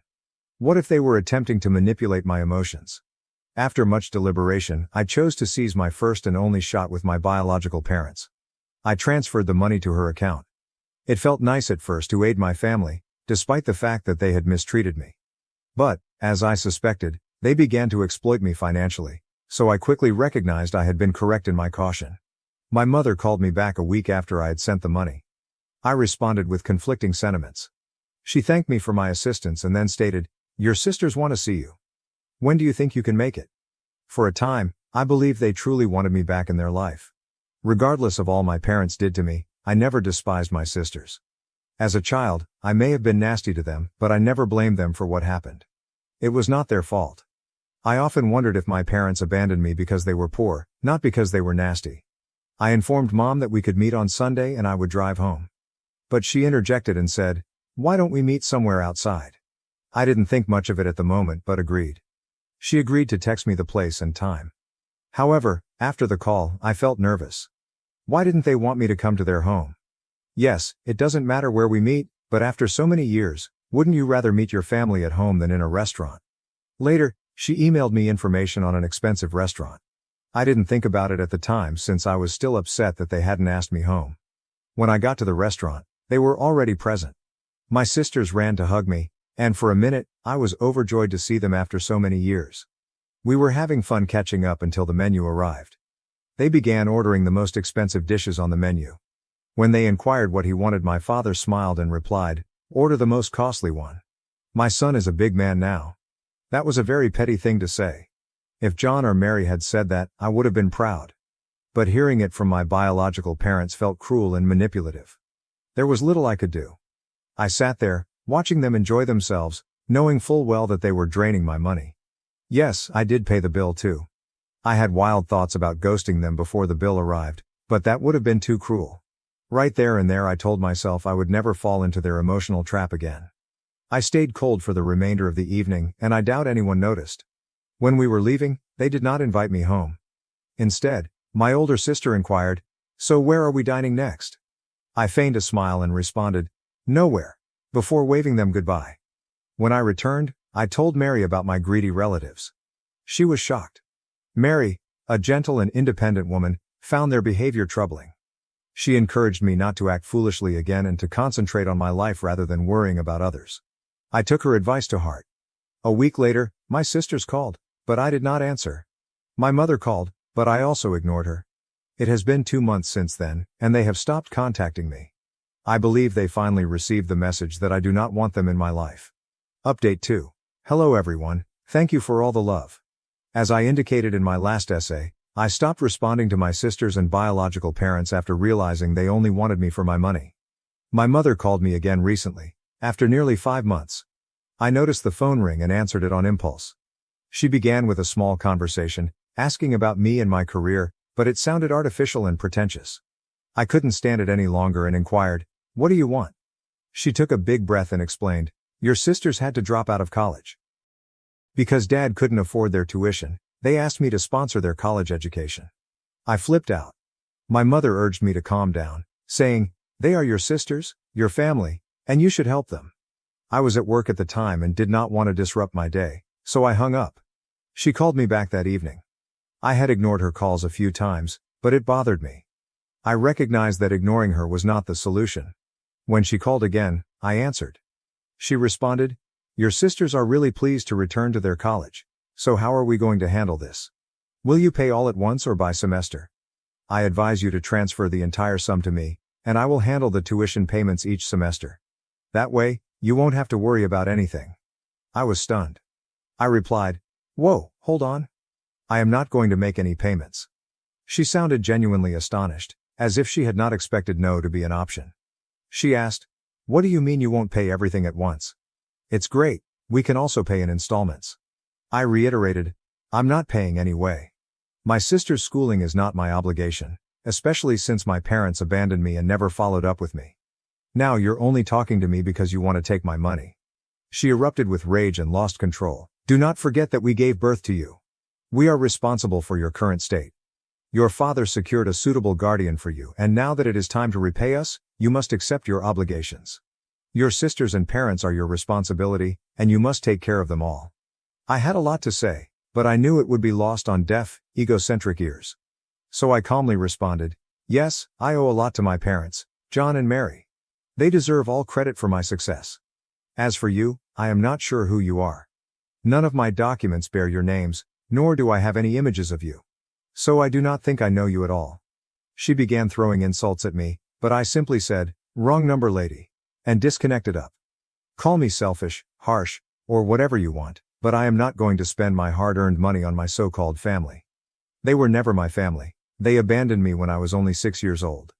And yes, I did see some comments on my last post on why I call John and Mary by their names rather than Mom and Dad. Actually, I call them Mom and Dad now. It didn't happen right away when I moved home with them, but as time went and they worked hard to provide for me, love me, and get me into school, I grew devoted to them.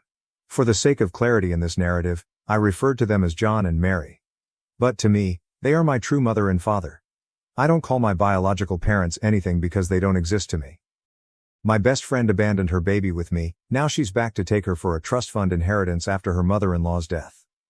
We were freshmen at State University in 2013, which is when I first met Penelope, 29F.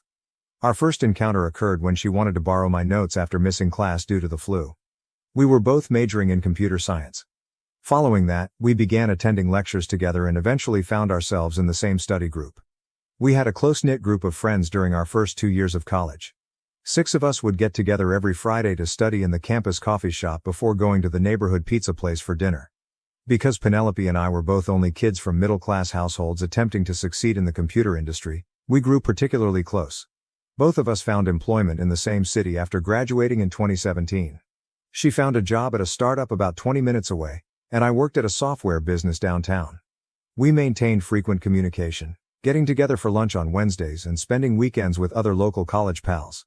Penelope began dating Mike, a sales representative for her employer, around the end of 2019. I never really liked him. Even if he first appeared fine. He would frequently arrive late to group gatherings or abruptly cancel plans with Penelope. He ended their relationship by text message after roughly 6 months of dating.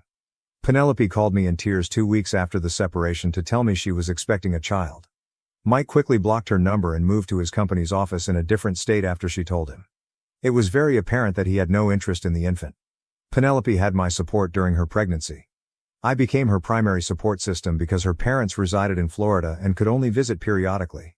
I assisted her in shopping for baby goods, attended all of her doctor's appointments, and even watched YouTube videos to learn how to assemble a cot. The birth date of Emily was March 15, 2021. Due to inclement weather, Penelope's parents' travel was delayed, so I was in the birth room.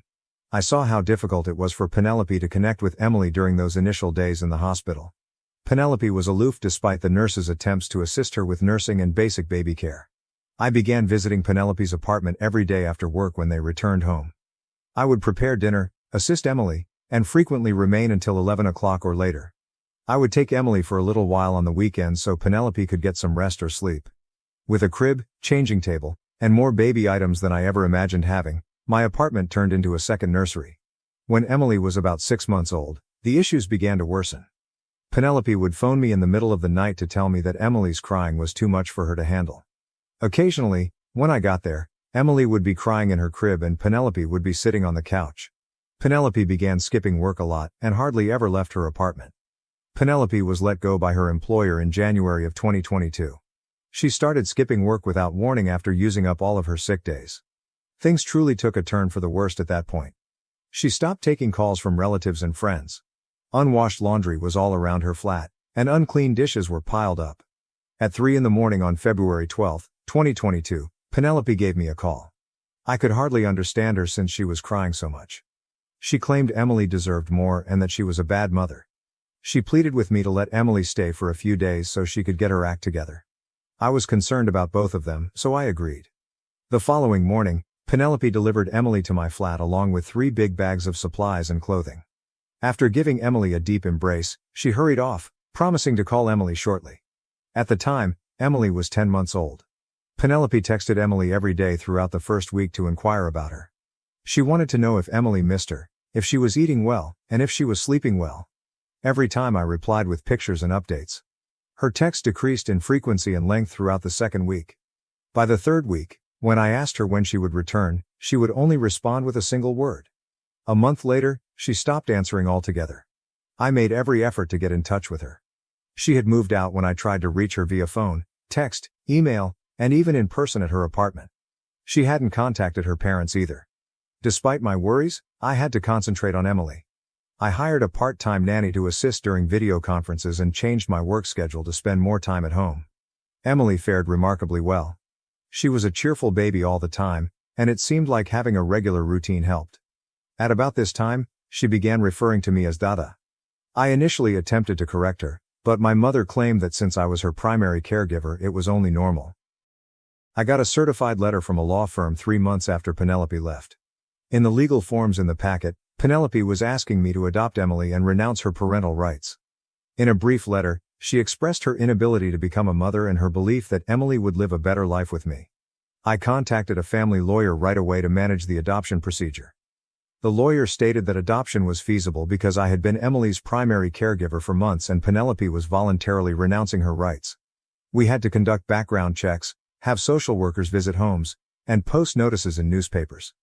Emily officially became my daughter on September 15, 2022 after a 4-month process. After that, life settled into a comfortable pattern. In order to be more accessible, I made the decision to work from home permanently. 3 days a week, Emily began attending a local preschool, which she adored. Her professors praised her for being well-adjusted and gregarious, and she made friends easily.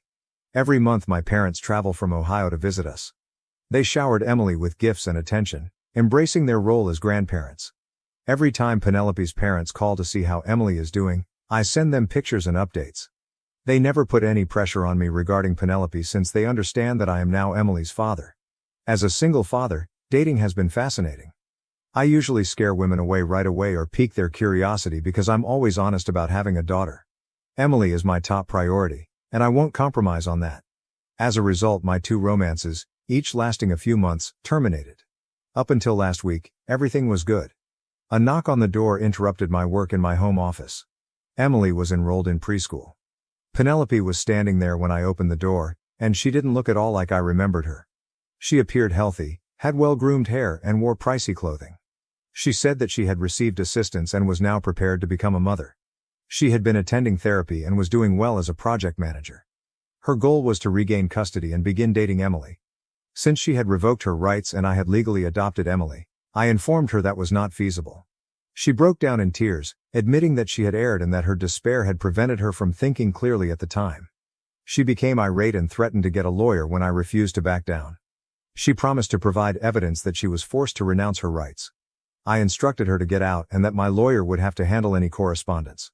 I'm worried now. Emily is content, safe, and thriving in our life together. She has no memory of Penelope. I had to share this somewhere, but I've already phoned my lawyer to be ready for whatever Penelope might try. I will not allow anyone to take my kid away. Update 1. Since I last posted, a lot has transpired.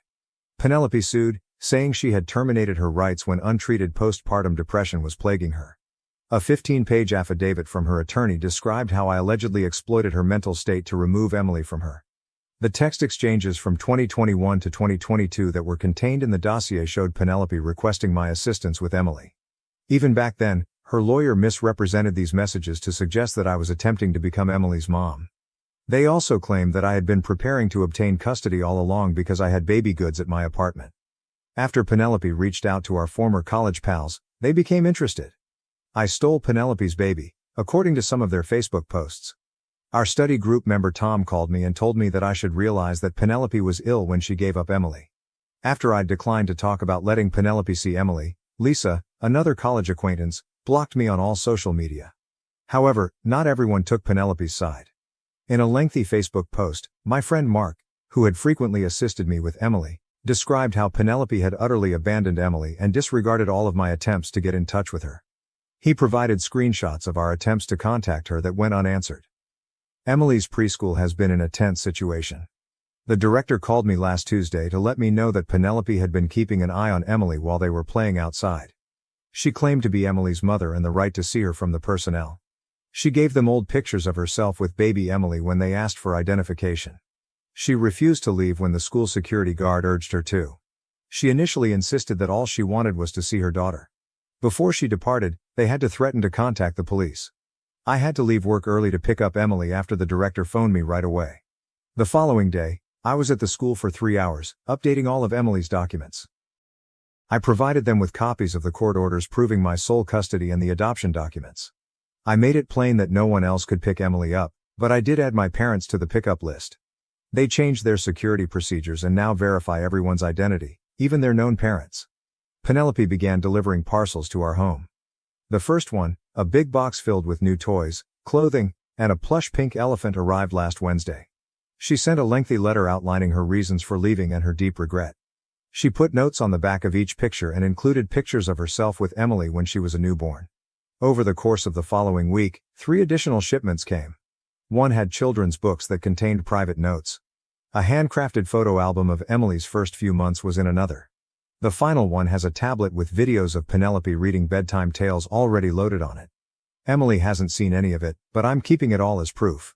Last Friday, Mrs. Chen, my next-door neighbor, called to report that someone had been parked outside our house for a number of hours.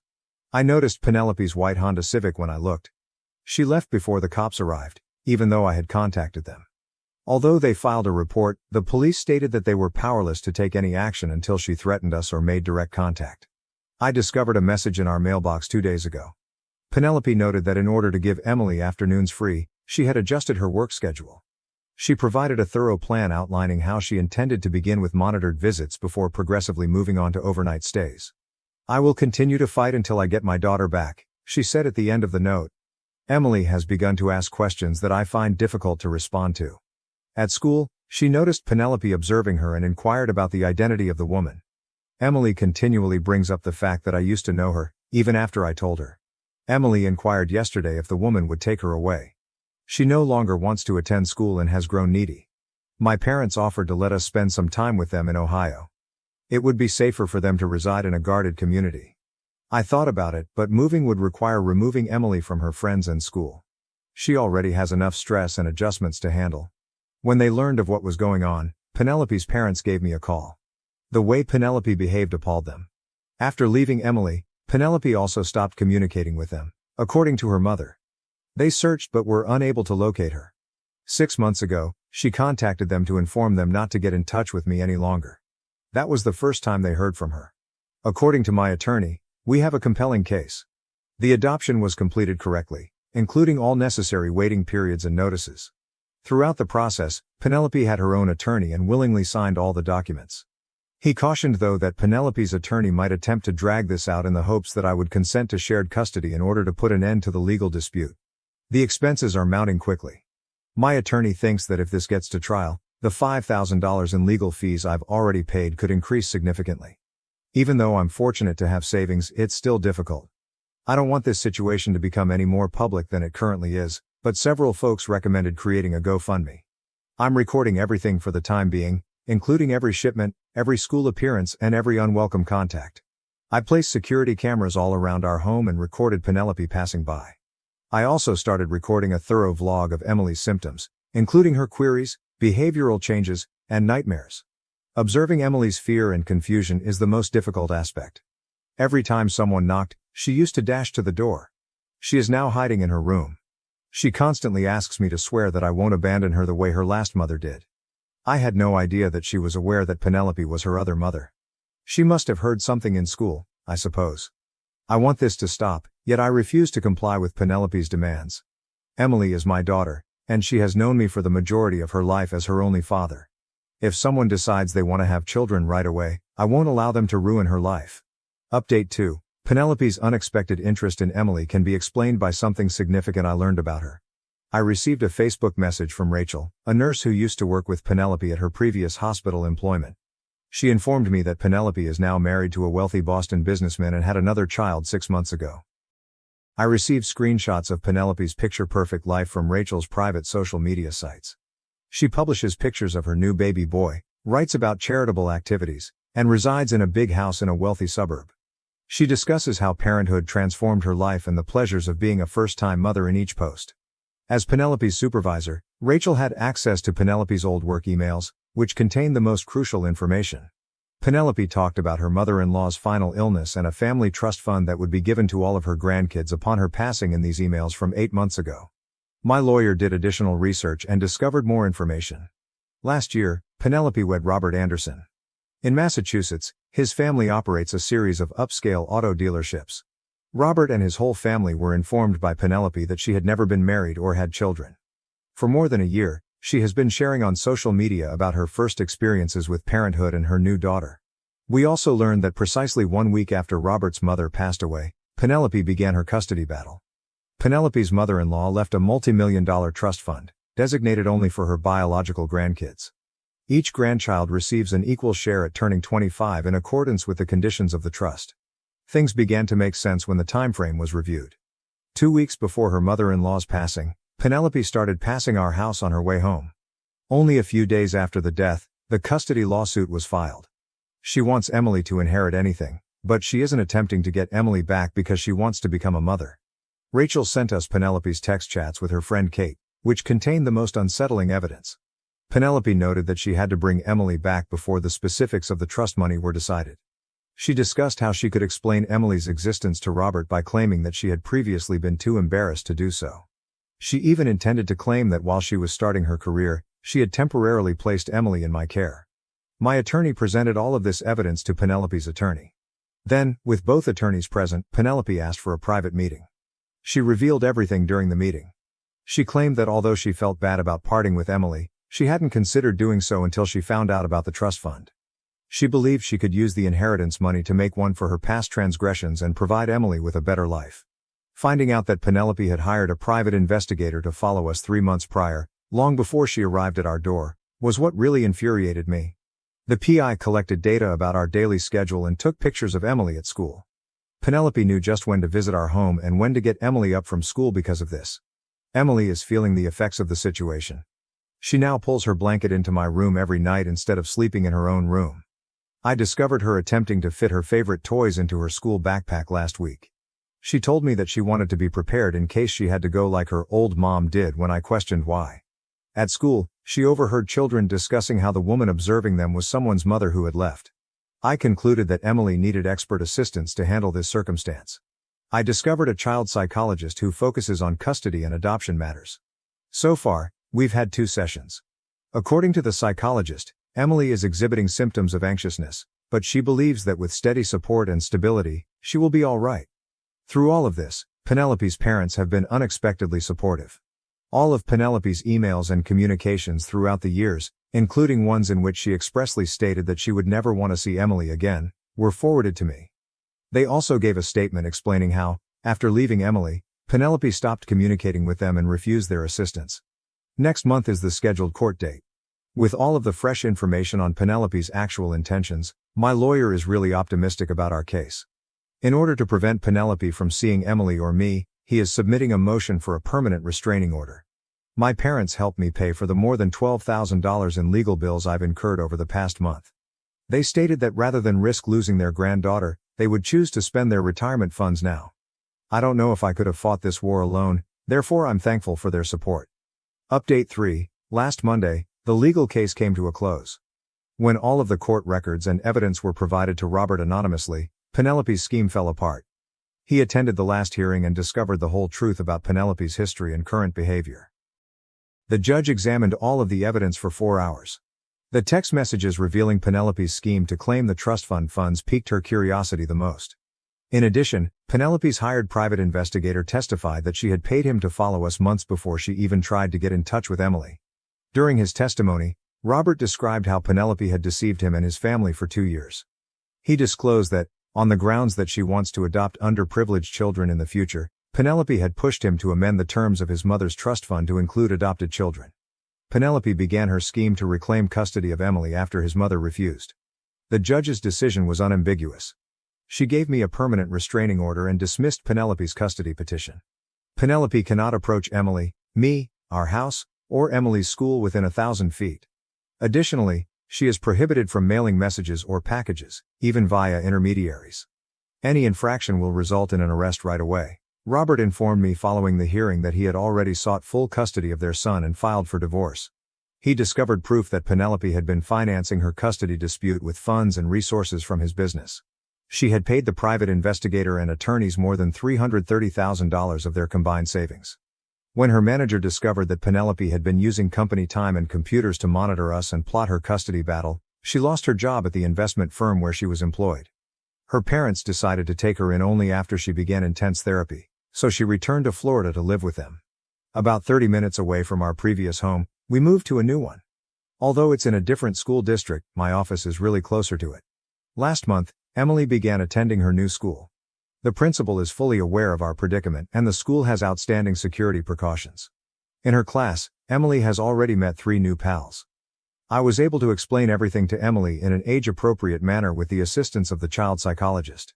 She picked me to be her father when we informed her that Penelope, her original mother, was unable to care for her. I was finally able to reassure Emily that no one would ever take her away when she questioned whether Penelope would take her away. Although Emily still occasionally sleeps in my room, the nightmares have largely ended. Her new teacher reports that she is adjusting well and that she is once again being her happy self at school. To make her feel more at ease in the new home, she sketched a portrait of our family last week, which only included her, me and our acquired pooch Max. Emily continues to get birthday and Christmas gifts from Penelope's parents. They just ever email me to see how she's doing and respect our boundaries. They have always been supportive of my adoption of Emily, so I send them pictures and updates every few months. I had to pay almost $40,000 in legal expenses for the entire thing, but it was well worth it to keep Emily safe. Last month, I received a promotion from my company, which aids in the financial recuperation. More significantly, we may now enjoy our lives without worrying about what others are doing. We are grateful to everyone who helped us get through this. No one can ever again question that Emily is my daughter in any meaningful manner. We're together, content and secure. That is all that is important. Left my fiancée due to her abusive family. Weeks later, she's gone forever. I uncovered affairs and lies that shattered our entire friend group. I've been dating my fiancée for 4 years and engaged for 7 months. We were trying to arrange our wedding for the fall of next year. To put it plainly, her childhood was horrific. Her parents were raving narcissists, and she became the scapegoat for her 2 brothers. She was abused and expelled the moment she turned 18. However, she was an excellent student and a diligent worker. With several scholarships and part-time work, she established a successful profession and became self-sufficient. The trouble, however, was that she maintained communication with her family. None of them have changed. In fact, they have grown more financially reliant on her. They gradually re-entered her life, emotionally blackmailing her for support. They're not happy about it either. They're rude, condescending and generally enjoy being a nuisance, but my fiancée can't say no, no matter what terrible things they say or how blatantly they try to intimidate her. I've always been aware of her family history and have supported her in dealing with it. However, during the last year, they've grown significantly more aggressive and disruptive. They are becoming increasingly frequent visitors to our home, leaving messes everywhere. Her mother behaves like Cinderella's stepmother. Her father consumes all of my beer and depletes half of the refrigerator, and her brothers pay visits sometimes, serving as mouthpieces for their parents. They practically trashed the place and left us to clean it up. Meanwhile, my fiancée is standing quietly in the corner, virtually shivering. I'm no fool. I understand the legitimate trauma and her desire to feel loved by them. She hopes they will eventually appreciate her. In case you were wondering, she has been in therapy for years to address this. For over 2 years, I've attempted to set boundaries and push these people away, but this is her house. She bought it. And no matter what my financial or emotional contributions are, she won't let me have a say in who comes over. She recently informed me that she wants to gain their acceptance, that they were correct about her, and that she must improve for their sake. We've had several emotional chats, full of tears and begging, in the hopes that she'll take action to improve. However, she is an adult, and I cannot force her to do anything. I love her, but I can't help but be resentful of what she's doing. It's heartbreaking to see someone you care about, who deserves so much better, blatantly ruin themselves for individuals like her family. I've tried numerous times to help her escape their grasp, but I have to think of our future. What happens when we have children? What happens if she is postpartum and invites them over? What if there is a medical emergency or our funds are short and they continue to demand money? This is the in-law family from hell, and I'll be unable to avoid them. Tomorrow, I'll inform her that I want to postpone the wedding until definite boundaries are created. If she resents it, I will leave. I can't take it any longer. I refuse to see this creeping devastation. Update. I spoke with her and everything went as expected. I'm now staying in a motel for a few days while planning my long-term move. There's still a lot going on right now, but perhaps by next week I'll be able to compile everything into a single update. Update 1. The night after I posted the first post, I decided to have a conversation with my fiancée regarding her family. However, she returned from work early the next day, and as I was already off that day, I started the conversation earlier than I had intended. Essentially, I warned her that this arrangement was unsustainable. I did not feel comfortable marrying her because of how involved her family is in her life, and I certainly did not feel good bringing a child into the world with them present. I didn't want to advise her to break off communication with them totally, but I did ask for strong restrictions on when they could come over and what they could do around the home. I also requested couples treatment before getting married. She was not pleased. She simply stared at me fiercely as I spoke, then began shrieking after I finished.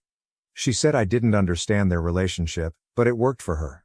I told her they were abusive users who would bleed her dry, and I had never seen them treat her with kindness. She reacted by claiming she simply needed to work harder for people to appreciate her. I basically yelled back that a child shouldn't have to beg, plead, or work to be loved by their parents. Finally, I informed her that either she established limits for them or I'd walk. She was furious, And as I was living in her home, I was booted out. I've been staying at a hotel for the past few days and my belongings have been taken out and stored. Frankly, it's been fantastic. I want to spend a few weeks with my family around mid-July before commencing house shopping on my own. I've spent the last few days relaxing, catching up on movies and video games that I hadn't had time for, and returning home to a peaceful room without her family tearing it apart. Things finally came to a head yesterday. We've had almost no contact since she kicked me out, but I know her family loves to spend the afternoon at her house every Saturday, and she generally uses me as a shield from their abuse. In a pretty selfish action, I simply left my phone muted all day and listened *Disco Elysium*. I knew she'd call for help with her family, but at this point sheer hatred had set in, and I didn't want to deal with her concerns. By the end of the night, she'd texted me over a dozen times and left 2 desperate voicemails urging me to come home. I decided to go over and check on her. Long story short, she was sobbing in the living room, and when I approached her, she literally crushed my back, clinging and crying.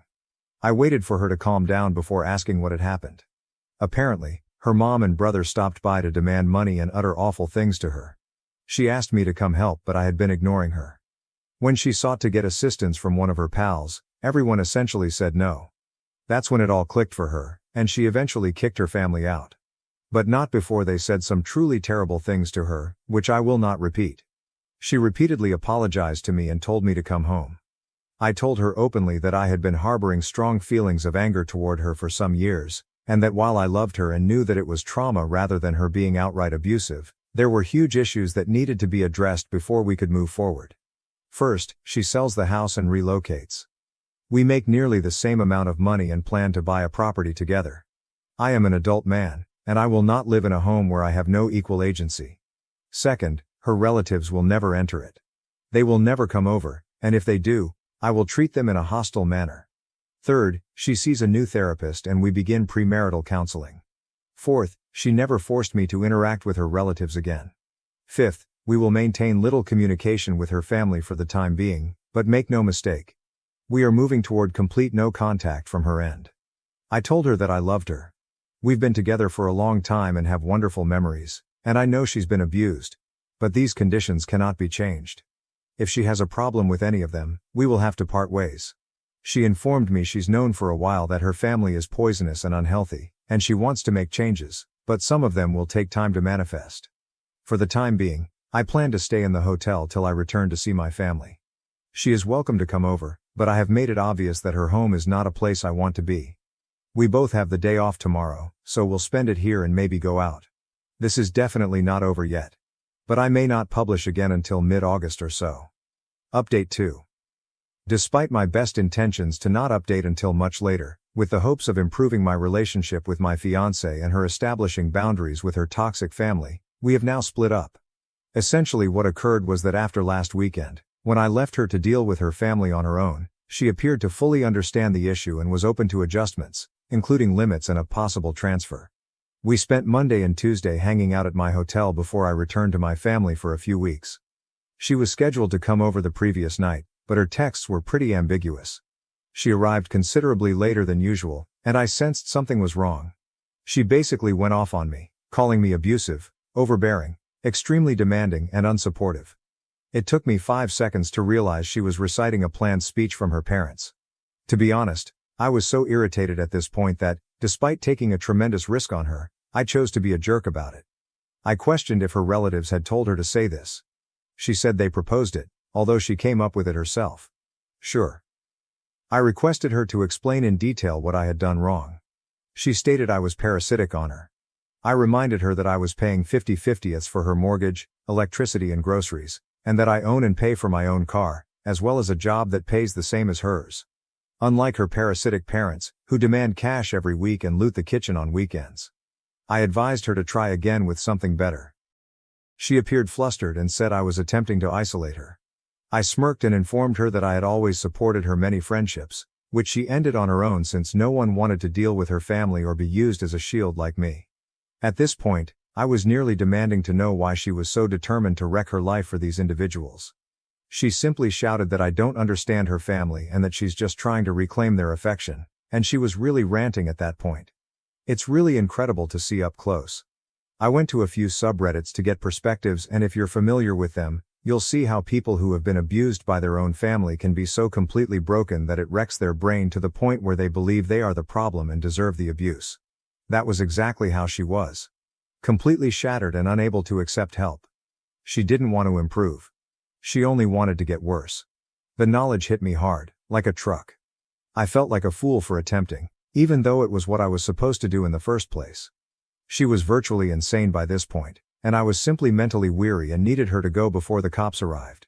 She eventually went, but a few concerned neighbors checked on me. Some of her friends are aware, as they have messaged me to inquire about the situation. I told them the truth. I needed to be alone to think about what to do next. They have now revealed that she has delivered similar rants in response to their concern for her. One had even heard that she could lose her job. She is certainly taking a mental break from my understanding. She is now fully alone, plunging into a miserable, lonely existence. There's nothing I can do for her at this point, and as selfish as it may sound, I'm simply relieved it's over. Update 3. Things had mostly been wrapped up, but there remained a few loose ends. I absolutely failed to change my mailing address, which I should have done right away, so a few crucial things were delivered to her residence. I had to go get them, as well as a few other items I had left behind that I had decided I wanted to keep. She was being difficult and did not answer messages about them, so I had to go retrieve them myself. I had brought a common acquaintance just in case. Fortunately, she was cooperative in allowing me to retrieve my belongings, which was not a big deal. Everything else was another story. She said a lot of unpleasant things to me, including how she was already sleeping around, how pleased she was that I was gone, and how she was finally free from me. She said she'd be so much better off without me. All typical insults and dreadful things you'd expect from a bad breakup. You know what? It was clear that it was a scripted script from her family, and you could tell she was miserable. She looked like she hadn't slept in days. The house was a mess. She wasn't even yelling. She sounded drained and broken as she said it. She didn't even smile as she spoke. Her face was distorted with hatred and wrath. She wasn't the lady I knew anymore. That individual was gone. When I was about to leave, she was still going on. I got fed up and told her something like, "Congratulations, your friends are gone, your human shields are gone, your engagement is over, and your support is gone. Anyone who has ever treated you with dignity is no longer alive. It's only you and your family. I hope you're content while they bleed you dry." It most likely did not go precisely as described, but something similar.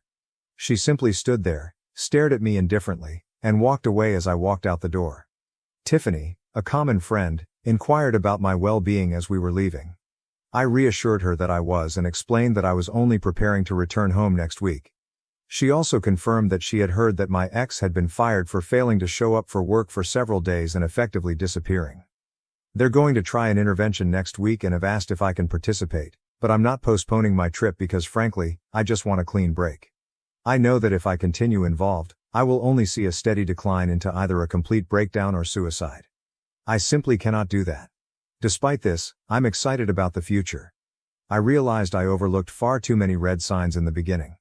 Despite all that has transpired, I am confident that I will do well. I expect this to be my final update. I'm still in town till Sunday afternoon, so something may happen while I'm here, but it won't be exciting. Update 4. I'm currently in my home state visiting family, reacquainting myself with the place. I've decided to stay here permanently and have begun the long process of looking for properties in the region. I've been doing well, going out with friends and family. A handful of mutual friends with my ex-fiancé have told me what's been going on, and things appear to be improving. The intervention was supposed to take place on Sunday, but Saturday night after her family paid her another visit, she called pals in a fit of mania. It appears that she has now realized how horribly she screwed up. It was a full-blown panic episode and meltdown that landed her in the emergency room. Needless to say, she finally admits how miserable she is and how horribly she has messed up her life. Apparently, she attempted to phone me, but I had blocked her. She still has a job, and the information about her losing it was incorrect, but she is hanging by a thread there. Her supervisor has effectively told her to take a few weeks off work to clear her mind. Her friend circle is quite close. My ex was a really helpful and supportive friend, so it's understandable that her friends are going to such lengths to aid her. However, there is an implicit agreement that if she returns to her old ways, they will all allow her to sink on her own. She's doing as well as can be expected, however her family has continued to bother her with phone calls and messages. They attempted to visit her residence but were strongly redirected by friends and neighbors. I hope she understands the type of support system she has. As trashy as family arguments generally are, her parents and brothers have taken it to Facebook, which, according to what I've heard, has worked to my ex's advantage. It has exposed their behavior to a larger audience and appears to have silenced them for a short time. Finally, she had one of our common friends deliver a note to me. Essentially, she was confessing that all of the horrific things she said to me were lies and that her family had pressured her to say them, which I had known all along. She apologized for how things ended and hoped we could reconnect someday. Unfortunately, I had to explain that we needed to stay apart for good and that she should focus on her recuperation. I informed her that while I still care for her and wish her the best, this was our final goodbye. The message appears to have been sent and her friends are assisting her in processing it. She has a long way to go, but I hope she finds peace as I do. Comments. OOP regarding the ex's parents' opinions. OOP, they simply tried to play the "your daughter is ungrateful and cruel" card with close friends and family, only for a slew of people to call them out on their actions. Take this with a grain of salt, as it is unsubstantiated, but according to one source, in retribution, people began phoning one of the brothers' workplaces and leaving critical reviews on their Facebook page, airing all of the dirty laundry. It's not going well for him, although this is unconfirmed. Top comment. Her parents and brothers have escalated their family feud on Facebook. There were no falsehoods discovered. I applaud OOP for avoiding that disaster as much as possible. It's much better for this woman if she understands that her decisions have real repercussions, and if she doesn't want such consequences in the future, she needs to perform serious self-improvement. Update 5. I've been doing pretty well since I returned home. All of my belongings arrived safely, and I am now living with my family while I look for a new home. I've set up my employment here and have been back at work for the past week. I occasionally come here to comment and post, but that is all. Unfortunately, despite the best intentions of my ex's friends, the scenario has now ended in the worst possible way, and the friend group has been fractured as a consequence. My ex took her own life. Almost everything I'm about to say I learned last night. Since I left, her friends had been assisting her in getting back on her feet, encouraging her to seek better therapy, establishing boundaries with her family, and getting her out of the house. They definitely went above and above. Tiffany, the friend who was there to help me the last time I spoke face-to-face with my ex, became suspicious when she noticed my ex being touchy-feely with her boyfriend Daniel, while they were hanging out at her place. I don't sure exactly when things progressed, but Tiffany ultimately got hold of her boyfriend's phone when he was sleeping and discovered highly sexual messages between him and my ex. These texts were more than 5 months old, which surprised me greatly. Tiffany clearly lost it and informed everyone.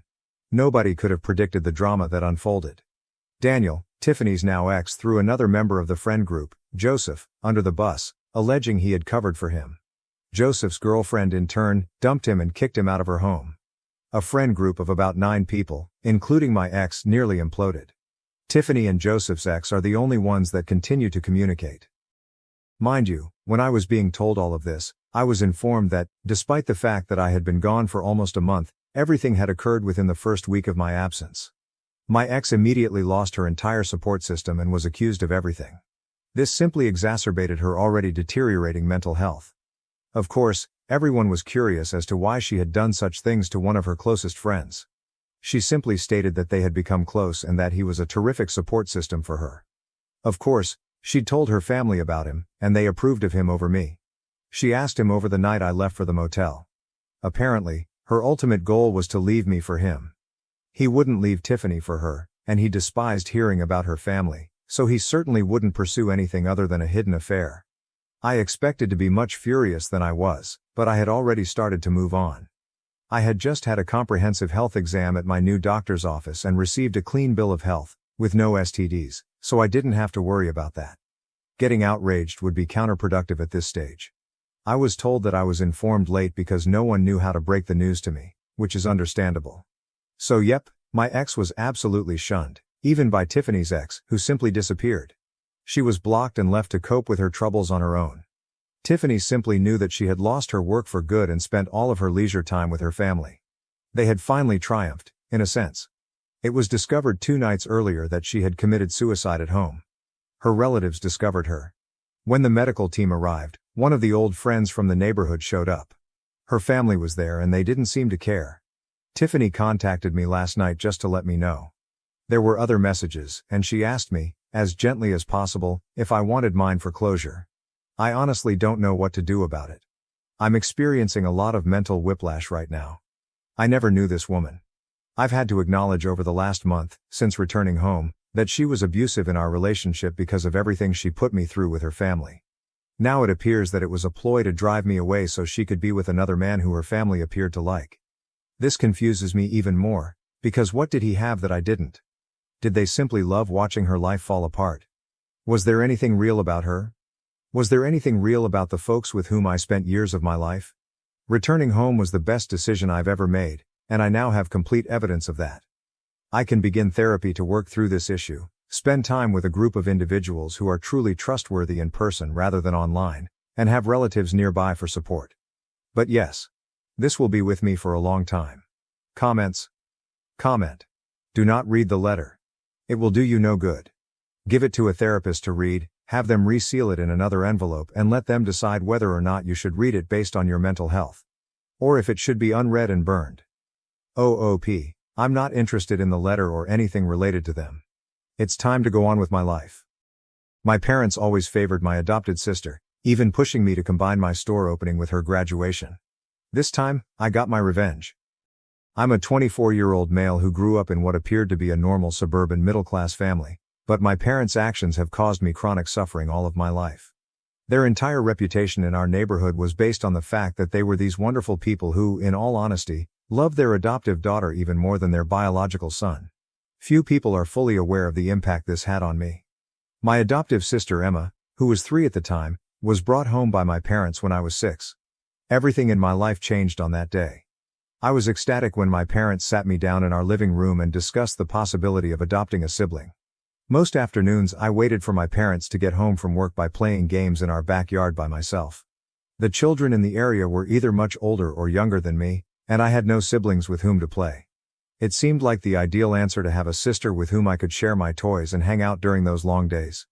It was just what I had hoped for when Emma initially came. During those peaceful afternoons at home, we played together, had snacks, and I at last had someone to chat to. But over time, little shifts in my family's dynamics continued to accumulate.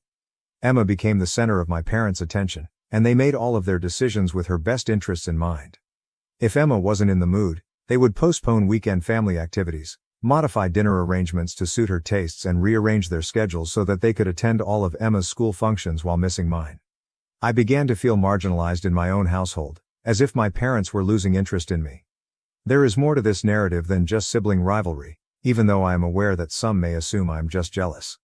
There was a noticeable difference between Emma's and my parents' approaches to childcare.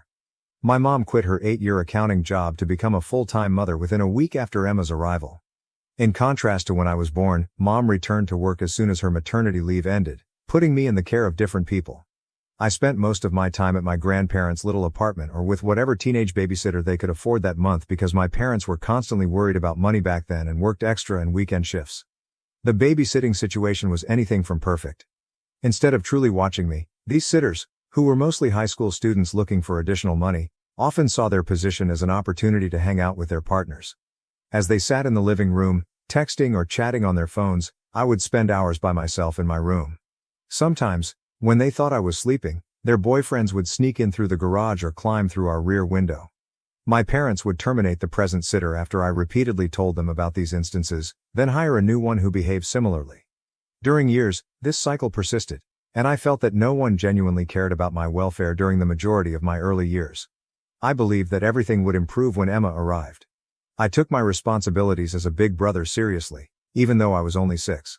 I gave her access to all of my toys and even assisted her in learning the letters, as much as a 6-year-old could. It was good to have my mom at home all the time. I believed we would finally be able to do everything I saw other children doing with their mothers, such as going to the park or baking cookies. Rather, as the big brother, my mom expected me to be mature and self-sufficient while spending all of her time and energy on Emma, treating her like a princess. When my parents changed the plans for my birthday, things really started to get tricky. Emma's true birth date was unknown to the orphanage and she had been discovered abandoned at a shopping mall. After conducting a number of tests, including dental work, developmental evaluations, and physical examinations, the doctors determined that she was around 3 years old at the time of her discovery, My parents decided that Emma should share my birthday rather than keeping the date she was given at the orphanage or picking any other day of the year. They portrayed this concept as though it were a unique privilege for me. I began to notice small differences every year, but those early combined birthday celebrations were tolerable. Even though I continued to get gifts and eat some cake, Emma started to dominate the gatherings. Family, friends, and relatives would show up with twice as many presents for her, gushing about how wonderful it was that we celebrated together and hardly seeing me. Emma's backstory appeared to captivate everyone, who treated her more like a queen than a mere child.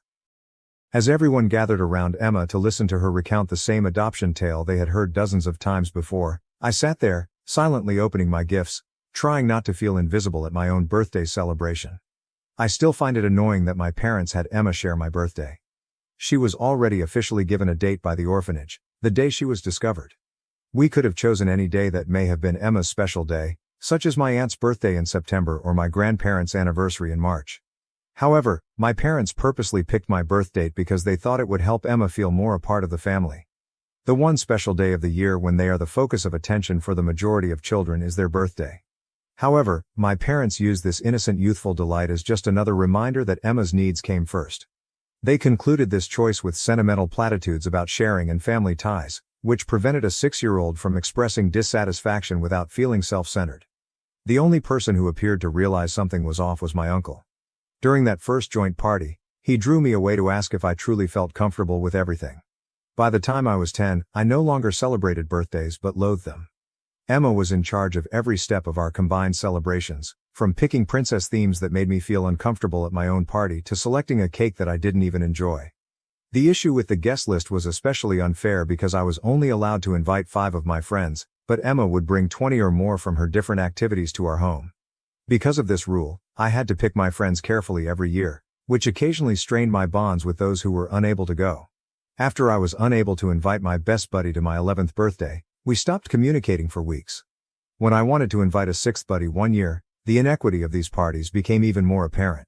My parents denied the request right away, claiming that our home could already host as many people as possible. Emma's pals and their mothers, who needed to supervise their daughters at all times, were able to find space nonetheless. My parents used their go-to justification that girls require extra supervision to brush off my worries when I brought up the fact that my pals arrived alone. Emma's friends and their mothers, meanwhile, occupied our entire living room and treated me like a guest at what should have been my birthday. On multiple occasions, I plucked up the nerve to propose holding separate parties. Every time I tried, my parents would cut me off with prepared answers about Emma's challenging past. They would bring up her terrible beginning in life for the 100th time, utterly disregarding the fact that they were making a difficult present for me by consistently denying my feelings, or they would tell me that she didn't know her true birthday, as if that somehow justified taking over mine. I always felt bad about bringing up the topic in these chats, as if I were being selfish for wanting a day to myself. I eventually gave up arguing over my birthday. In what had become Emma's special day, featuring her brother, I learned to put on a smile and play my part. The pain persisted. It simply became a recurring emotion on each birthday. Emma unwrapped twice as many presents than I did during these parties, and I would sit silently in the corner and try to look joyful while family members swooned over her and hardly acknowledged me. Finding my passion for making things with my hands was the one silver lining in all of this. Making a pencil holder out of an empty cereal box one dull afternoon was the beginning. Before long, I was turning a variety of everyday objects into works of art. Bins of gathered materials, such as broken jewelry, plastic bottles, and old newspapers, anything I could repurpose, filled our garage, which became my go-to spot. I watched do-it-yourself videos for hours on end, learning new ways to make everything from elaborate jewelry to gorgeous wall hangings. My works, which were solely mine and which Emma was unable to share or take over, gradually filled my room. By my early 20s, what began as a therapeutic pastime in my teens had developed into a lucrative internet business. I worked a day job at a local coffee shop and spent many hours improving product images, writing descriptions, and running my online store. Social media users began taking notice of my handcrafted goods, and soon I had loyal clients from all across the nation. With cabinets brimming with supplies, and a special shipping station in what should have been my dining room, my tiny apartment was transformed into a workshop. My funds ultimately allowed me to create my own physical store after 3 years of meticulous financial planning, working overtime, and reinvesting nearly every penny of earnings. I discovered the ideal location, a former boutique with exposed brick walls and lots of windows in a bustling shopping area. 2 months ago I signed the lease, and in my free time, I designed exhibits, planned the store layout, and planned a grand opening event. This was meant to be my chance to shine, to prove to everyone that the boy who sat in the corner on his birthdays had accomplished something meaningful. I even engaged a local photographer to capture the entire occasion. My folks reacted in a predictable way when I told them about the store opening. After 5 minutes or so of their seeming excitement, my mother revealed that Emma was graduating from college at the same time. They suggested that we combine the opening party with Emma's graduation celebration before I had even finished outlining my preparations. My dad nodded as though this was the most sensible notion ever, and my mom remarked, "Think about it, we can invite everyone once instead of making them come to 2 separate events." The irony of attempting to combine my milestone with Emma's once more went unnoticed by them. I declined right away, stating that I wanted my accomplishment to be the main focus of this celebration. When I resisted, my parents seemed surprised, as if they didn't understand why I wouldn't want to share this moment with them. Using their tried and true guilt-tripping strategies of making things easy for everyone, they persisted in pressuring me, accusing me of being selfish and challenging.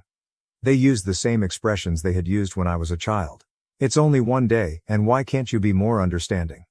But this time was different. I had worked alone for years to establish this business, staying up late to fulfill orders, interacting with challenging clients, and learning every aspect of business management by making mistakes. I firmly said that this event would exclusively be about the debut of my store. They were no longer successful in making me feel bad. My parents became irate and said they might not attend the opening at all when they saw that I wasn't going to back down. I told them that was their decision for the first time in my life. I was left feeling bewildered and frustrated by the entire event. Instead of being proud and encouraging, they were attempting to minimize my achievement by making it about Emma once more. Here I was, their kid, accomplishing something important all by myself. They didn't think I deserved a celebration of my own, even though I was an adult with my own company. I was no longer a 6-year-old who could be persuaded to share his wonderful day, but the same patterns from my early years were reoccurring. Regardless of who came to celebrate, I made the decision that my store opening would be my time alone. Update 1. I got hundreds of answers after venting my unhappiness online, but one message in particular truly resonated with me. My parents had unwittingly given me the ideal opportunity for retaliation, someone pointed out. The more I considered it, the more obvious it became. A college graduation would inevitably be eclipsed by the opening of my business, especially when I could give everyone first dibs on my merchandise. Directly beneficial things always pique people's curiosity more. I agreed to my parents' proposal in a message rather than continuing to oppose the combined celebration. I informed them that I had changed my mind and that I believed they were correct to gather everyone for a single, large celebration. My parents were ecstatic at my seeming change of heart, likely believing that their guilt trips had won me over once more.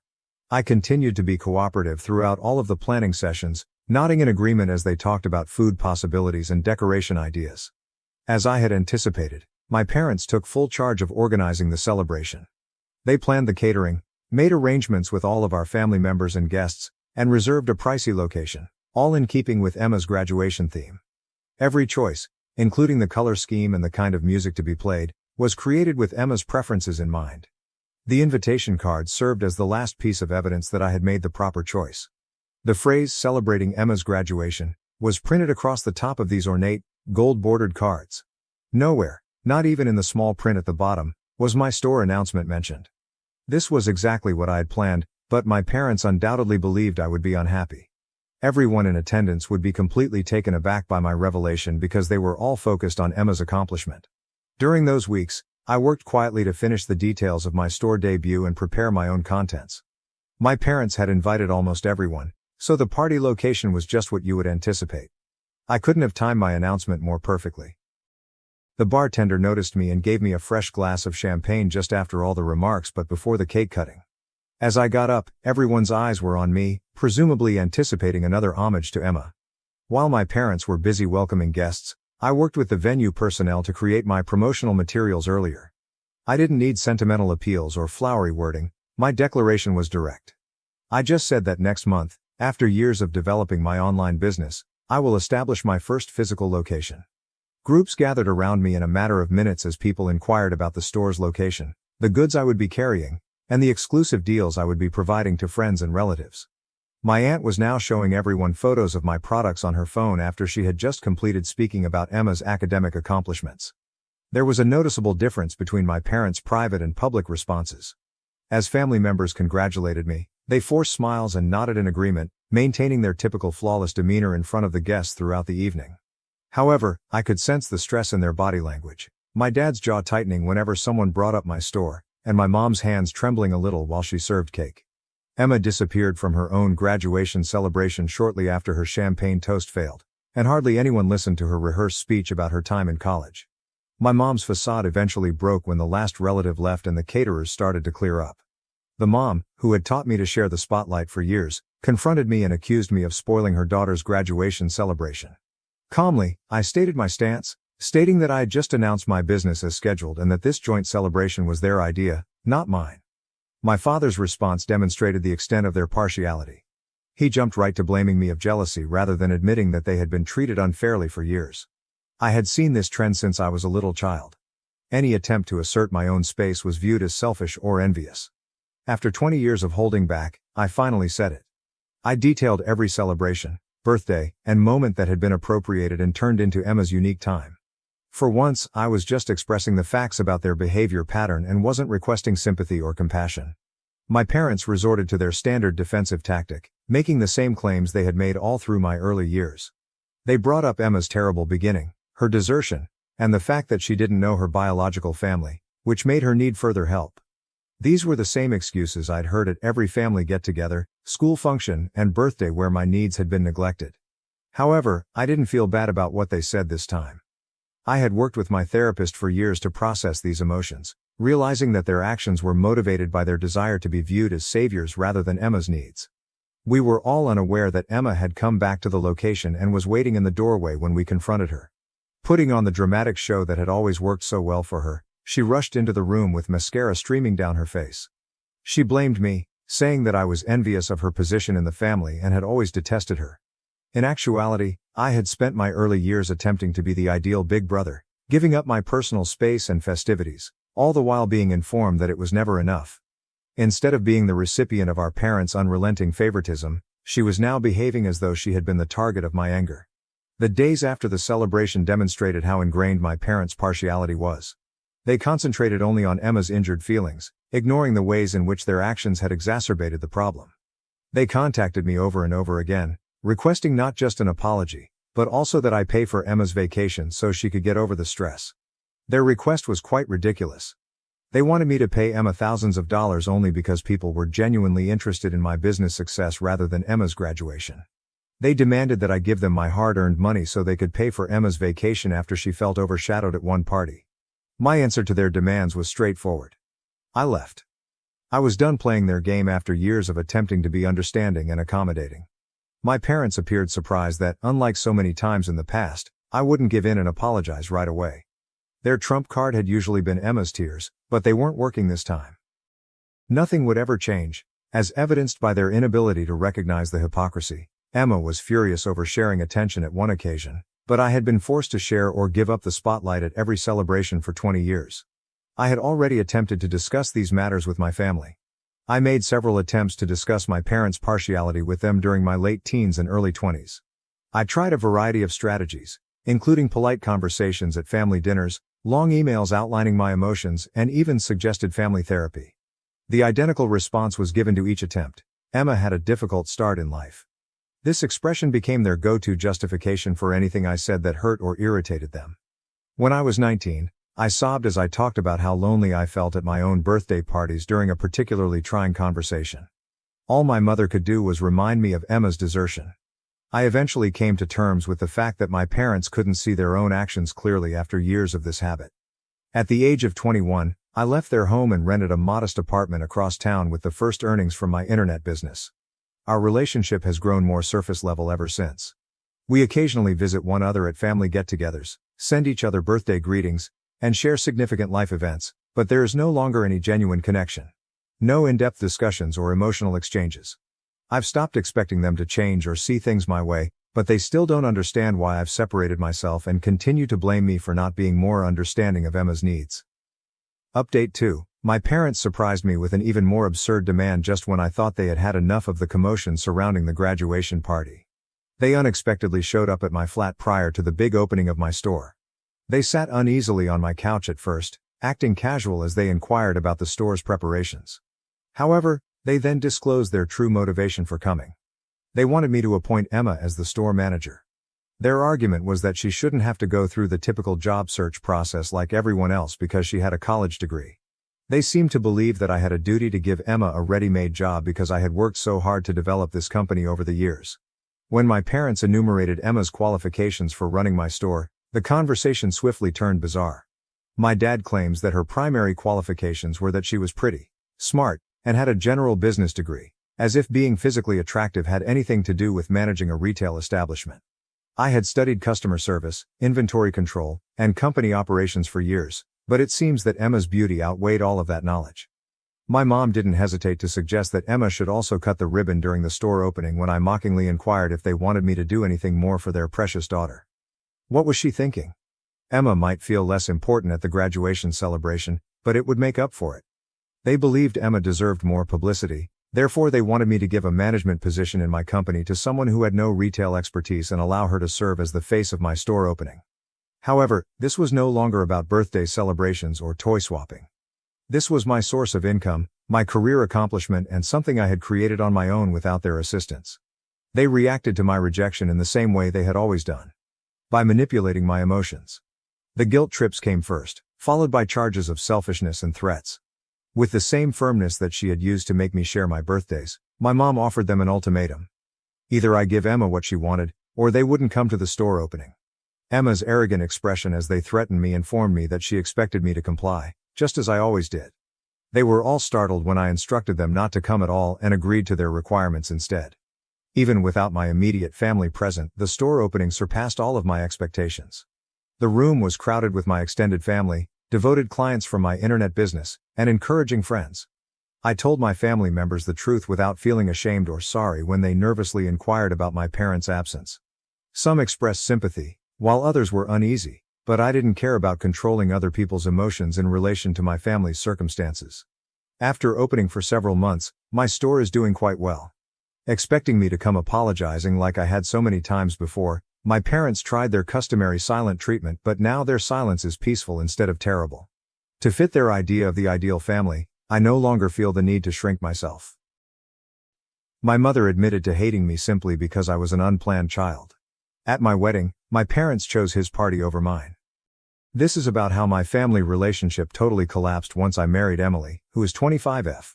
I am 26M and in my last year of medical school. My mother has consistently given preference to my older brother, Marcus, who is 27 years old, over me. She has loved Marcus since we were kids and she has never concealed it from me. I'm not sure what it is about him that makes him her favorite. My parents chose to give me to my grandparents to raise for 8 years after I was born, only a year after Marcus. Taking care of Marcus and me simultaneously was too much for my mother to handle. My mother struggled to care for us both because she was suffering from postpartum depression, according to my grandparents. My mother intended to give me up to my grandparents, George and Eleanor Cooper, who saw the seriousness of her illness and didn't fight too hard. Robert, my 52-meter-tall father, was unable to care for me by himself while working. I grew up in my grandparents' loving and contented home, feeling safe and content because I was unaware as a newborn that they were not my own parents. But things started to change when I was able to walk and comprehend speech. Occasionally, my parents would pay me a visit and explain that they were my biological parents and that I was only temporarily staying with my grandparents. For me, these visits were always perplexing and bittersweet. I was thrilled to see my folks, on the one hand. Conversely, I experienced a feeling of bewilderment and desolation. After playing and chatting with me for 2 to 3 hours, my parents would say farewell and head back home, taking Marcus with them. I realized that Marcus was always their top focus as this trend persisted. My parents' few visits made me feel unwelcome, even though my grandparents gave me all the love and attention they could. My parents finally took me back home when I turned 8 years old. I was initially thrilled to see my family again and be reunited with them. But as I realized how much better my life had been with my grandparents, the excitement gradually subsided. Living in the same room as Marcus was one of the first adjustments I had to make. My parents had the option of giving me a spare bedroom, but Marcus had always had his own. In order for Marcus and I to become brothers, they insisted that we share a room. Marcus made it quite evident to me that he detested this new arrangement. Marcus would label me a brat and a stranger if I read comic books my grandparents had bought me or played too loudly. Marcus would scoff and call me childish if I attempted to adorn my side of the room with posters or sketches of my favorite superheroes. Marcus would roll his eyes and mockingly refer to me as the teacher's pet if I proudly showed my parents my good grades when I brought them home. Marcus would tell me that I sounded terrible and that I should give up when I practiced playing the keyboard that my grandparents had given me. Marcus would make fun of me for even the smallest things, such as the way I arranged my toys or the way I described my day. The term dork or nerd would be used to describe me whenever I expressed an interest in reading or learning something new. I eventually came to the realization that the activities I liked turned into points of friction. There was a persistent sense of tension and conflict in place of the warmth and welcome I had experienced at my grandparents' house. Everything I did was problematic for Marcus, which made me feel self-conscious. Imagine being teased for every little thing by your older brother, someone you admire. It causes you to begin questioning yourself. I was too young to realize that he was really bullying me. I wanted to blend in with my family because I felt like I might be the issue. I only read my comic books in the school library after I stopped doing so at home. I completely quit using my keyboard. I did all of this in the hopes that if I changed, my brother would accept me. Unfortunately, Marcus's attitude toward me didn't change despite my best efforts to fit in and adapt. I felt like I was losing a piece of myself the more I attempted to win his approval. Marcus would still find ways to make fun of me even after I stopped doing all the things that irritated him. Due to a skin problem that has since been treated, I recall having a lot of pimples as a child. Marcus would continuously comment on how awful my face was and how ugly I looked. I would cry and go to my parents since hearing this was so painful. My mother, Linda, 50F, would encourage me to stop sobbing and be a man instead of standing by me and reprimanding Marcus. Dad was also of little assistance. He would want to avoid the situation. Instead of coming to Mom, she would advise me that I should confront my brother.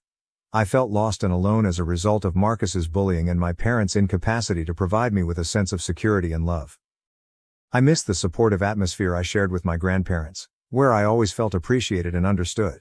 Whenever they could, my grandparents would come see me, and they would attempt to speak to Marcus politely and warn him not to bother me. However, he never gave them any attention. I gradually turned into a very irate teenager as I grew older. Marcus did not like it at all when I became taller than him, despite the fact that he was older than me. To annoy me, he would label me a slender man or a giant because of my height. But this time, I began returning the favor by calling him a shrimp rather than requesting assistance from my parents. In order to prevent him from reaching his books without a chair, I would purposefully place them on the highest shelf or above the cabinet. This would give me an excuse to tease him. Even though I occasionally received reprimands for retaliating against him when he complained to our parents, I still felt a mixture of delight and remorse. It was satisfying to defend myself, but it also meant that our house was growing more antagonistic. We fought each other more often and fiercely, none of us prepared to give up. The annual award ceremony at my school was the final straw that made it clear to me how much my parents preferred my brother above me. I was on the verge of winning the top prize in my class since I had put my all into my academics. I hoped for my parents' pride and encouragement, so I wanted their support and attendance at the event. However, my mother told me a few days prior to the ceremony that Marcus had a swimming competition on the same day. Even though his competition and my ceremony were hours apart, Marcus wanted to concentrate on his preparation because, in my mother's opinion, he needed her more. My dad would be there to support me, she told me. I accepted the fact that at least one parent would support me, despite my disappointment. I was taken aback when my dad unexpectedly failed to show up on the day of the wedding. Marcus was having a panic attack before his competition, and my mom apparently contacted him immediately to tell him that she needed him there to help him relax. Dad decided not to attend my awards ceremony and instead hurried to Marcus's side. I recall that there were no recognized faces in the audience supporting me when I approached to accept my medal. All I could feel was a deep sense of abandonment and loneliness. Marcus and my dad weren't there when I got home later. When I contacted them, I found out that they were still with Marcus. It took them many hours to return, ecstatic and celebrating Marcus's triumph in his contest. They informed me how wonderfully he had done and he was holding an award. As though it were the most important thing of the year, they gave him a tight hug and congratulated him on his achievements. They didn't even offer me an apology for being absent from my ceremony. It was obviously a sobering reminder of my place in my parents' priorities. In contrast to Marcus, I was often overlooked and undervalued despite my efforts and accomplishments. Throughout my time in college, this trend persisted. My parents had a great celebration when Marcus was accepted to a nearby public institution, but they hardly noticed my acceptance to medical school. My mother continued to disparage Emily, a talented medical researcher, even after I began dating her.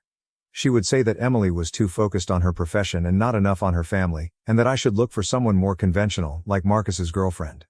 Let's move on to the primary motivation behind this writing. I asked Emily to marry me 6 months ago, and she accepted. I had conflicting responses when I told my parents about the engagement out of courtesy and because I wanted them to hear the news from me rather than from someone else. My mom said nothing, but my dad thanked me and appeared really delighted for me. She then texted me to let me know how disappointed she was that I hadn't given her voice regarding Emily. I invited Marcus and everyone else to the wedding 2 months ago. Even though he didn't congratulate me after we got engaged, I still didn't feel bad about this and invited him to the wedding. I was a little let down when Marcus unexpectedly denied the invitation without providing an explanation. What really surprised me though, was when my dad called to let me know that my mom had chosen not to attend my wedding, even though he would be there. I was surprised and inquired as to why. My mom was going to my wedding, but my dad clarified that Marcus had allegedly scheduled an anniversary party for his girlfriend on the same day. I followed Marcus on social media and knew they had recently celebrated their anniversary, so this news was strange. I chose to speak with Marcus directly to get clarification rather than initially going up against my mother. Even though we didn't talk much, I wanted to treat the matter with dignity and respect. I gave Marcus a call and asked him directly if he was truly not intending to attend my wedding because of the anniversary party. Marcus surprised me by confirming that this was true.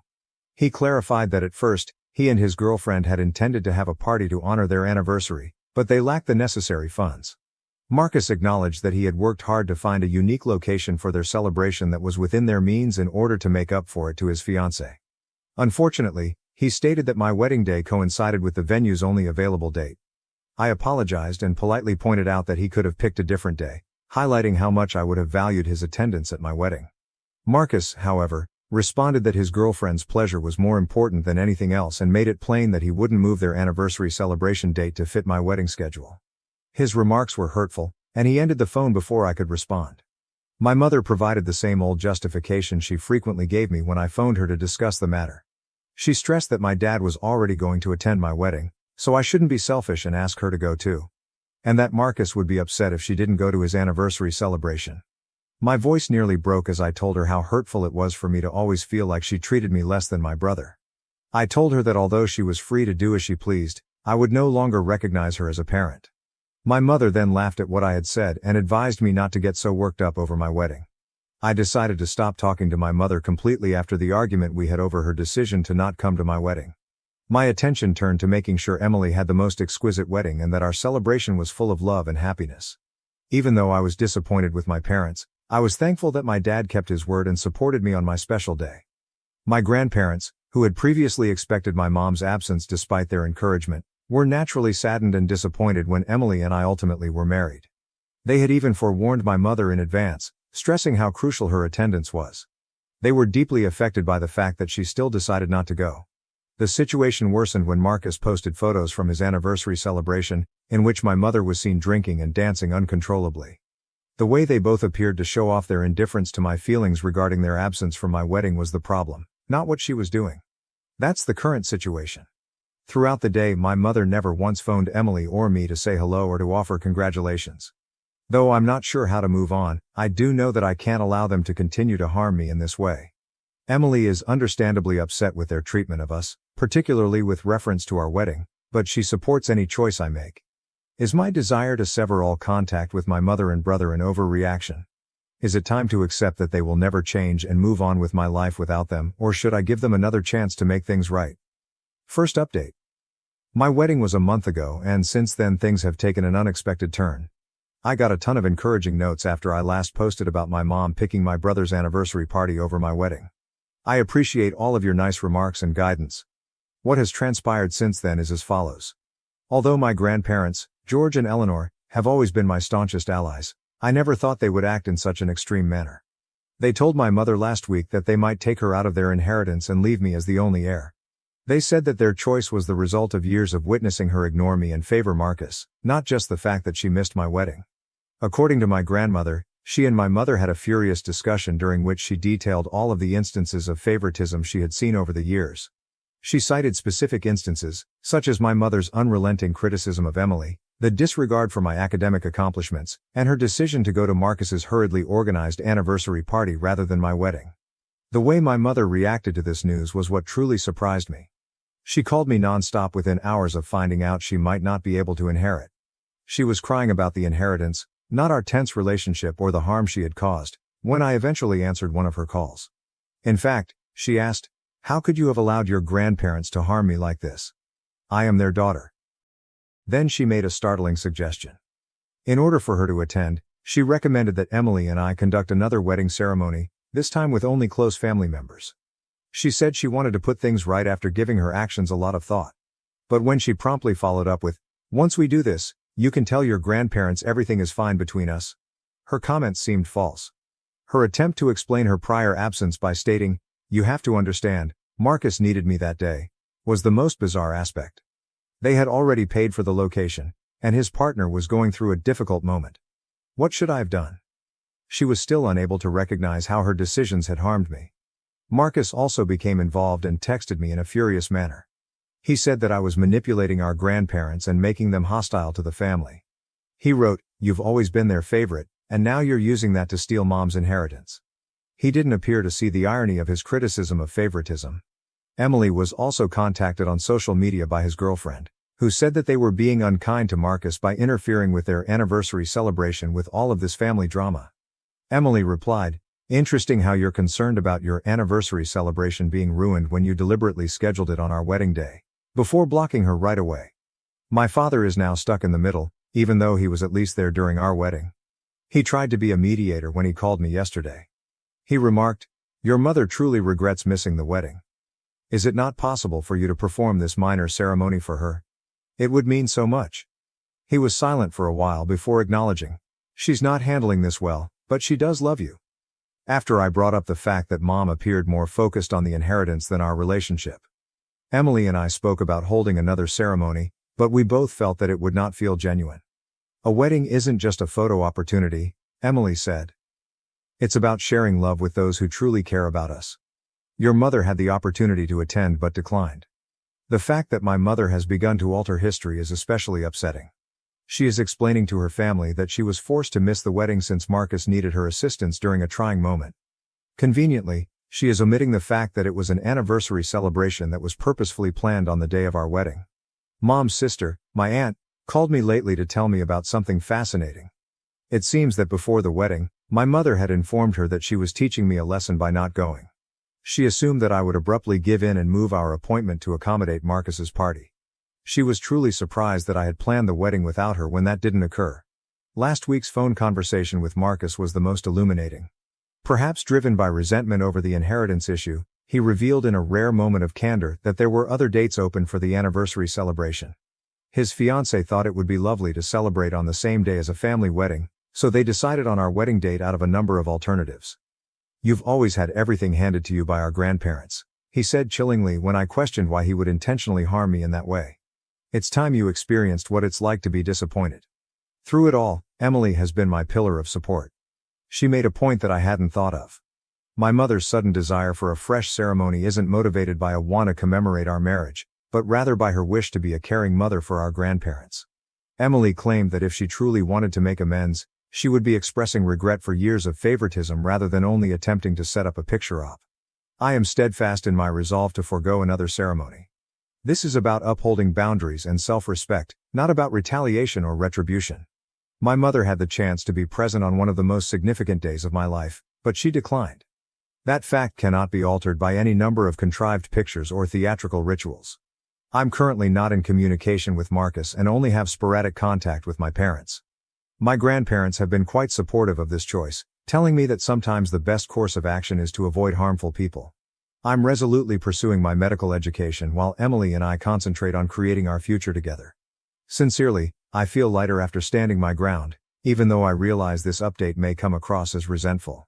Yes, it is difficult to know that my brother purposefully attempted to overshadow my wedding day, and it is painful that my mother is more concerned with her inheritance than with our relationship. However, I'm not questioning myself or attempting to win their approval for the first time in my life. Perhaps learning to accept the family we have while forming the family we require is what it truly means to grow up. Update 2. 2 weeks have passed since my last update, and the matter is now resolved. My grandfather, George, called me yesterday to let me know that he and Grandma Eleanor had formally created new wills that excluded my mother entirely and named me as their only heir. Even though I had expected this to happen following my previous post, it still surprised me to hear it formally. My grandfather clarified that my mother's treatment of me wasn't the only factor in their choice. They think that I would be able to care for them in their later years more effectively than my mother could. He said that they had faith in my abilities to handle their money sensibly as a future doctor and that, "We trust you won't abandon us to a care facility unless absolutely necessary." As you might imagine, my mother, Linda, has not been pleased with this news. She has been phoning me nonstop and messaging me, saying I have no right to inherit anything from her parents and that I have deceived her. Despite the fact that I haven't gotten anything yet, it seems as though she believes I am stealing from her. She reacted with charges that I had swayed her in their favor when I adamantly advised her to speak with my grandparents directly about her concerns.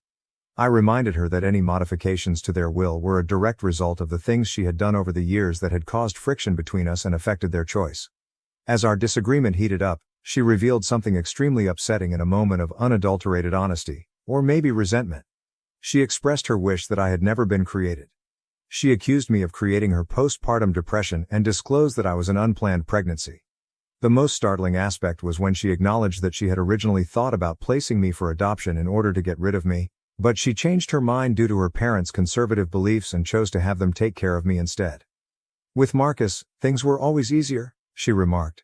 "He never required the same level of care that you did. I never felt inadequate as a mother because of him." At last, her comments clarified everything. She was partial to Marcus because she felt guilty and resentful of me, not because she wanted to love him more. For the first time since the wedding, I contacted my father, Robert, following that chat. He told me that he never regretted having me, even though he admitted that some of Mom's statements regarding my unplanned pregnancy and her battles with postpartum depression were accurate. He genuinely apologized for the first time after I told him how their years of favoritism toward Marcus had terribly wounded me. My dad has acknowledged my decision to give me some space, even though I'm not sure how we will continue to be friends. He now appears to realize how his passive part in my upbringing fueled the dysfunction in the family. Given how much I admired Marcus when we were younger, I sent him one last text telling him how he could have been a better and more encouraging brother. When I moved home with our parents, I talked openly about how lonely I felt growing up with our grandparents and how much I desired his approval. I made it plain that I had no grudges toward him for being Mom's favorite. He didn't, but I informed him that he had the option to be a supportive part of my life rather than compete with me. As an elder brother, I also expressed my disappointment in him and said I was ending our connection. His number is blocked, and I don't currently have any plans to unlock it anytime soon. Throughout it all, Emily has been my staunchest ally. Every day she reminds me that family is about individuals who choose to love and support you without conditions, not just genetic ties. Together, we're concentrating on creating our future, and I know that I can handle any obstacles that may arise because she is at my side. Although hearing my mother's admission of my birth and her animosity toward me was upsetting, it was also somewhat freeing. At last, it clarified the pattern of conduct I had encountered throughout my life. Even though it doesn't always make the hurt go away, realizing why someone injured you might help you realize that their behavior was never motivated by your value as a person. I appreciate all of your help along the way, Reddit. When I was doubting myself, your messages and remarks kept me going. It really helped to know that I wasn't the only one who had to deal with familial favoritism. I would especially like to thank individuals who had similar experiences.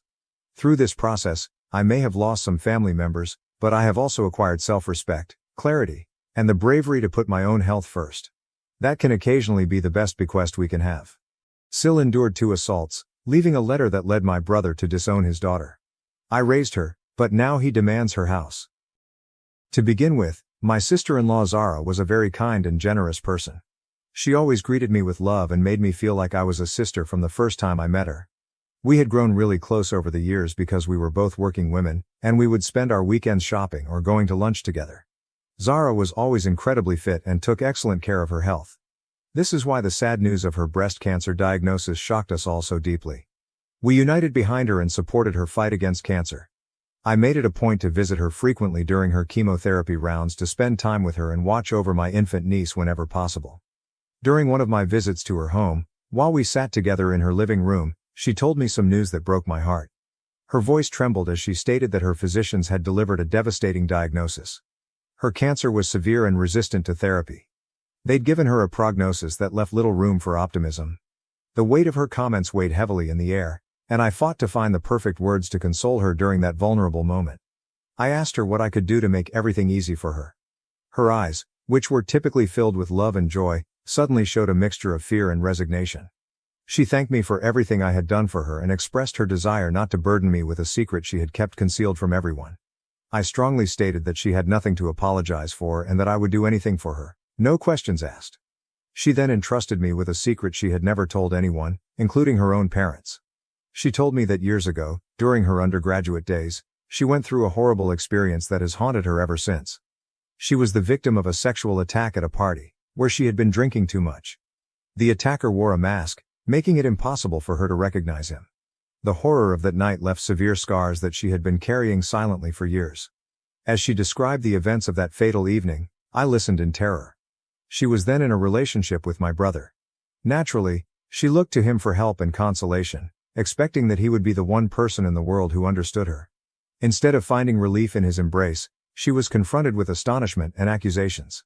My brother couldn't understand how another man could violate her in this way. In disbelief, he began to question her actions, indicating that perhaps her clothes or demeanor toward the guy at the party had prompted the assault.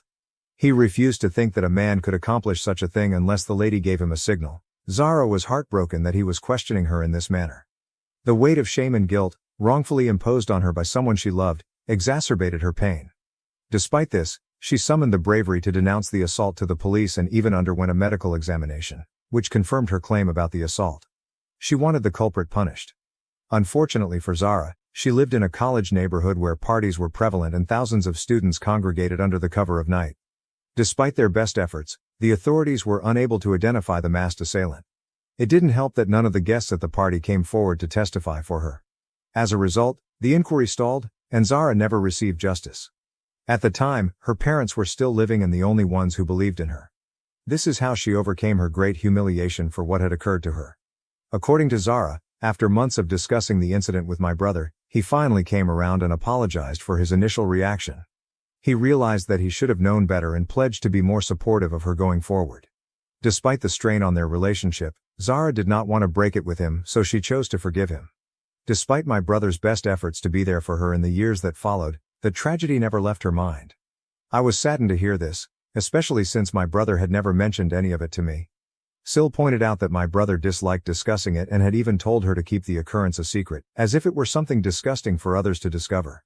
I gently gripped Sil's hand and assured her that I didn't blame her for anything that had happened to her because it was never her fault. Sil smiled back bitterly and told me she had more to say. She talked slowly, as if each word was both a confession and a request for understanding. She then disclosed that she had been sexually attacked again after the initial event, this time by her former employer from her prior position. I remembered how, 2 or 3 years ago, she unexpectedly left her work, despite the fact that she had always enjoyed it.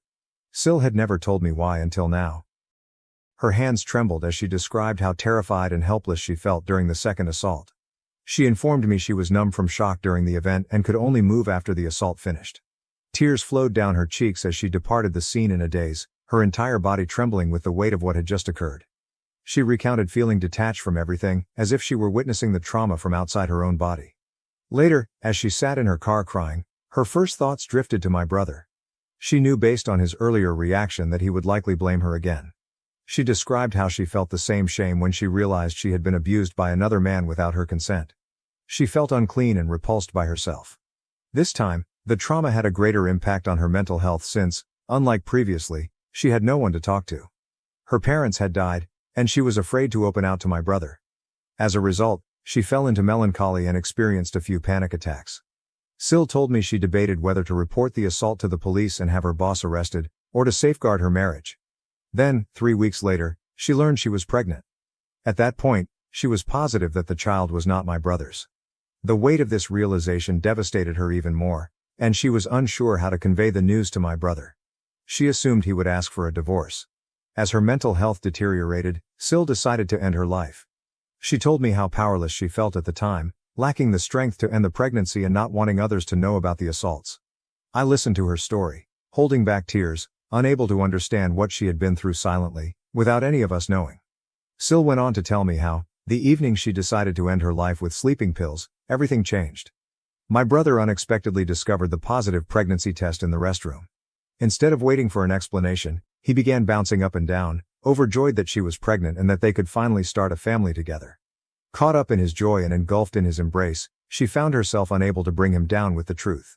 Later, she told me how humiliated she was for not having the strength to tell him the truth that day or over the course of the previous 2 years, that the child was not his. Sil informed me that every time she saw the delicate moments between her daughter and my brother, her heart broke again. Tears flowed down her cheeks as she apologized to me for lying to my brother and everyone else. She even referred to herself as a coward and a loser who did not deserve a family as great as ours. She believed that cancer was God's punishment for her falsehoods. She informed me she intended to disclose everything to my brother before she died. However, she asked me to make her a pledge. It turns out she wanted me to look after her daughter while she was gone. She pleaded with me with her hands since she had no family members left, both her parents and grandparents had passed away. If my brother refused to accept the child after learning the truth, I was her only hope of caring for her daughter. I was quite shaken after hearing everything and needed some time to comprehend it all. As a woman myself, I felt profound sympathy for everything she had been through. I knew she was telling me the whole truth because she was dying and needed to get it off her chest. Of course, I realized that she had lied to my brother for so long about being the baby's father, but she was also visibly sorry. At this moment, all I could do was reassure her that if necessary, I would raise my niece on my own. She exhaled a sigh of relief as I fulfilled my promise to her. I continued to see Sil over the weeks as her illness advanced, holding out hope for her survival even as the reality of her condition became more apparent. She remained as courageous as possible throughout. Finally, she went away peacefully in her sleep. Her absence has created a void, yet her spirit continues to motivate me to live with compassion and gratitude. She showed me that even in the worst times, there can be grace and beauty if we have the strength to perceive it. She was more than just a sister-in-law to me. She was a friend and sincere confidant. After she died, my brother shared with me the contents of a letter written by my sister-in-law, which revealed the awful reality she had previously confided in me. He was heartbroken to realize that the child he had embraced with such delight was not biologically his.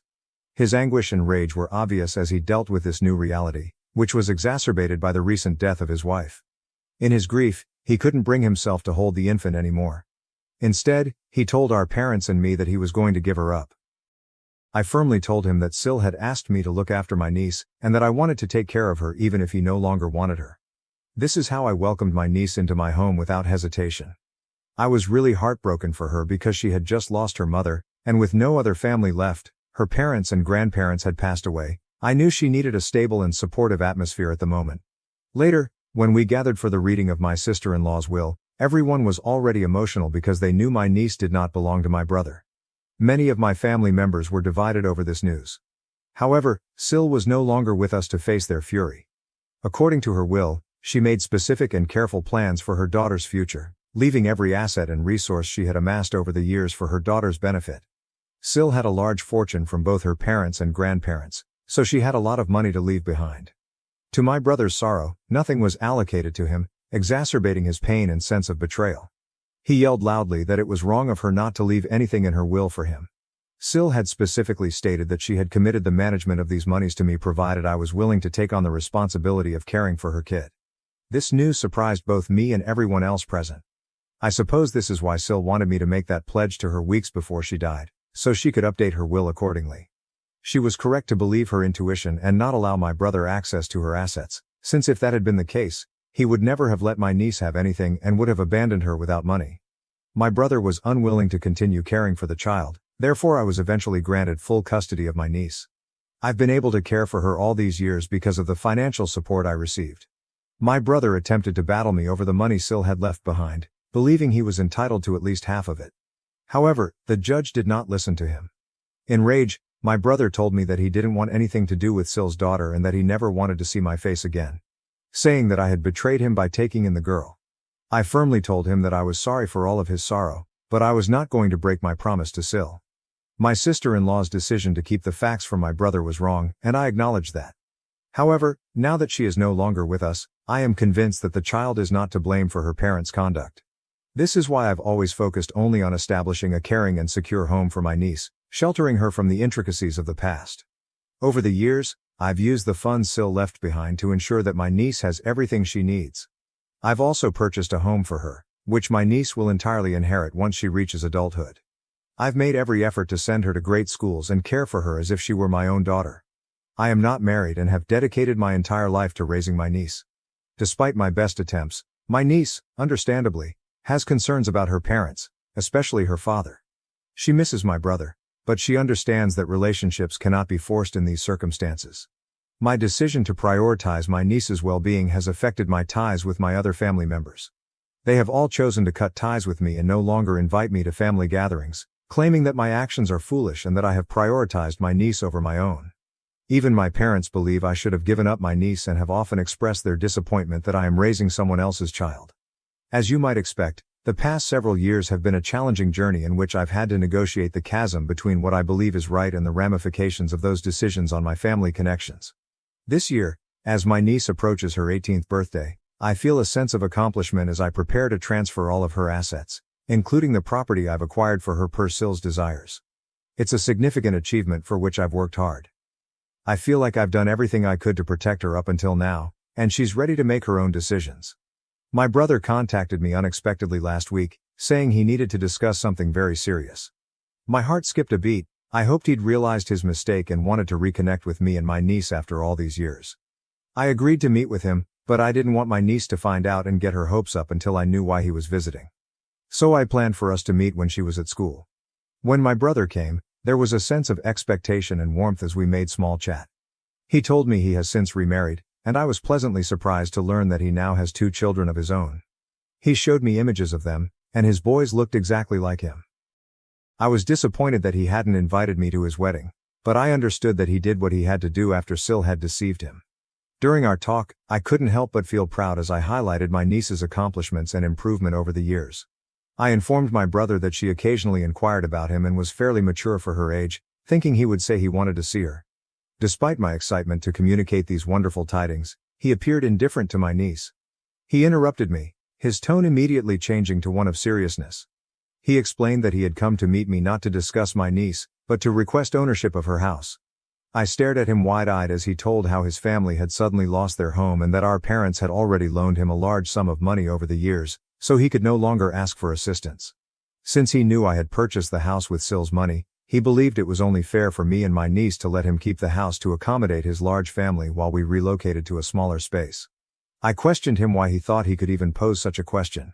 My brother went on to defend it by claiming that he had previously done a lot for Sill, but she had turned out to be nothing more than a leech. I knew this wasn't true because Sill had always worked and paid her portion of the bills, including throughout her chemotherapy treatments. She covered her own medical expenses and had health insurance. I brought this out to my brother, telling him that it was ridiculous for him to expect a house when he hadn't even bothered raising my niece after Sill died. This simply made him angrier. He told me that, as his sister, I should stop holding a candle for a deceased woman and instead assist him and his family in securing the house before my niece turned 18. He persuaded me to view things his way, saying that the house was his legitimate possession. The weight of his words hung in the air as I considered his request. I couldn't help but consider the ramifications of such a decision. The property was more than simply a physical asset. It symbolized security and stability, which had been meticulously planned for my niece's future. To give it up, no matter how badly my brother needed it, would mean breaking commitments and risking the stability I had fought so hard to establish. My niece's well-being and future were paramount, and any decision involving her assets had to be made with her best interests in mind, no matter how difficult or emotional the situation. In that moment, I grasped the gravity of the situation and the need to stick to my beliefs.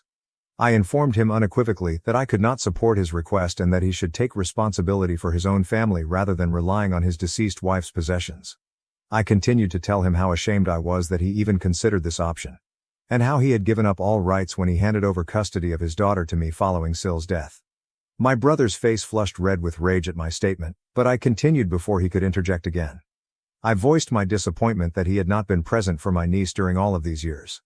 I didn't hesitate to remind him that, while I realized Sill had betrayed him, he should also see that she had been the victim of countless traumas. It was unjust of him to put the blame onto her now, especially because he had not supported her after her first sexual assault. When I revealed the assault, his eyes widened in amazement, and he demanded to know how I knew about it. As no one else knew the truth. This is when I told him that Sill had confided in me and entrusted me with the task of caring for my niece before she died. When my brother heard this, he became accusatory, alleging I had surprised him and labeling me a liar, just like Sill. I shook my head, reminding him that Sill was terminally ill and had already endured enough. After all the years of him not taking responsibility for my niece while I had done everything I could to assist her, he had no right to bring up the past and complain now simply because he wanted Syl's money. I was weary of him constantly behaving like a victim. It was disheartening to see him shift blame and claim entitlement when he had not been financially supportive of my niece for years. His boldness in coming 16 years later and requesting ownership of her house felt like a slap in the face, ignoring all of my sacrifices and attempts to assure my niece's well-being and future security. My brother was unhappy because I refused to give in to his demands. Since our meeting, he and my parents have called me often, accusing me of being difficult for no reason and insisting that I have family devotion to them rather than my niece. It's demoralizing and terrifying to discover that when it comes to money, even your own blood relatives can devolve into something unknown. I continue to stand up for my niece and refuse to give in to my brother's unreasonable demands.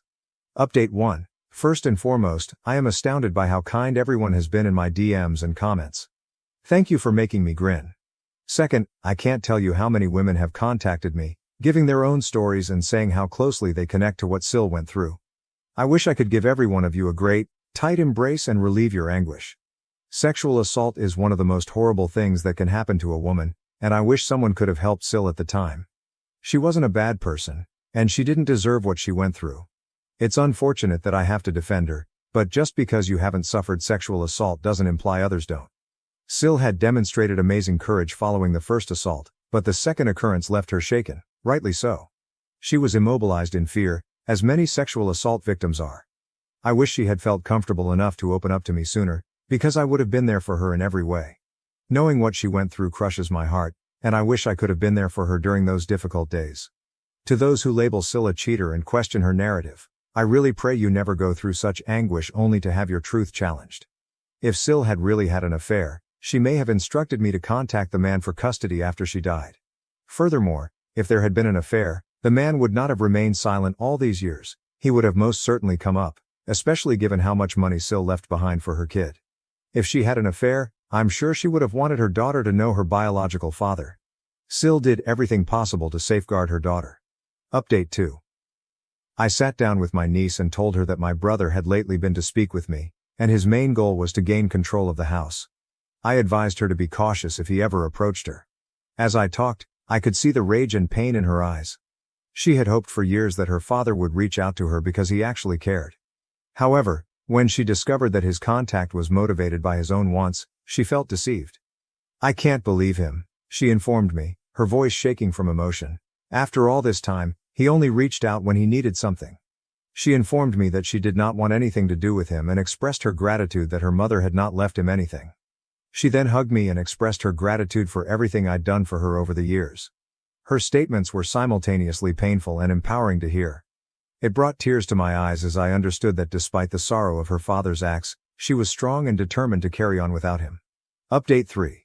After speaking with my niece, I decided to send a lengthy email to my parents and brother to document everything and state my position clearly. In the email, I described our previous interactions and highlighted that they had no right to ask me to hand over my niece's home to my brother. I stressed that this request constituted financial fraud and stated unequivocally that I would take legal action if my brother attempted to see me or my niece again to request the house for his family. I informed my brother that by choosing not to care for his kid, he surrendered all rights. I also discussed the numerous difficulties and frustrations I had encountered while raising my niece on my own, with no prior experience. I highlighted the emotional, financial, and logistical hurdles I had faced in providing her with a secure and caring home. I also informed him that he had never paid child support or checked in on his daughter in all these years. I pointed out that he and my parents should feel nothing but guilt for attempting to take something that did not belong to them. I insisted that they had no right to suddenly intervene and make demands after all this time, especially because they had contributed nothing to her upbringing or well-being. The email was detailed and sincere, reflecting the sacrifices I had made for my niece. I reaffirmed my resolve to protect her and honor Syl's wishes no matter what. My message was clear and unequivocal. They had forfeited their right to be a part of her life due to their negligence and lack of support, and they had no place in her future. I never received a response after submitting the email. However, my brother and parents have not contacted me again, which is satisfactory for me. The silence speaks volumes, and I'm happy to have some peace knowing they won't meddle with my niece's life anymore. My niece is now preparing for her prom and impending birthday celebration. Watching her manage these thrilling occasions makes me very proud. I am so proud of the woman she has become, and I can't wait to support her at every big milestone in her future. It makes me emotional just thinking about how much she has grown and how much she resembles Sil, especially in her lips and brows. Every day I see Sil's strength and tenacity in my niece, and I only hope that she will be as strong as her mother, no matter what she does. My parents left me in debt to fund my brother's failed business. Now they want to meet my daughter. Should I let them back into my life? I never expected to be writing this, yet here I am, seeking help from strangers on the internet about my family situation. My name is Johnny, and I am 32 years old. I've been estranged from my parents for over 8 years, and now they're attempting to re-establish contact. I'm not sure how to handle this, and I might really benefit from some outside advice. To comprehend my condition, you must first know about my childhood. I grew up in a little town in Ohio as the older of 2 sons. My younger brother, Bobby, 30M, was born when I was just 2 years old. Bobby was unquestionably the golden child. He was outgoing, athletic, and charming, all qualities that I lacked. I was more introverted and concentrated on academics. Our parents, particularly our father, were always more interested in Bobby's activities than mine. Dad was a former high school football standout who never completely recovered from his golden days. Bobby's passion in athletics thrilled Dad. He'd spend hours in the backyard teaching Bobby how to throw a perfect spiral, while I sat on the porch with my books. Mom wasn't as open about her preference, but it was still present. She'd swoon over Bobby's finger paintings and display them on the fridge, yet my report cards with straight A's were received with a simple, "Good job, Johnny." I recall a particularly terrible occurrence when I was 10. I won the school science fair with a project about renewable energy. I was so pleased to show my parents, but when I arrived home, they were too busy celebrating Bobby's selection to the junior football team to look at my blue ribbon. As we grew older, the partiality became more apparent. In high school, I immersed myself in my academics, joining both the debate team and the math club. I was determined to enroll in a good college and become a doctor. Bobby, on the other hand, got by on his charisma and physical abilities. He was the standout quarterback, courting cheerleaders and attending parties on weekends. I still recall the night of my high school graduation. I was valedictorian and had spent weeks preparing my speech. As I stood on the stage, I looked around the audience for my family. Dad was there, but he was occupied recording Bobby, who was having fun with his friends in the back row. Mom, at least, appeared to be paying attention, but I noticed her frequently looking over at Bobby. Even in my success, I felt as if I was still in my brother's shadow. When it came time for college, I was accepted to a prominent university on a partial scholarship. I was overjoyed, but it was short-lived. My parents sat me down and informed me they couldn't afford to help with my tuition. They claimed they had been saving for years, but unexpected bills had arisen, and they just did not have the funds. I was devastated and determined. I took out college loans, worked part-time jobs, and completed undergrad. It was challenging, but I felt pleased with myself for doing it on my own. I've worked as a teacher, a library assistant, and even spent the summer working night shifts at a 24-hour diner. I was so fatigued at times that I could barely keep my eyes open during lectures, but I persevered. Meanwhile, Bobby had determined that college was not for him. He worked at a neighborhood garage and spent his evenings drinking and partying. Our parents never expressed concern over his lack of direction. They'd just laugh and remark, "That's our Bobby, always living in the moment." Then, during my senior year, I learned the truth. Bobby, who had been working at the garage for a few years, abruptly announced that he was starting his own vehicle repair shop.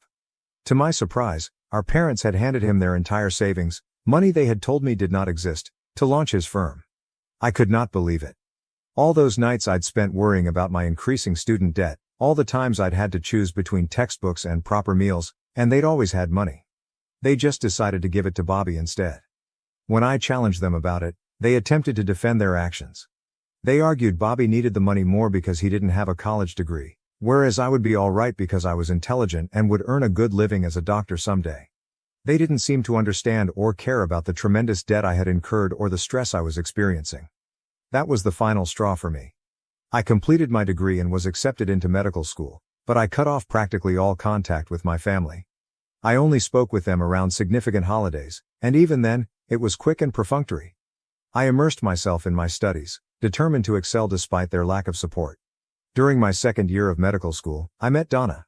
She was a talented, compassionate law student. For the first time, I felt truly recognized and valued for who I am. We began dating and she became my rock. She listened to me when I talked about my family troubles and never condemned me for choosing to distance myself from them. Following graduation, Donna and I married and relocated to Seattle for our respective residencies. We established a life together, away from my family and the agony of my past. 2 years ago we welcomed our daughter Lily into this world. Becoming a parent caused me to think about my own childhood, and I promised myself that Lily would always feel loved and supported, no matter what path she took in life. Fast forward to now. I'm a successful pediatrician. Donna is making waves at a well-known law firm, and Lily is a lively 2-year-old who keeps us on our toes. Life is nice, but I'm still saddened by my family's treachery. A few weeks ago I received a call from my mother. It was the first time we had spoken in months and I sensed something was amiss. She was in tears, explaining that Bobby's business had failed and that he had returned to live with them. Apparently, he had made some poor decisions, gotten into debt, and was now unemployed. My parents had to refinance their home to assist him out. They suddenly want to reconnect with me. They've been calling and texting, requesting to visit and see their grandchild. My father even sent me an email expressing his pride in my accomplishment and his desire to make amends. Part of me wants to give them a chance. After all, they are my parents, and I miss having a family. I think about Lily and worry if I'm robbing her of grandparents. However, another part of me is angry and upset. They seem to want me in their lives now since Bobby has disappointed them and they need someone to be proud of. I do not know what to do. Should I provide them another chance? Should I keep them at arm's length, or should I stick with the distance I've developed over the years? Donna thinks I should at least listen to them, but she's also protective of me and doesn't want me to get injured again. She has offered to be present when I speak with them as a buffer and support system. I'm divided between the want for a family and the need to shield myself from additional misery. I am terrified of letting them back into my life. What happens if they hurt me again? What happens if they try to use me as a financial safety net now that Bobby has fallen from grace? But then I look at Lily and wonder if I'm letting my past influence her future. Any advice is much appreciated. How can I deal with this scenario without being a doormat or allowing my anger to control me? How can I protect my own family while perhaps mending my ties with my parents? I feel like I'm at a crossroads, unsure which course to choose. Update 1. Thank you for your responses. I go through every remark and appreciate the variety of viewpoints you've provided. I wanted to give you an update on what has happened since my previous post. After much thought and several long conversations with Donna, I decided to meet with my parents, but on my own terms. I proposed that we meet in a neutral area, such as a quiet cafe near my business, without my wife or daughter present. I wanted to hear them out without quickly involving my new family members. The days leading up to the encounter were fraught with apprehension. I found myself snapping at Donna over minor issues and having difficulty sleeping. The night before, I sat in Lily's room long after she had fallen asleep, admiring her serene expression and wondering if I'd made the correct decision. The morning of the meeting, I arrived at the cafe early. I chose a table in the corner so we could have some privacy. As I waited, I couldn't help but think of all the times I had sat waiting for my parents to arrive at my events, debate competitions, science fairs, and even my high school graduation party. They were often late, typically due to something involving Bobby. But this time, they arrived early. I observed them approaching the cafe via the glass. They appeared older than I remembered, and more worn down. My mother's hair was completely gray, and my father appeared to have shrunk, his once strong shoulders now slightly slumped. They entered the cafe, and for a little period, we all stared at each other. Then my mother ran forward and hugged me passionately. I flinched at first, unaccustomed to such demonstrations of devotion from her, but I gradually hugged her back. My father stood awkwardly to the side, visibly uncomfortable. We sat down, and I let them talk first. My mom performed the majority of the talking. She began by apologizing for the past, stating that they had understood how unfair they had been. She expressed how proud they were of my accomplishments and how they regretted not helping me more. Then came the kicker. They stated that Bobby's situation had a role in their desire to reconcile. Apparently, his failing company venture was more than simply a bankruptcy. He became associated with some unscrupulous guys and ended up with gambling debts. My parents had to sell their vacation home and take out a second mortgage to help him out. As they talked, memories flooded back. I remembered the summer before I left for college, when I begged to use the vacation home for a week with some friends. They had said no, claiming they intended to utilize it themselves. Later, I discovered that they had let Bobby and his pals stay there for a month. I listened to everything silently, letting them talk. When they were finished, I took a deep breath and told them how I truly felt. I detailed every incident of favoritism. Every time they ignored my accomplishments in favor of Bobby's latest wish. I told them about the evenings I sobbed myself to sleep in college, wondering why I wasn't good enough to have their support. I told them about how I had to sell my laptop, a high school graduation gift from my grandma, to pay for textbooks. I described how during college, I had to work night shifts at a diner, coming home stinking of grease and fatigued, while they paid for Bobby's partying. My father attempted to intervene to defend their behavior, but I shut him off. I reminded him of all the football games he had attended for Bobby, as well as how he had missed my debate team's state victory because he was at one of Bobby's games. I informed them that, while I appreciated their apologies, it did not erase years of pain and neglect. I made it obvious that if they wanted a relationship with me, it would be on my terms, which would require time and effort on their part. I also addressed the elephant in the room, Bobby. I informed them that, while I sympathized with his predicament, I didn't want to be his safety net or compete for their attention again. My life, my wife, and my daughter were my top priorities right now. As I spoke, I could see the pain and regret on their faces. My mother was silently crying, and my father appeared to have aged 10 years in the course of our chat. Part of me felt bad for causing them distress, but another part felt glad to finally express these things aloud. The conversation ended with mixed emotions. We agreed to take things slowly. I stated I'd be available for occasional phone conversations, but I made no guarantees regarding in-person visits or introducing them to Lily. I told them I needed time to comprehend everything and asked them to respect my boundaries. As I left the cafe, I felt an odd combination of melancholy and relief. It wasn't the heartfelt reconciliation some had hoped for, but it seemed genuine and essential. I walked to my car and sat there for a while, repeating the conversation in my head. When I arrived home, Donna was waiting for me. She took one look at my face and hugged me. We sat on the couch and I told her everything. She listened without judgment, providing comfort and support. Donna asked me how I was feeling that night when we were lying in bed. I told her I was unsure.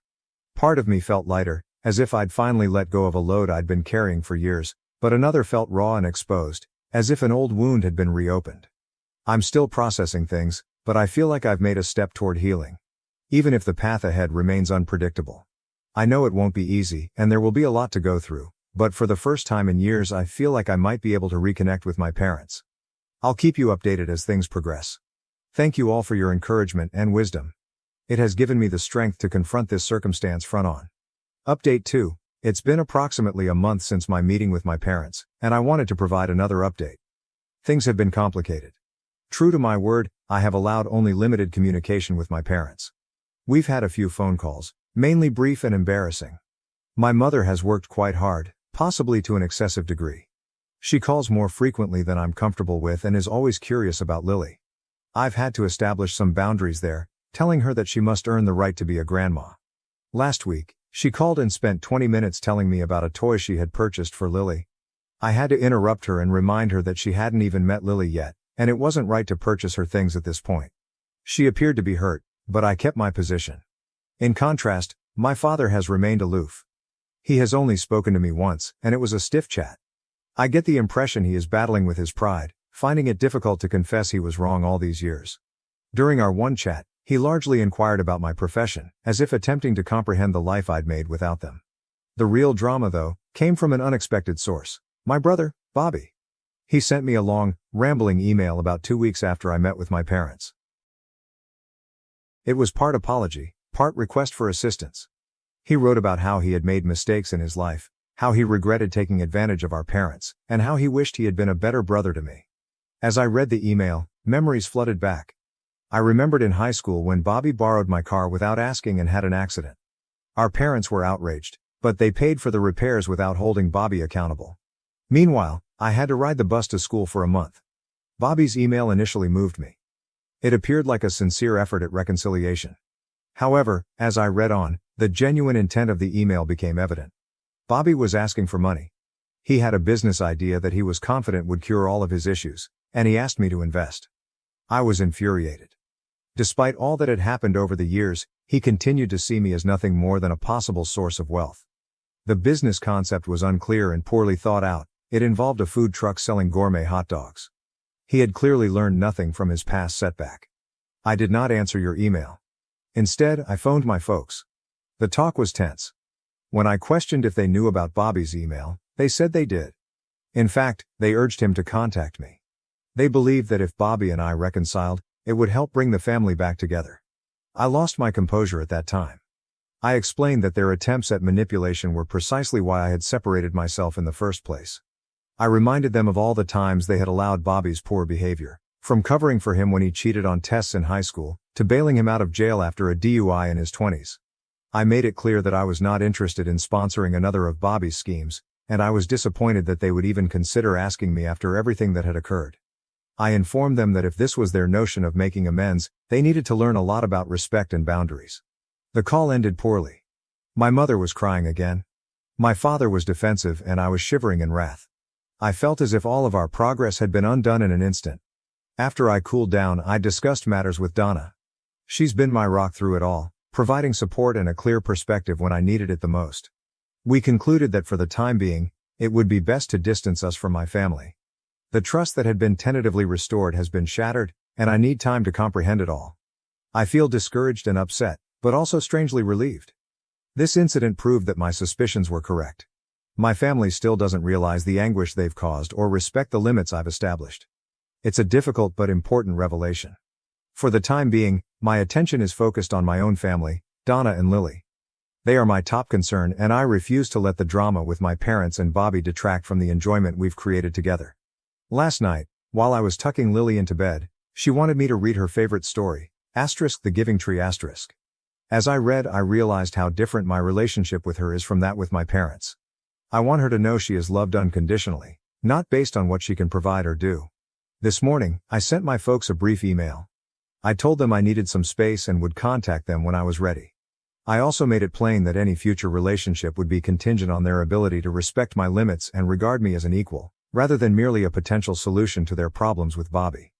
I have not heard back from them yet, and I'm not sure how I feel about it. Half of me is relieved by the quiet, but another half wonders whether they've given up on reconnecting. For the time being, I'm taking things one day at a time. I have a busy week at the hospital, and Donna and I are organizing Lily's 3rd birthday party. Life moves on, and I'm resolved to concentrate on the good aspects of my life rather than linger on the negative. I'll update again if something big happens, but for now, I believe it's time to finish this chapter and move on with my life. Thank you all for your help and advice throughout this process. It's meant more than you realize. Update 3. It's been 6 months since my previous update, and I felt it was time to discuss what's going on. My family situation, as well as my viewpoint on things, have altered significantly. First, let me explain the situation with my parents and Bobby. After the argument over Bobby's email, I kept my distance. I ignored calls and messages, concentrating on my business and my immediate family.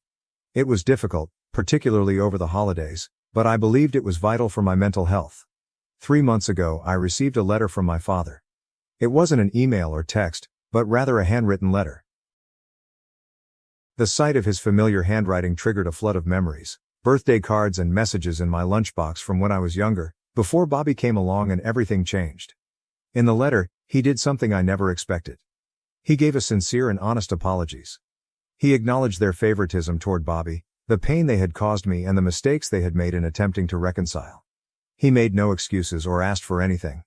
He just expressed regret and a willingness to make amends, but only when I was ready. He talked about how he had been thinking a lot and realized how his own fears had influenced his actions. He stated that he had lived vicariously via Bobby's sporting accomplishments since he felt inadequate in his own career. He claimed he had always been proud of my academic achievements but didn't know how to express it. I was suspicious at first, but something about the message felt unusual. Maybe it was the exertion of writing it by hand. Or perhaps enough time had elapsed for genuine thinking. Regardless, it paved the path for cautious communication. We've been talking more frequently lately, generally just my dad and me. Our interactions are still occasionally awkward, but they feel more genuine. He's been asking about my work and family, and he truly listens when I explain about my life. He's also been open about his own challenges, such as his difficulty acknowledging mistakes and his fear of losing his children. He asked Lily last week if he might send her a birthday gift. Rather than simply saying yes, I suggested we video call so he could see her open it.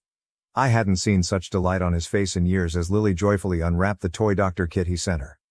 My mom and Bobby's situation remains difficult. My mom has shown greater respect for my boundaries, which I appreciate. She's been sending out sporadic emails with family recipes and old photos. It's a modest gesture, but it appears like she's attempting to connect in an unobtrusive manner. Bobby, I've learned, has finally found treatment for his gambling addiction and is now working a steady job for the first time in years. He has not contacted me personally, which is probably for the best right now. Dad indicated that Bobby is going to Gamblers Anonymous sessions and trying to repay some of the money he owes our parents. The most significant change, however, has been in my own perspective. Throughout everything, I've learned that, while I can't erase the past or control my family's actions, I can choose how I react to them. I've been working to let go of some of the anger and hatred I've harbored for so long. It is not easy, and old hurts still arise on occasion, but I'm trying. I have also developed a new appreciation for my own family. Donna has been tremendously supportive throughout this process, offering advice when I needed it and simply listening when I needed to rant. Watching Lily grow and shaping her idea of family has made me think about what I want it to mean for her. Last weekend, we enjoyed a picnic in the park. As I watched Donna push Lily on the swing, I felt a sense of calm I hadn't felt in a long time. I understood that no matter what happened to my parents or Bobby, I now have my own family, one based on love, trust, and mutual respect. For the time being, we are taking things day by day. I'm not rushing into anything, and I'm not closing any doors. My top priority is still my wife and daughter, but I'm cautiously enthusiastic about the possibility of healing some of the rifts with my parents. This path has been both painful and fascinating. I've learned a great deal about forgiveness, limits, and the complexity of family relationships.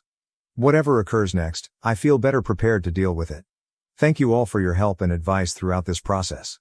It's meant more than you realize.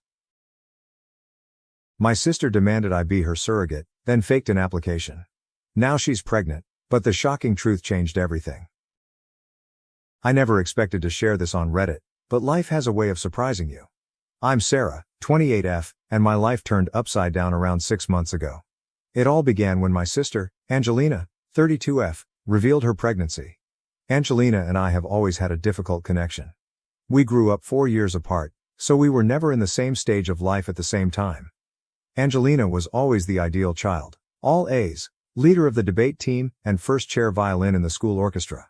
In contrast, I was a more free-spirited individual. I fared well in school, but I was more interested in computers and programming. Our parents, particularly our mother, always seemed to prefer Angelina. They would attend all of her recitals and debates, but they were sometimes unable to attend my coding competitions. This caused a schism between us that only widened as we grew older. When Angelina met Tom, 34M, in college, it appeared that her ideal life was complete.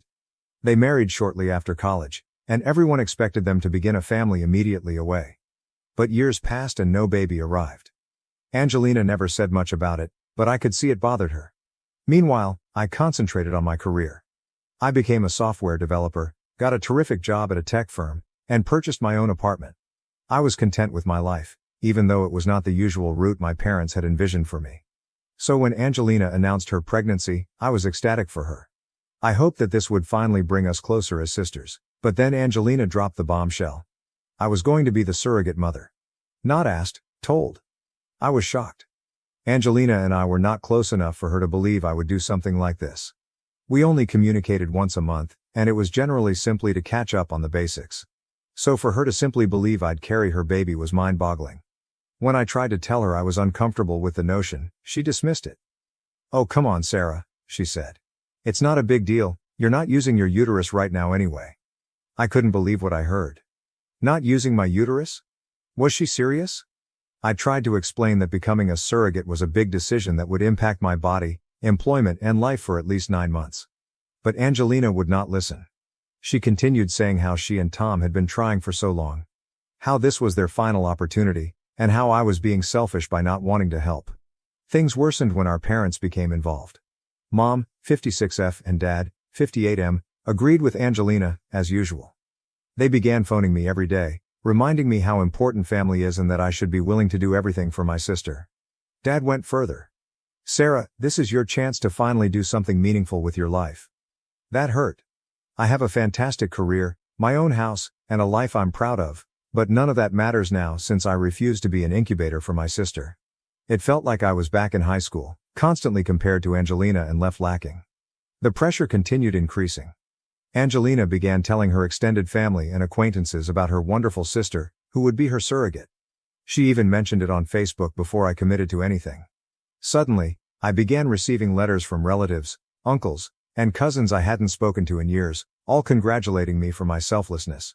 I attempted to correct the record, but Angelina had already spun her story. Anyone I told the truth to either didn't believe me or thought I was overly theatrical. "It's just 9 months, they'd say. "Don't you want your sister to be happy?" But it was more than just 9 months. It was my body, profession, and life. I had recently been promoted to lead developer on a significant project at work. How was I meant to handle it while pregnant? What about the health hazards and possible long-term repercussions on my body? Nobody appeared to care about any of this. The final straw came at a family supper. Angelina had asked everyone around to celebrate her imminent surrogacy. I hadn't agreed to anything, but she pretended it was a done deal. As we sat around the table, she began discussing her nursery ideas and her excitement for me to begin hormone therapy. I could not handle it anymore. I stood up and told them the truth. I stated that I had never consented to be a surrogate, that Angelina had lied to everyone, and that I was tired of being bullied and guilted into doing something I did not want to do. The room became quiet. Then all hell broke loose. Angelina erupted into sobs, claiming that I was spoiling her one opportunity at parenthood.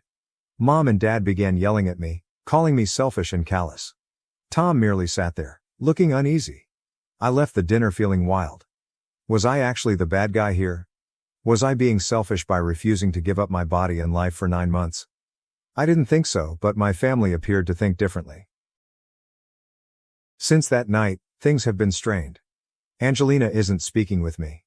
Mom and Dad keep sending guilt-inducing voicemail messages. Even some of my friends have been strange about it, saying things like, "Well, if it was my sister, I'd do it." I'm standing my ground, but it's tough. I feel like I'm losing my family over this, but I also can't believe they're putting so much pressure on me. It's my body, so I get to choose, right? The whole issue has brought back a lot of childhood memories, the continual comparison to Angelina, the sensation that nothing I do is ever good enough for my parents. I thought I'd moved on from that, but the surrogacy turmoil has brought it all back to the surface. I tried talking to Angelina one-on-one in the hopes that she would comprehend my point of view, but she refused to listen. She repeatedly says, "You've always been selfish, and you've never cared about anyone but yourself." It's as if she is rewriting our entire history to fit this narrative in which I'm the terrible person. Tom has been strangely quiet during this affair. When I tried to talk to him about it, he simply said it was between Angelina and me. But shouldn't he have a say over who bears his child? His lack of involvement has me skeptical, but I can't put my finger on why. I do not know what to do. Part of me wants to yield just to end the drama, but I know that is not the appropriate motivation to become a surrogate. Another part of me wants to cut ties with everyone and start over somewhere else. I've been considering shifting to my company's office in another city just to get away from it all. But is running away truly the solution? And what if Angelina tries to carry out this surrogacy plan with someone else? Should I warn them? I suppose I'm writing this to test whether I'm nuts. Am I wrong for refusing to be my sister's surrogate? How do I deal with this circumstance without losing my family completely? Any help would be greatly appreciated, as I now feel like I'm drowning in family drama with no way out. Update. It has been 3 weeks since my last article, and the issue has become even more convoluted. First and foremost, I'd like to thank everyone who left comments on my first post. Your encouragement and guidance made me feel less insane about the entire thing. I took your advice to heart and chose to stand my ground. I told my family that I would not be a surrogate, no matter how hard they pressed me. For a while, things were too calm. Last week, I received a call from a number I did not know. When I replied, it was a woman claiming to represent a surrogacy agency. She began discussing how they had received my application and were eager to move on with the process. I was confused at first, then frightened when I realized what had happened. Angelina had filed a surrogacy application in my name. She had taken my personal information, forged my signature, and even submitted medical records that she had obtained in some way. I was furious. This wasn't simply crossing a boundary, it was identity theft. I immediately called the agency back and explained the situation. They were understanding, but suggested that I make a police report to protect myself. I was torn. Filing a police report might land Angelina in significant legal danger. At the same moment, she committed an illegal act and violated my privacy severely. I recalled all the instances in our youth when Angelina got away with something because I didn't want to get her in trouble.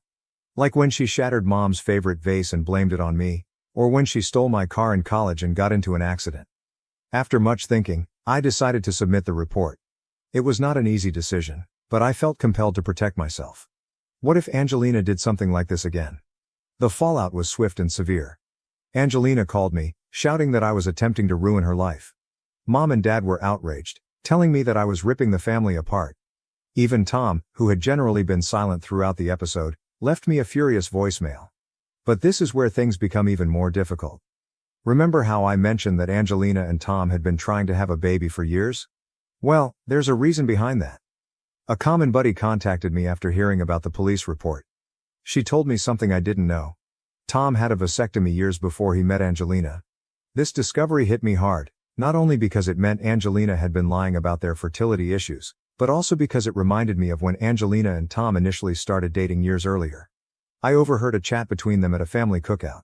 Tom had mentioned that he did not want children, and Angelina concurred, stating she was also unsure about motherhood.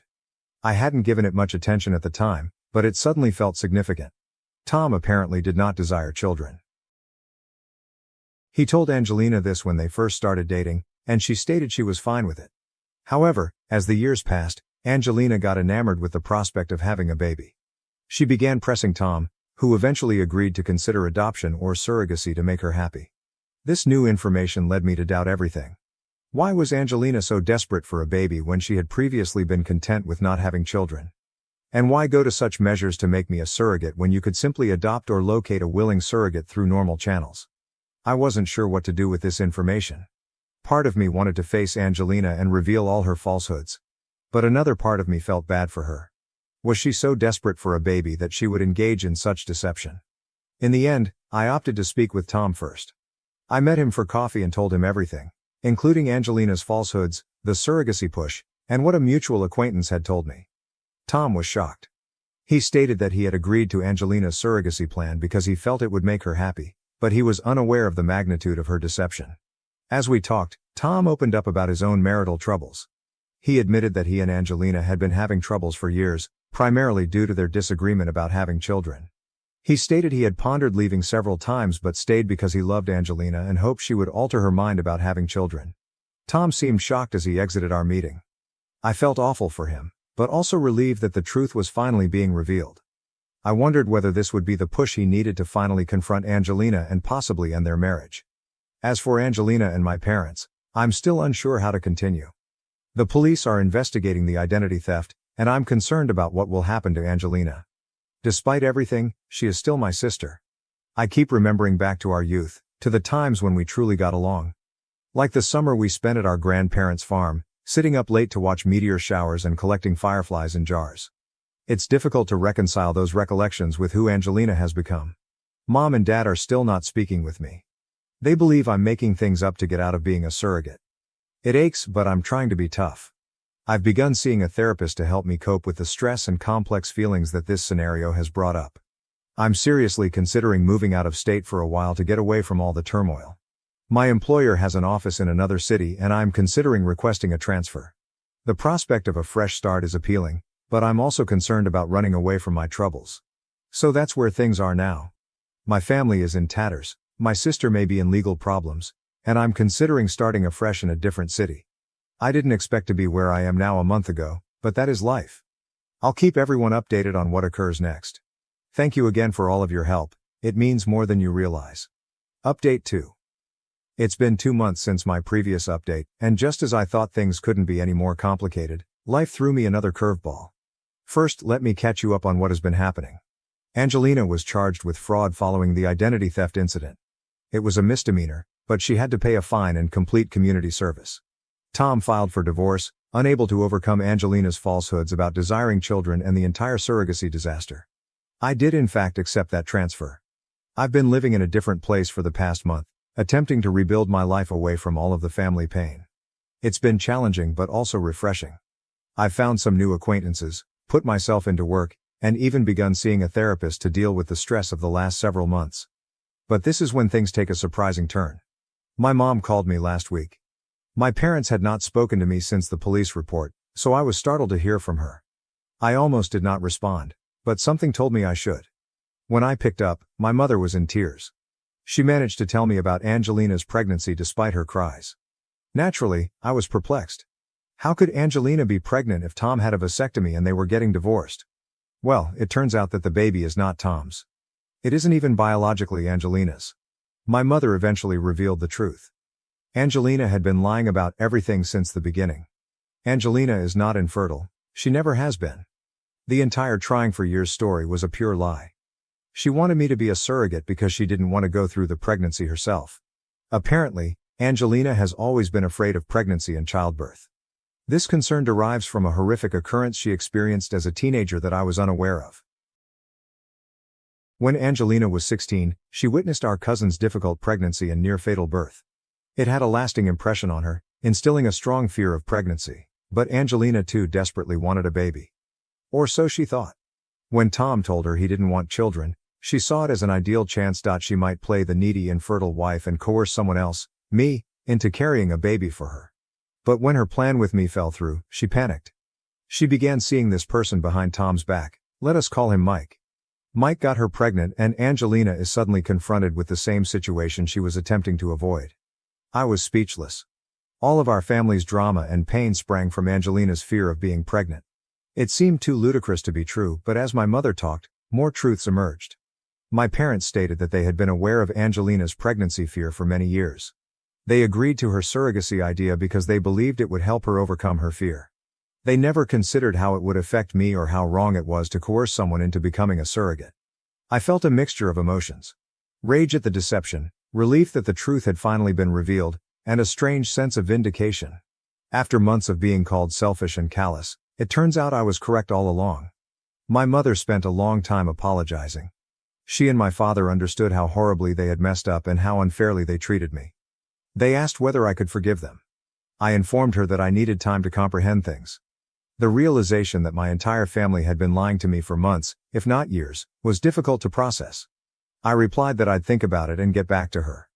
Angelina appears to be a hot mess. The pregnancy she worked so hard to avoid has become a reality. Tom refuses to take her back, and Mike wants nothing to do with the baby. She is alone, afraid, and finally confronting the repercussions of her choices. A part of me feels sad for her, but another is still outraged at all the agony she has caused. I'm not sure whether I'll ever be able to have a connection with her again, but I'm trying to find faith in my heart that she'll get the care she needs. So that's where things are now. My family's web of falsehoods has finally unraveled, leaving us all to deal with the consequences. I'm still absorbing everything and trying to figure out how to proceed. I'm not sure what the future holds, but I do know this. I'm glad I kept my stand. If there's one thing I've learnt from all of this, it's that you should always believe your instincts, even if everyone else tells you otherwise. The entire event has caused me to ponder on our family dynamics. Growing up, Angelina was always the golden child, while I was the black sheep. Now it appears that those roles have been flipped. It's an unusual sensation, and I'm not sure how to manage it. I've talked to my therapist about it all. She's guiding me through my feelings of betrayal and rage. It's a slow process, but I'm starting to see results. Regarding my job, the change has been a blessing. I'm working on an intriguing new project that keeps me occupied and diverted from the family drama. My new co-workers are wonderful, and I'm slowly beginning to feel like I belong here. I am still unsure how to proceed with my family. Part of me wants to forgive them and try to repair our connection. Another part of me is frightened of being harmed again. I keep thinking about how many times I've forgiven them only to see them revert back to their old ways.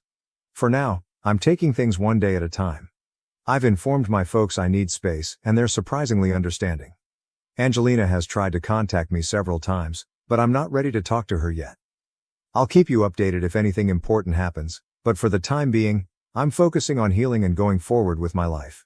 Thank you for your continued support throughout this insane adventure. Update 3. It's been a half year since my last update, so I thought it was appropriate to share where things are now. A lot has changed, and while not everything is perfect, I believe I'm now in a decent place. First, the major news. Angelina gave birth to a little girl around 2 months ago. Despite her anxieties, the pregnancy and birth went well. According to what I've heard, she is adjusting to motherhood better than anyone expected. It appears that the reality of having a child has shifted her perspective on many issues. I wasn't present at the birth, but my parents kept me updated. They sent me images of the baby, and I must admit, she's lovely. It's weird to believe I have a niece now, especially with everything that has transpired. My relationship with my family is difficult. After reflecting on everything, I decided to give my parents the opportunity to make amends. We've had many lengthy, challenging discussions on trust, respect, and boundaries. They have apologized several times and appear to sincerely grasp how bad their acts were. We are gradually restoring our relationship, but it is not the same as before. I'm more careful and guarded now, but I'm also proud of myself for establishing and maintaining clear boundaries. My parents understand that if they try to manipulate or pressure me again, I will not hesitate to cut them off altogether. My friendship with Angelina remains strained. I've seen her and the infant several times, always with other family members present.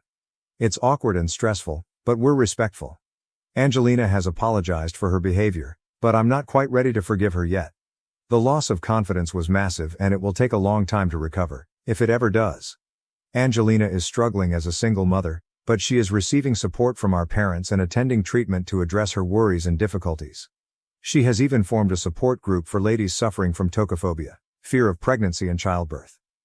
It's encouraging to see her take measures to confront her issues, even if it's too late to reverse the damage she's created. On a personal note, I am doing great. I've opted to stay in the new city. I've created a life here that I'm content with. My career is going well, and I've made some amazing friends. I've even begun seeing someone. It's early days, but it feels nice to be progressing. The entire surrogacy drama feels like a distant nightmare now. Looking back, I can't believe how insane things went. But I'm glad I had the experience. It taught me a lot about sticking up for myself, setting boundaries, and refusing to compromise my values, even when it was painful. I've also learned a lot about forgiveness, both offering and receiving it. It's not easy, and it won't happen tomorrow, but it is doable. I'm still working on forgiving Angelina, but I've discovered that hanging on to my resentment only harms me in the long term. My therapist has been quite helpful in guiding me through all of this. We've started looking into my childhood experiences and how they've influenced my relationships with my family. It's been eye-opening to see how many of our current problems derive from long-standing patterns. One of the most difficult obstacles has been learning to accept my parents and Angelina as flawed individuals rather than the larger-than-life figures they were while I was growing up. It's a process, but I'm getting there. I've also been attempting to establish a support system outside of my family. My new friends here have been fantastic, providing support and understanding without judgment. It made me realize how much I was missing by constantly prioritizing my family. So that is where things stand right now. My family is slowly recuperating, but we will never be the same as before. I'm creating a life I enjoy on my own terms, and most importantly, I'm content with my choices. To anyone in a similar circumstance, stay firm, believe your instincts, and don't let anyone pressure you into doing something you're not comfortable with, even if they're family. Always make your own decisions about your body. Thank you for your continued support along this journey. Your advice and encouragement benefited me more than you realize. I am not sure if I will update again, but I wanted to let you know that I'm okay, better than fine. I'm thriving.